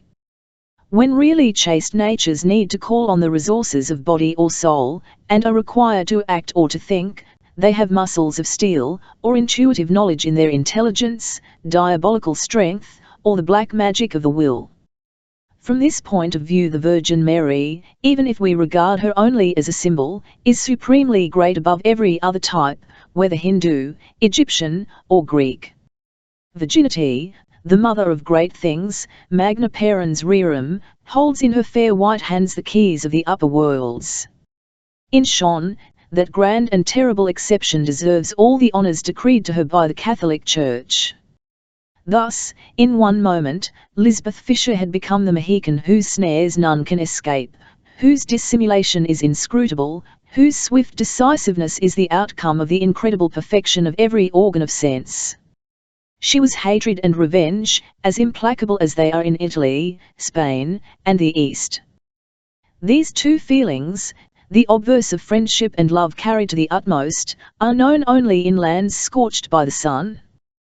But Lisbeth was also a daughter of Lorraine, bent on deceit. She accepted this detail of her part against her will. She began by making a curious attempt, due to her ignorance. She fancied, as children do, that being imprisoned meant the same thing as solitary confinement. But this is the superlative degree of imprisonment, and that superlative is the privilege of the criminal bench. As soon as she left Madame Marneffe, Lisbeth hurried off to Monsieur Rivet, and found him in his office. "Well, my dear Monsieur Rivet," she began, when she had bolted the door of the room. "You were quite right. Those Poles. They are low villains, all alike, men who know neither law nor fidelity. And who want to set Europe on fire," said the peaceable Rivet, "to min every trade and every trader for the sake of a country that is all bogland, they say, and full of horrible Jews, to say nothing of the Cossacks and the peasants, a sort of wild beasts classed by mistake with human beings. Your Poles do not understand the times we live in. We are no longer barbarians. War is coming to an end, my dear mademoiselle, it went out with the monarchy. This is the age of triumph for commerce, and industry, and middle-class prudence, such as were the making of Holland. Yes," he went on with animation, "we live in a period when nations must obtain all they need by the legal extension of their liberties and by the pacific action of constitutional institutions. That is what the Poles do not see, and I hope, you were saying, my dear," he added, interrupting himself when he saw from his workwoman's face that high politics were beyond her comprehension. "Here is the schedule," said Lisbeth. "If I don't want to lose my 3,210 francs, I must clap this rogue into prison." "Didn't I tell you so?" cried the oracle of the St. Denis quarter. The Rivets, successor to Ponce brothers, had kept their shop still in the Rue des Mauvaises Paroles, in the ancient Hotel Langeais, built by that illustrious family at the time when the nobility still gathered round the Louvre. "Yes, and I blessed you on my way here," replied Lisbeth. "If he suspects nothing, he can be safe in prison by 8 o'clock in the morning," said Rivet, consulting the almanac to ascertain the hour of sunrise, "but not till the day after tomorrow, for he cannot be imprisoned till he has had notice that he is to be arrested by writ, with the option of payment or imprisonment." "And so, what an idiotic law!" exclaimed Lisbeth. "Of course the debtor scowls." "He has every right to do so," said the assessor, smiling. "So this is the way as to that," said Lisbeth, interrupting him. "I will take the pawl and hand it to him, saying that I have been obliged to raise the money, and that the lender insists on this formality. I know my gentleman. He will not even look at the pawl, he will light his pipe with it. Not a bad idea, not bad, Mademoiselle Fisher. Well, make your mind easy, the job shall be done. But stop a minute, to put your man in prison is not the only point to be considered. You only want to indulge in that legal luxury in order to get your money. Who is to pay you? Those who give him money. To be sure, I forgot that the Minister of War had commissioned him to erect a monument to one of our late customers. Ah! The House has supplied many an uniform to General Montcornet. He soon blackened them with the smoke of cannon. A brave man, he was. And he paid on the nail. A Marshal of France may have saved the Emperor or his country. He paid on the nail will always be the highest praise he can have from a tradesman. Very well. And on Saturday, Monsieur Rivet, you shall have the flat tassels. By the way, I am moving from the Rue du Doyen. I am going to live in the Rue Vaneau. You are very right. I could not bear to see you in that hole which, in spite of my aversion to the opposition, I must say is a disgrace. I repeat it, yes. Is a disgrace to the Louvre and the Place du Carrousel. I am devoted to Louis Philippe. He is my idol. He is the august and exact representative of the class on whom he founded his dynasty, and I can never forget what he did for the trimming makers by restoring the National Guard. When I hear you speak so, Monsieur Rivet, I cannot help wondering why you are not made a deputy. They are afraid of my attachment to the dynasty, replied Rivet. My political enemies are the kings. He has a noble character. They are a fine family. In short, said he, returning to the charge, he is our ideal, morality, economy, everything. But the completion of the Louvre is one of the conditions on which we gave him the crown, and the civil list, which, I admit, had no limits set to it, leaves the heart of Paris in a most melancholy state. It is because I am so strongly in favour of the middle course that I should like to see the middle of Paris in a better condition. Your part of the town is positively terrifying. You would have been murdered there one fine day. And so your Monsieur Crevel has been made major of his division? He will come to us, I hope, for his big epaulette. I am dining with him tonight, and will send him to you. Lisbeth believed that she had secured her Livonian to herself by cutting him off from all communication with the outer world. If he could no longer work, the artist would be forgotten as completely as a man buried in a cellar, where she alone would go to see him. Thus she had 2 happy days, for she hoped to deal a mortal blow at the Baroness and her daughter. To go to Crevel's house, in the Rue des Saussayes, she crossed the Pont du Carrousel, went along the Quai Voltaire, the Quai d'Orsay, the Rue Bellechasse, Rue de l'Université, the Pont de la Concorde, and the Avenue de Marigny. This illogical route was traced by the logic of passion, always the foe of the legs. Cousin Betty, as long as she followed the line of the quays, kept watch on the opposite shore of the Seine, walking very slowly. She had guessed rightly. She had left Wenceslas dressing. She at once understood that, as soon as he should be rid of her, the lover would go off to the Baroness by the shortest road. And, in fact, as she wandered along by the parapet of the Quai Voltaire, in fancy suppressing the river and walking along the opposite bank, she recognized the artist as he came out of the Tuileries to cross the Pont Royal. She there came up with the faithless one, and could follow him unseen, for lovers rarely look behind them. She escorted him as far as Madame Hulot's house, where he went in like an accustomed visitor.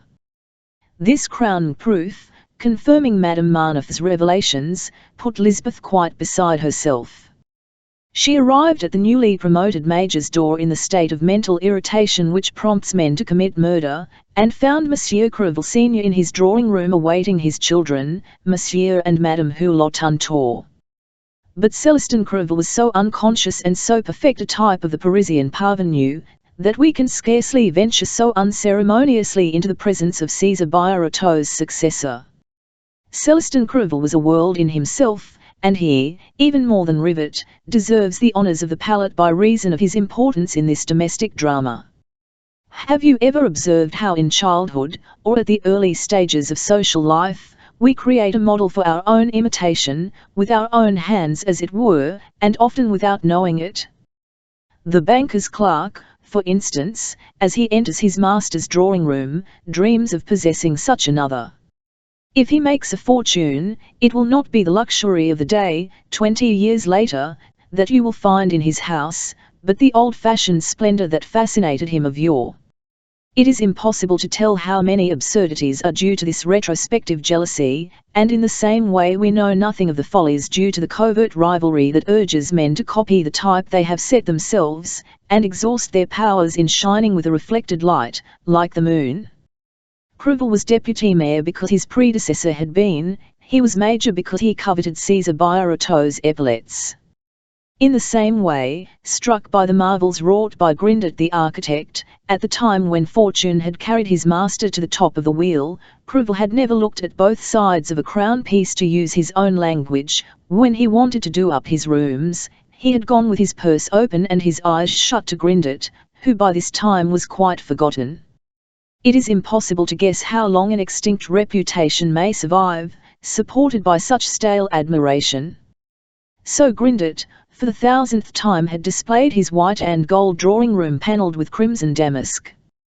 The furniture, of rosewood, clumsily carved, as such work is done for the trade, had in the country been the source of just pride in Paris workmanship on the occasion of an industrial exhibition. The candelabra, the fire-dogs, the fender, the chandelier, they were all in the most unmeaning style of scroll-work.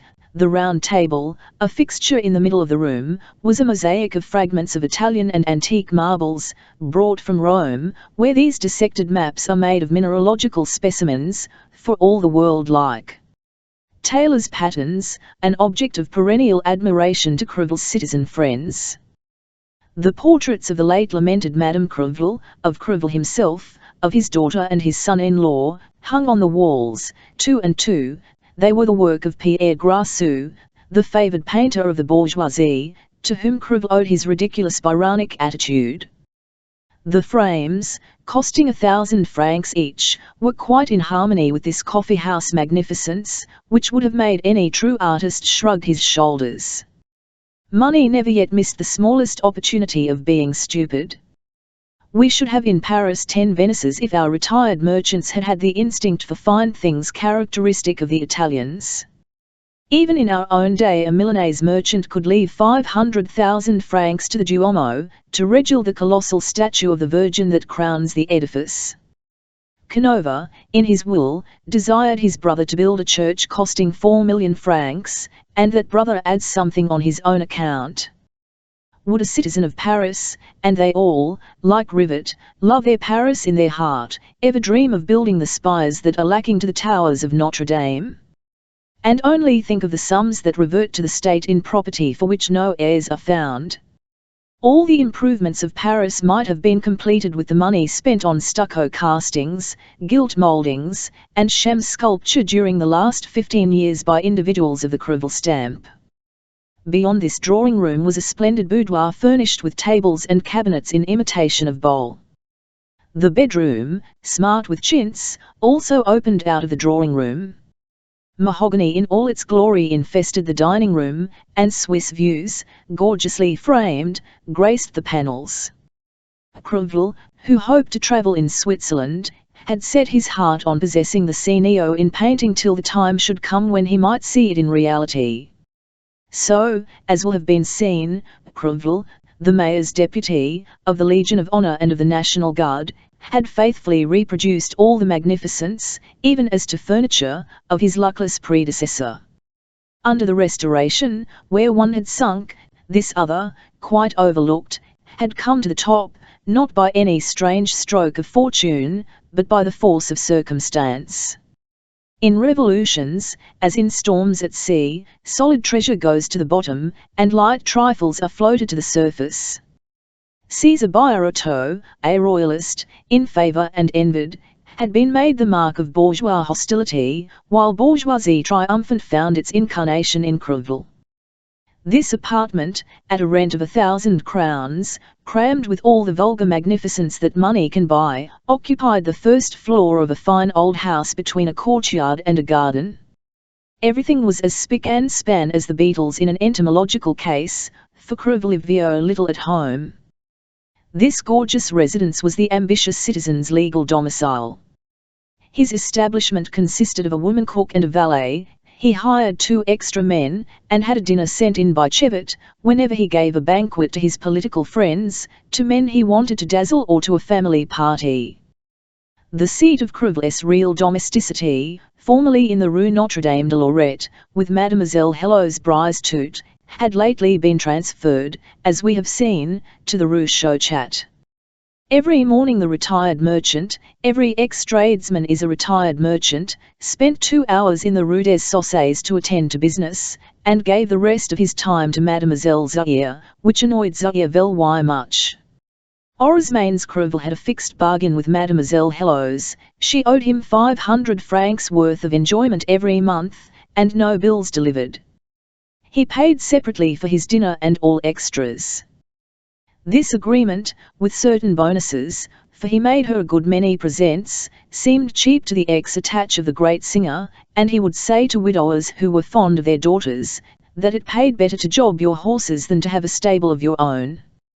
At the same time, if the reader remembers the speech made to the Baron by the porter at the Rue Chauchat, Crevel did not escape the coachman and the groom. Crevel, as may be seen, had turned his passionate affection for his daughter to the advantage of his self-indulgence. The immoral aspect of the situation was justified by the highest morality. And then the ex-perfumer derived from this style of living it was the inevitable, a free and easy life, Regents, Pompadour, Maréchal de Richelieu, what not, a certain veneer of superiority. Crevel set up for being a man of broad views, a fine gentleman with an air and grace, a liberal man with nothing narrow in his ideas, and all for the small sum of about 12 to 1500 francs a month. This was the result not of hypocritical policy, but of middle-class vanity, though it came to the same in the end. On the Bourse, Crevel was regarded as a man superior to his time, and especially as a man of pleasure, a bon vivant. In this particular Crevel flattered himself that he had overtopped his worthy friend Birotteau by 100 cubits. "And is it you," cried Crevel, flying into a rage as he saw Lisbeth enter the room, "who have plotted this marriage between Mademoiselle Hulot and your young Count, whom you have been bringing up by hand for her?" "You don't seem best pleased at it," said Lisbeth, fixing a piercing eye on Crevel. "What interest can you have in hindering my cousin's marriage? For it was you, I am told, who hindered her marrying Monsieur Lebesson." "You are a good soul and to be msted," said Crevel. "Well, then, do you suppose that I will ever forgive Monsieur Hulot for the crime of having robbed me of Josepha, especially when he turned a decent girl, whom I should have married in my old age, into a good-for-nothing slut, a mountebank, an opera singer? No, no. Never. He's a very good fellow, is Monsieur Hulot," said Cousin Betty. "Amiable, very amiable, too amiable," replied Crevel. "I wish him no harm, but I do wish to have my revenge, and I will have it. It is my one idea." "And is that desire the reason why you no longer visit Madame Hulot?" "Possibly." "Ah, ha! Then you were courting my fair cousin," said Lisbeth, with a smile. "I thought as much. And she treated me like a dog. Worse, like a footman, nay, I might say like a political prisoner. But I will succeed yet," said he, striking his brow with his clenched fist. "Poor man! It would be dreadful to catch his wife deceiving him after being packed off by his mistress." "Josepha!" cried Crevel. "Has Josepha thrown him over, packed him off, turned him out neck and crop? Bravo, Josepha, you have avenged me. I will send you a pair of pearls to hang in your ears, my ex-sweetheart." I knew nothing of it, for after I had seen you, on the day after that when the fair Adeline had shown me the door, I went back to visit the Lebes, at Corbeil, and have but just come back. Hello's played the very devil to get me in Toth country, and I have found out the of her game. She wanted me out of the way while she gave a house-warming in the Rue Chauchat, with some artists, and players, and writers. She took me in. But I can forgive her, for Hello's amuses me. She's a dejazet under a bushel. What a character the hussy is! There is the note I found last evening, dear old chap. I have pitched my tent in the Rue, have taken precaution of getting a few friends' paint. All is well. Come when please, Monsieur, her Abraham. Hellos will have some news for me, for fingers end. Ciao chat. I to clean up the Hager awaits, she has her Bohemia at her, but Monsieur Hulot took the disaster very calmly, said Lisbeth. Impossible, cried Crevel, stopping in a parade as regular as the swing of a pendulum. Monsieur Hulot is not as young as he was, Lisbeth remarked significantly. I know that, said Crevel, but in one point we are alike. Hulot cannot do without an attachment. He is capable of going back to his wife. It would be a novelty for him, but an end to my vengeance. You smile, Mademoiselle Fisher. Ah. Perhaps you know something. I'm smiling at your notions, replied Lisbeth. Yes, my cousin is still handsome enough to inspire a passion. I should certainly fall in love with her if I were a man. Cut and come again, exclaimed Crevel. You are laughing at me. The Baron has already found consolation. Lisbeth bowed affirmatively. He is a lucky man if he can find a second Josepha within 24 hours, said Crevel. But I am not altogether surprised, for he told me one evening at supper that when he was a young man he always had 3 mistresses on hand, that he might not be left high and dry, the one he was giving over, the one in possession, and the one he was courting for a future emergency. He had some smart little workwoman in reserve, no doubt, in his fish pond, his park auxiliary serfs. He is very Louis XV, is my gentleman. He is in luck to be so handsome, however, he is aging, his face shows it. He has taken up with some little milliner. Dear me, no, replied Lisbeth. Oh, cried Crevel, what would I not do to hinder him from hanging up his hat? I could not win back Josepha. Women of that kind never come back to their first love. Besides, it is TNLLY said, such a return is not love. But, Cousin Betty, I would pay down 50,000 francs, that is to say, I would spend it to rob that great good-looking fellow of his mistress, and to show him that a major with a portly stomach and a brain made to become mayor of Paris, though he is a grandfather, is not to have his mistress tickled away by a poacher without turning the tables. My position, said Lisbeth, compels me to hear everything and know nothing. You may talk to me without fear, I never repeat a word of what anyone may choose to tell me. How can you suppose I should ever break that rule of conduct? No one would ever trust me again. I know, said Crevel, you are the Vio jewel of old maids. Still, come, there are exceptions. Look here, the family have never settled an allowance on you. But I have my pride, said Lisbeth. I do not choose to be an expense to anybody. If you will but help me to my revenge, the tradesman went on, I will sink 10,000 francs in an annuity for you. Tell me, my fair cousin, tell me who has stepped into Josepha's shoes, and you will have money to pay your rent, your little breakfast in the morning, the good coffee you love so well. You might allow yourself pure mocha, hair. And a very good thing is pure mocha. I do not care so much for the 10,000 francs in an annuity, which would bring me nearly 500 francs a year, as for absolute secrecy, said Lisbeth. For, you see, my dear Monsieur Crevel, the Baron is very good to me, he is to pay my rent, oh yes, long may that last. I advise you to trust him, cried Crevel. Where will he find the money? Ah, that I don't know. At the same time, he is spending more than 30,000 francs on the rooms he is furnishing for this little lady. A lady? What, a woman in society? The rascal, what luck he has. He is the only favourite. A married woman, and quite the lady, Elizabeth affirmed. Really and TMLY, cried Crevel, opening wide eyes flashing with envy, quite as much as at the magic words quite the lady. Yes, really, said Lisbeth. Clever, a musician, and 20, a pretty, innocent face, a dazzling white skin, teeth like a puppy's, eyes like stars, a beautiful forehead, and tiny feet, I never saw the like, they are not wider than her stay busk.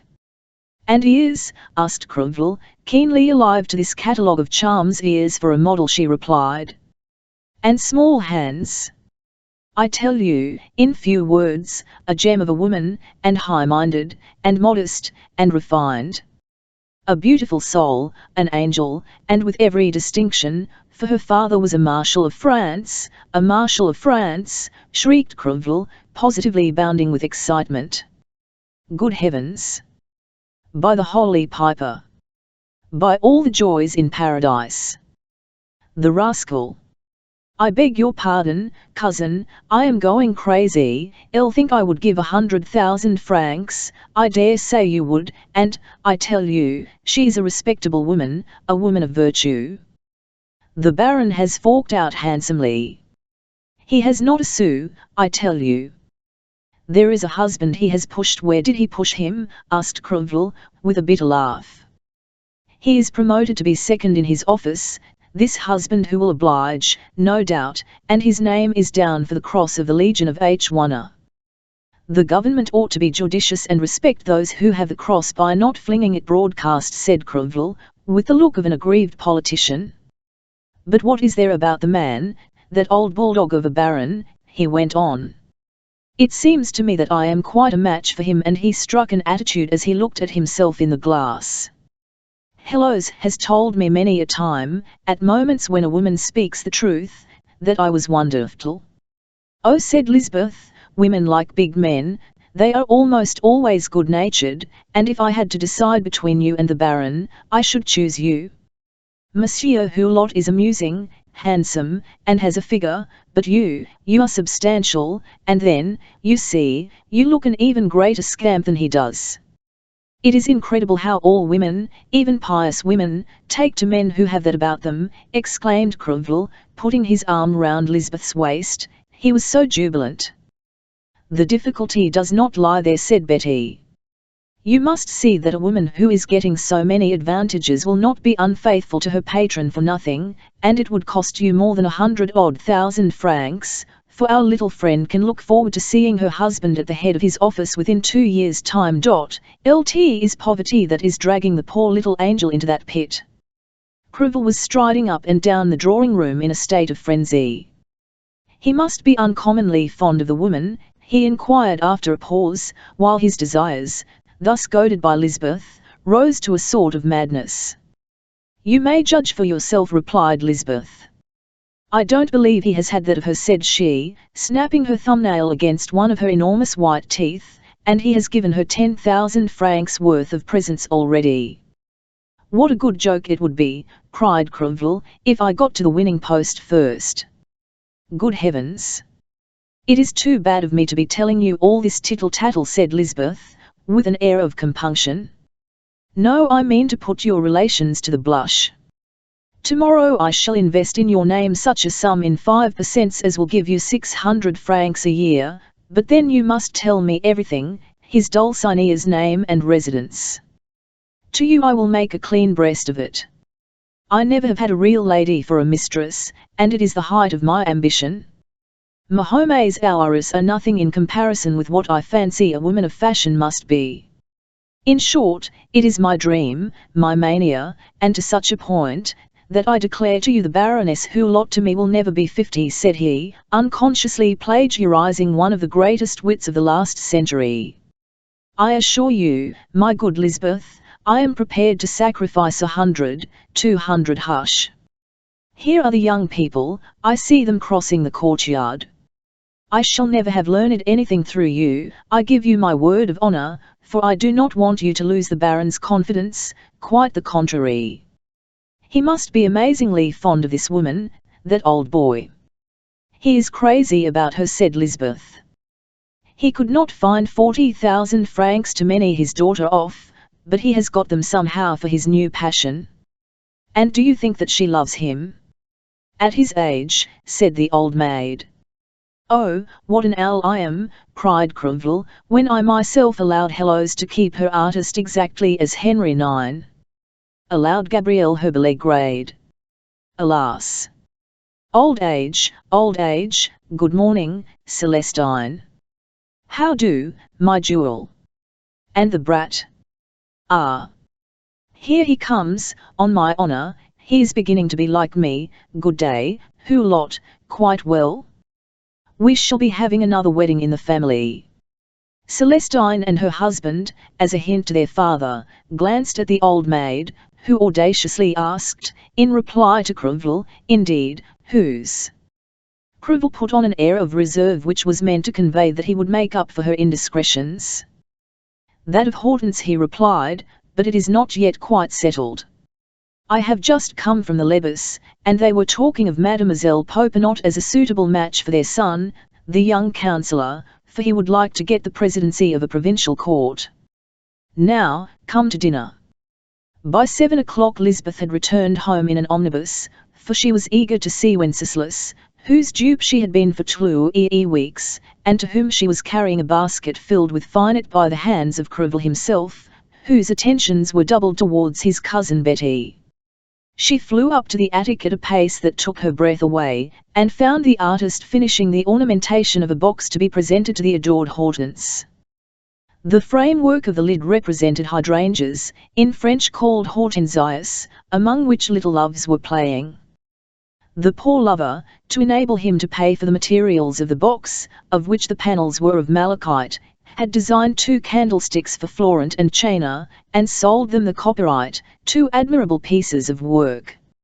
"You have been working too hard these last few days, my dear fellow," said Lisbeth, wiping the perspiration from his brow, and giving him a kiss. "Such laborious diligence is really dangerous in the month of August. Seriously, you may injure your health. Look, here are some peaches and plums from Monsieur Crevel. Now, do not worry yourself so much. I have borrowed 2,000 francs, and, short of some disaster, we can repay them when you sell your clock. At the same time, the lender seems to me suspicious, for he has just sent in this document." She laid the writ under the model sketch of the statue of General Montcornet. "For whom are you making this pretty thing?" said she, taking up the model sprays of hydrangea in red wax which Wenceslas had laid down while eating the fruit. "For a jeweller." "For what jeweller?" "I do not know. Stidmann asked me to make something out of them, as he is very busy. But these," she said in a deep voice, "are hortensias. How is it that you have never made anything in wax for me? Is it so difficult to design a pin, a little box, what not, as a keepsake?" And she shot a fearful glance at the artist, whose eyes were happily lowered. "And yet you say you love me. Can you doubt it, mademoiselle? That is indeed an ardent mademoiselle. Why, you have been my only thought since I found you dying, just there. When I saved you, you vowed you were mine. I mean to hold you to that pledge, but I made a vow to myself. I said to myself, since the boy says he is mine, I mean to make him rich and happy. Well, and I can make your fortune." "How?" said the hapless artist, at the height of joy, and too artless to dream of a snare. "Why, thus," said she. Lisbeth could not deprive herself of the savage pleasure of gazing at Wenceslas, who looked up at her with filial affection, the expression really of his love for Hortense, which deluded the old maid. Seeing in a man's eyes, for the first time in her life, the blazing torch of passion, she fancied it was for her that it was lighted. "Monsieur Crevel will back us to the extent of 100,000 francs to start in business, if, as he says, you will marry me. He has queer ideas, has the worthy man. Well, what do you say to it?" she added. The artist, as pale as the dead, looked at his benefactress with a lustreless eye, which plainly spoke his thoughts. He stood stupefied and open-mouthed. "I never before was so distinctly told that I am hideous," said she, with a bitter laugh.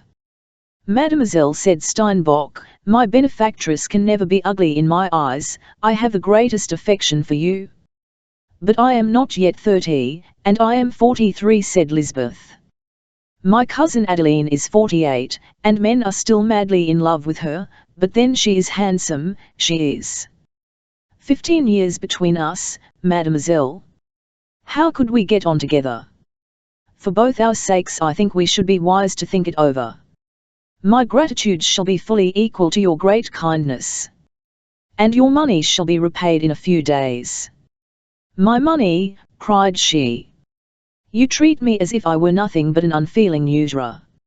Forgive me, said Wenceslas, but you remind me of it so often. Well, it is you who have made me, do not crush me. You mean to be rid of me, I can see, said she, shaking her head. Who has endowed you with this strength of ingratitude, you who are a man of papier-mâché? Have you ceased to trust me, your good genius, me, when I have spent so many nights working for you, when I have given you every franc I have saved in my lifetime, when for 4 years I have shared my bread with you, the bread of a hard-worked woman, and given you all I had, to my very courage? Mademoiselle, no more, no more, he cried, kneeling before her with uplifted hands. Say not another word. In 3 days I will tell you, you shall know all. Let me be happy, and he kissed her hands. I love, and I am loved. Well, well, my child, be happy, she said, lifting him up. And she kissed his forehead and hair with the eagerness that a man condemned to death must feel as he lives through the last morning. Ah! You are of all creatures the noblest and best. You are a match for the woman I love, said the poor artist. I love you well enough to tremble for your future fate, said she gloomily. Judas hanged himself, the ungrateful always come to a bad end. You are deserting me, and you will never again do any good work. Consider whether, without being married, for I know I am an old maid and I do not want to smother the blossom of your youth, your poetry, as you call it, in my arms, that are like vine stalks, but whether, without being married, we could not get on together. Listen, I have the commercial spirit, I could save you a fortune in the course of 10 years' work, for economy is my name. While, with a young wife, who would be sheer expenditure, you would squander everything, you would work only to indulge her. But happiness creates nothing but memories. Even I, when I am thinking of you, sit for hours with my hands in my lap. Come, Wenceslas, stay with me. Look here, I understand all about it. You shall have your mistresses, pretty ones too, like that little Marnoff woman who wants to see you, and who will give you happiness you could never find with me. Then, when I have saved you 30,000 francs a year in the funds mademoiselle, you are an angel, and I shall never forget this hour, said Wenceslas, wiping away his tears. That is how I like to see you, my child, said she, gazing at him with rapture. Vanity is so strong a power in us all that Lisbeth believed in her triumph. She had conceded so much when offering him Madame Marnoff. It was the crowning emotion of her life. For the first time she felt the full tide of joy rising in her heart. To go through such an experience again, she would have sold her soul to the devil. I am engaged to be married, Steinbock replied, and I love a woman with whom no other can compete or compare. But you are, and always will be, to me the mother I have lost. The words fell like an avalanche of snow on a burning crater. Lisbeth sat down. She gazed with despondent eyes on the youth before her, on his aristocratic beauty, the artist's brow, the splendid hair, everything that appealed to her suppressed feminine instincts, and tiny tears moistened her eyes for an instant and immediately dried up. She looked like one of those meagre statues which the sculptors of the Middle Ages carved on monuments. I cannot curse you, said she, suddenly rising. You are but a boy. God preserve you. She went downstairs and shut herself into her own room. She is in love with me, poor creature, said Wenceslas to himself. And how fervently eloquent. She is crazy. This last effort on the part of an arid and narrow nature to keep hold on an embodiment of beauty and poetry was, in truth, so violent that it can only be compared to the frenzied vehemence of a shipwrecked creature making the last snuggle to reach shore. On the next day but one, at 4:30 in the morning, when Count Steinbock was sunk in the deepest sleep, he heard a knock at the door of his attic. He rose to 01 RN it, and saw 2 men in shabby clothing, and a third, whose dress proclaimed him a bailiff down on his luck. You are Monsieur Wenceslas, Count Steinbock, said this man. Yes, monsieur. My name is Grasset, sir, successor to Lucard, sheriff's officer. What then? You are under arrest, sir. You must come with us to prison, to Cliché. Please to get dressed.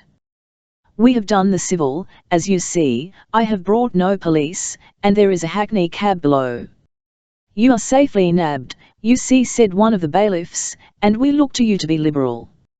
Steinbock dressed and went downstairs, a man holding each arm. When he was in the cab, the driver started without orders, as knowing where he was to go, and within half an hour the unhappy foreigner found himself safely under bolt and bar without even a remonstrance, so utterly amazed was he. At 10 o'clock he was sent for to the prison office, where he found Lisbeth, who, in tears, gave him some money to feed himself adequately and to pay for a room large enough to work in. My dear boy, said she, never say a word of your arrest to anybody, do not write to a living soul, it would ruin you for life. We must hide this blot on your character. I will soon have you out. I will collect the money, be quite easy. Write down what you want for your work. You shall soon be free, or I will die for it. Oh, I shall owe you my life a second time, cried he, for I should lose more than my life if I were thought a bad fellow. Lisbeth went off in great glee. She hoped, by keeping her artist under lock and key, to put a stop to his marriage by announcing that he was a married man, pardoned by the efforts of his wife, and gone off to Russia. To carry out this plan, at about 2 o'clock she went to the Baroness, though it was not the day when she was due to dine with her, but she wished to enjoy the anguish which Hortense must endure at the hour when Wenceslas was in the habit of making his appearance. "Have you come to dinner?" asked the Baroness, concealing her disappointment. "Well, yes." "That's well," replied Hortense. "I will go and tell them to be punctual, for you do not like to be kept waiting." Hortense nodded reassuringly to her mother, for she intended to tell the manservant to send away Monsieur Steinbock if he should call. The man, however, happened to be out, so Hortense was obliged to give her orders to the maid, and the girl went upstairs to fetch her needlework and sit in the anteroom. "And about my lover," said Cousin Betty to Hortense, when the girl came back. "You never ask about him now." "To be sure, what is he doing?" said Hortense. "He has become famous." "You ought to be very happy," she added in an undertone to Lisbeth. "Everybody is talking of Monsieur Wenceslas Steinbock." "A great deal too much," replied she in her clear tones. "Monsieur is departing. If it were only a matter of charming him so far as to defy the attractions of Paris, I know my but they say that in order to secure the services of such an artist, the Emperor Nicholas has pardoned him." "Nonsense," said the Baroness.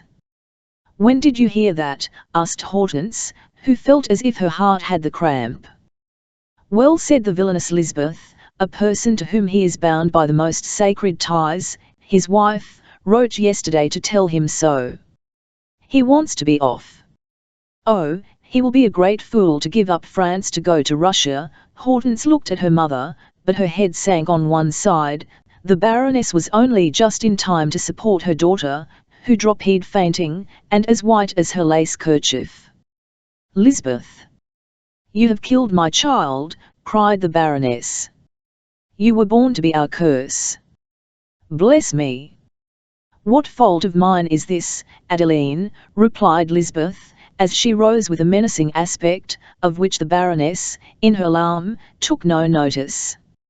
"I was wrong," said Adeline, supporting the girl. "Ring." At this instant the door opened. The women both looked round, and saw Wenceslas Steinbock, who had been admitted by the cook in the maid's absence. "Hortense!" cried the artist, with one spring to the group of women. And he kissed his betrothed before her mother's eyes, on the forehead, and so reverently, that the Baroness could not be any. It was a better restorative than any smelling salts. Hortense opened her eyes, saw Wenceslas, and her colour came back.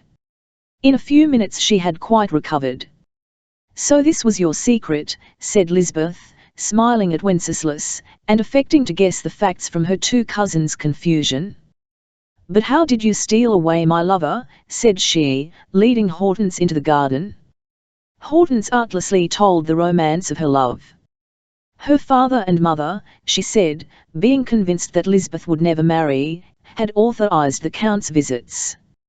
Only Hortense, like a full-blown Agnes, attributed to chance her purchase of the group and the introduction of the artist, who, by her account, had insisted on knowing the name of his first purchaser.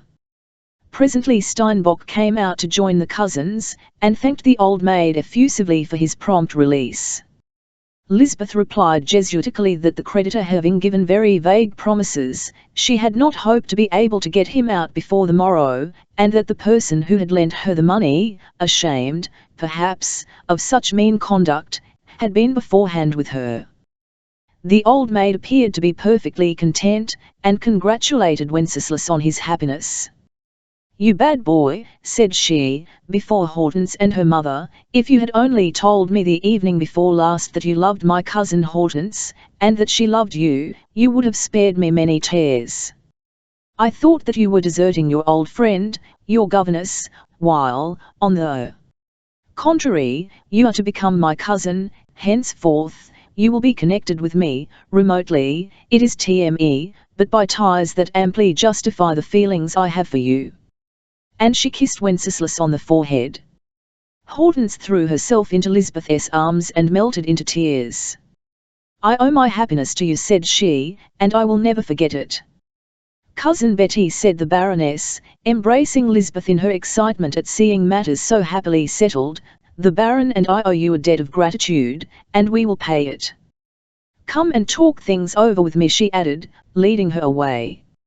So Lisbeth, to all appearances, was playing the part of a good angel to the whole family. She was adored by Crevel and Hulot, by Adeline and Hortense. "We wish you to give up working," said the Baroness. "If you earn 40 sous a day, Sundays excepted, that makes 600 francs a year.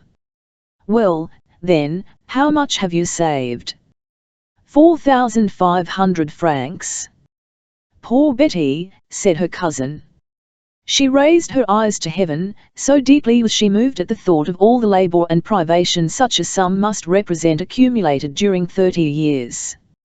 Lisbeth, misunderstanding the meaning of the exclamation, took it as the ironical pity of the successful woman, and her hatred was strengthened by a large infusion of venom at the very moment when her cousin had cast off her last shred of distrust of the Wirant of her childhood.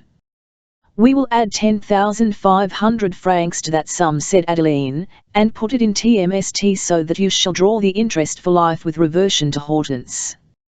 Thus, you will have 600 francs a year." Lisbeth feigned the utmost satisfaction. When she went in, her handkerchief to her eyes, wiping away tears of joy, Hortense told her of all the favours being showered on Wenceslas, beloved of the family. So when the Baron came home, he found his family all present, for the Baroness had formally accepted Wenceslas by the title of son, and the wedding was fixed, if her husband should approve, for a day a fortnight hence.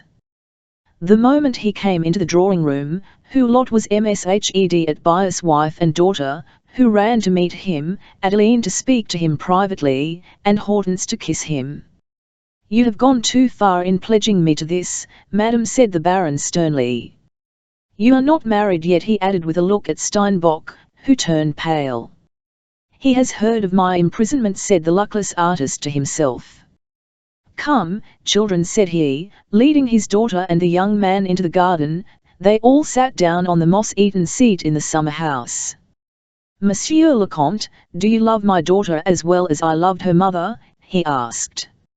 "More, monsieur," said the sculptor. "Her mother was a peasant's daughter, and had not a farthing of her only. Give me Mademoiselle Hortense just as she is, without a trousseau." "Even so I should think," said the Baron, smiling.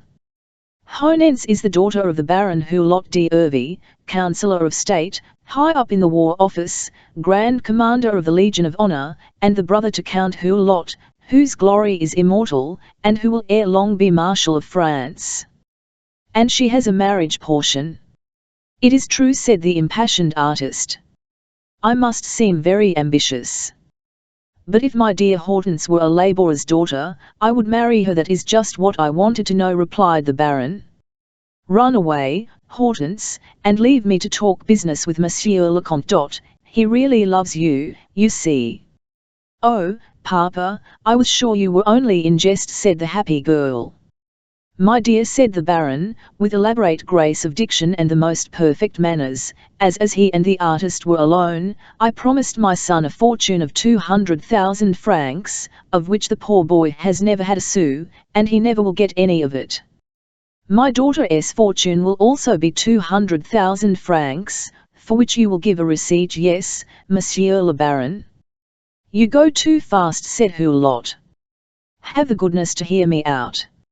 I cannot expect from a son-in-law such devotion as I look for from my son.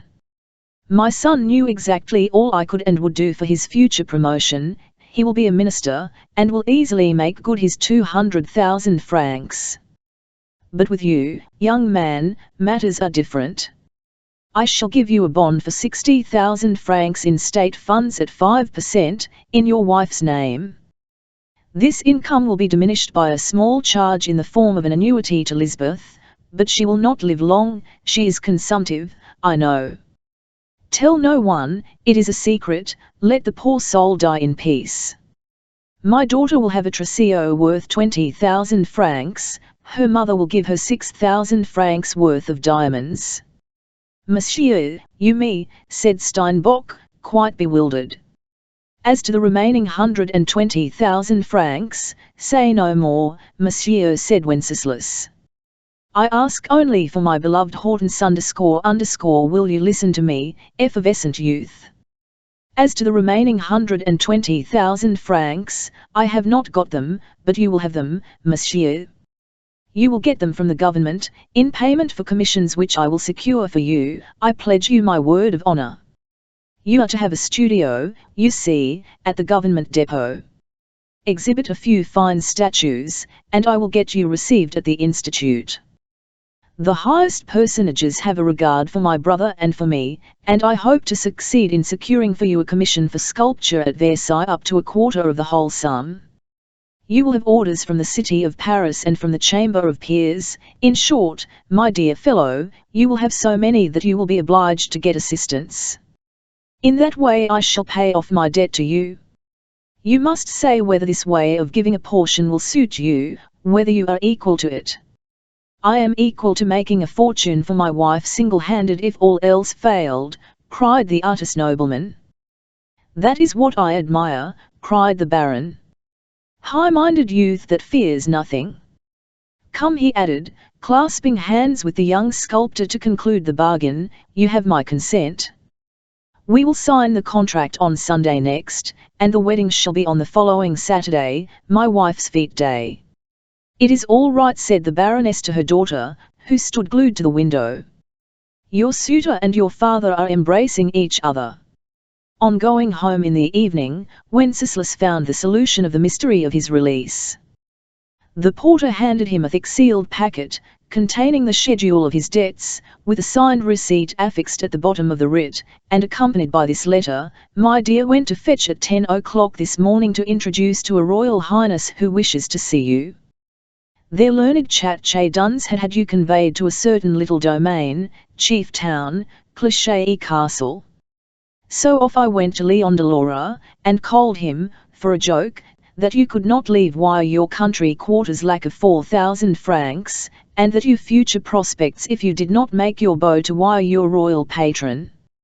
Happily, Bridal was there, a man of genius, who has known what it is to be poor, and has heard wire your story. My boy, between them they have the Rosny, and I went off to pay Turk who committed treason against genius by putting you in Zuid. As I had to at the Tuileries at noon, could not wait to see sniffing the outer air. I know you to be a gentleman, and I answered you to my two friends, but look them up to morrow. Leonard Bridal do not want your cash, they will ask you to do them each a right. At least, so thinks the man who wishes he could sign himself your rival, but is only your faithful ally, P.S. I told the prince were away, and would not return till to marry, so he said. Very Count Wenceslas went to bed in sheets of purple, without a rose leaf to wrinkle them, that favour can make for us, favour, the halting divinity who moves more slowly for men of genius than either justice or fortune, because Jove has not chosen to bandage her eyes. Hence, lightly deceived by the display of impostors, and attracted by their frippio and trumpets, she spends the time in seeing them and the money in paying them which she ought to devote to seeking out men of merit in the nooks where they hide. It will now be necessary to explain how Monsieur le Baron Hulot had contrived to count up his expenditure on Hortense's wedding portion, and at the same time to defray the frightful cost of the charming rooms where Madame Marneffe was to make her home. His financial scheme bore that stamp of talent which leads prodigals and men in love into the quagmires where so many disasters await them. Nothing can demonstrate more completely the strange capacity communicated by vice, to which we owe the strokes of skill which ambitious or voluptuous men can occasionally achieve, or, in short, any of the devil's pupils. On the day before, old Johann Fischer, unable to pay 30,000 francs drawn for on him by his nephew, had found himself under the necessity of stopping payment unless the Baron could remit the sum. This ancient worthy, with the white hairs of 70 years, had such blind confidence in Hulot who, to the old Bonapartist, was an emanation from the Napoleonic sun, that he was calmly pacing his anteroom with the bank clerk, in the little ground-floor apartment that he rented for 800 francs a year as the headquarters of his extensive dealings in corn and forage. "Marguerite is gone to fetch the money from close by," said he. The official, in his grey uniform braided with silver, was so convinced of the old Alsatian's honesty, that he was prepared to leave the 30,000 francs worth of bills in his hands, but the old man would not let him go, observing that the clock had not yet struck 8. A cab drew up, the old man rushed into the street, and held out his hand to the Baron with sublime confidence. Hulot handed him out 30,000 franc notes. "Go on 2 doors further, and I will tell you why," said Fischer. "Here, young man," he said, returning to count out the money to the bank emissary, whom he then saw to the door. When the clerk was out of sight, Fischer called back the cab containing his august nephew, Napoleon's right hand, and said, as he led him into the house, "You do not want them to know at the Bank of France that you paid me the 30,000 francs, after endorsing the bills. It was bad enough to see them signed by such a man as you."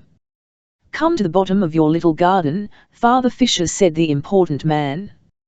"You are hearty," he went on, sitting down under a vine arbor and scanning the old man from head to as a dealer in human flesh scans a substitute for the conscription.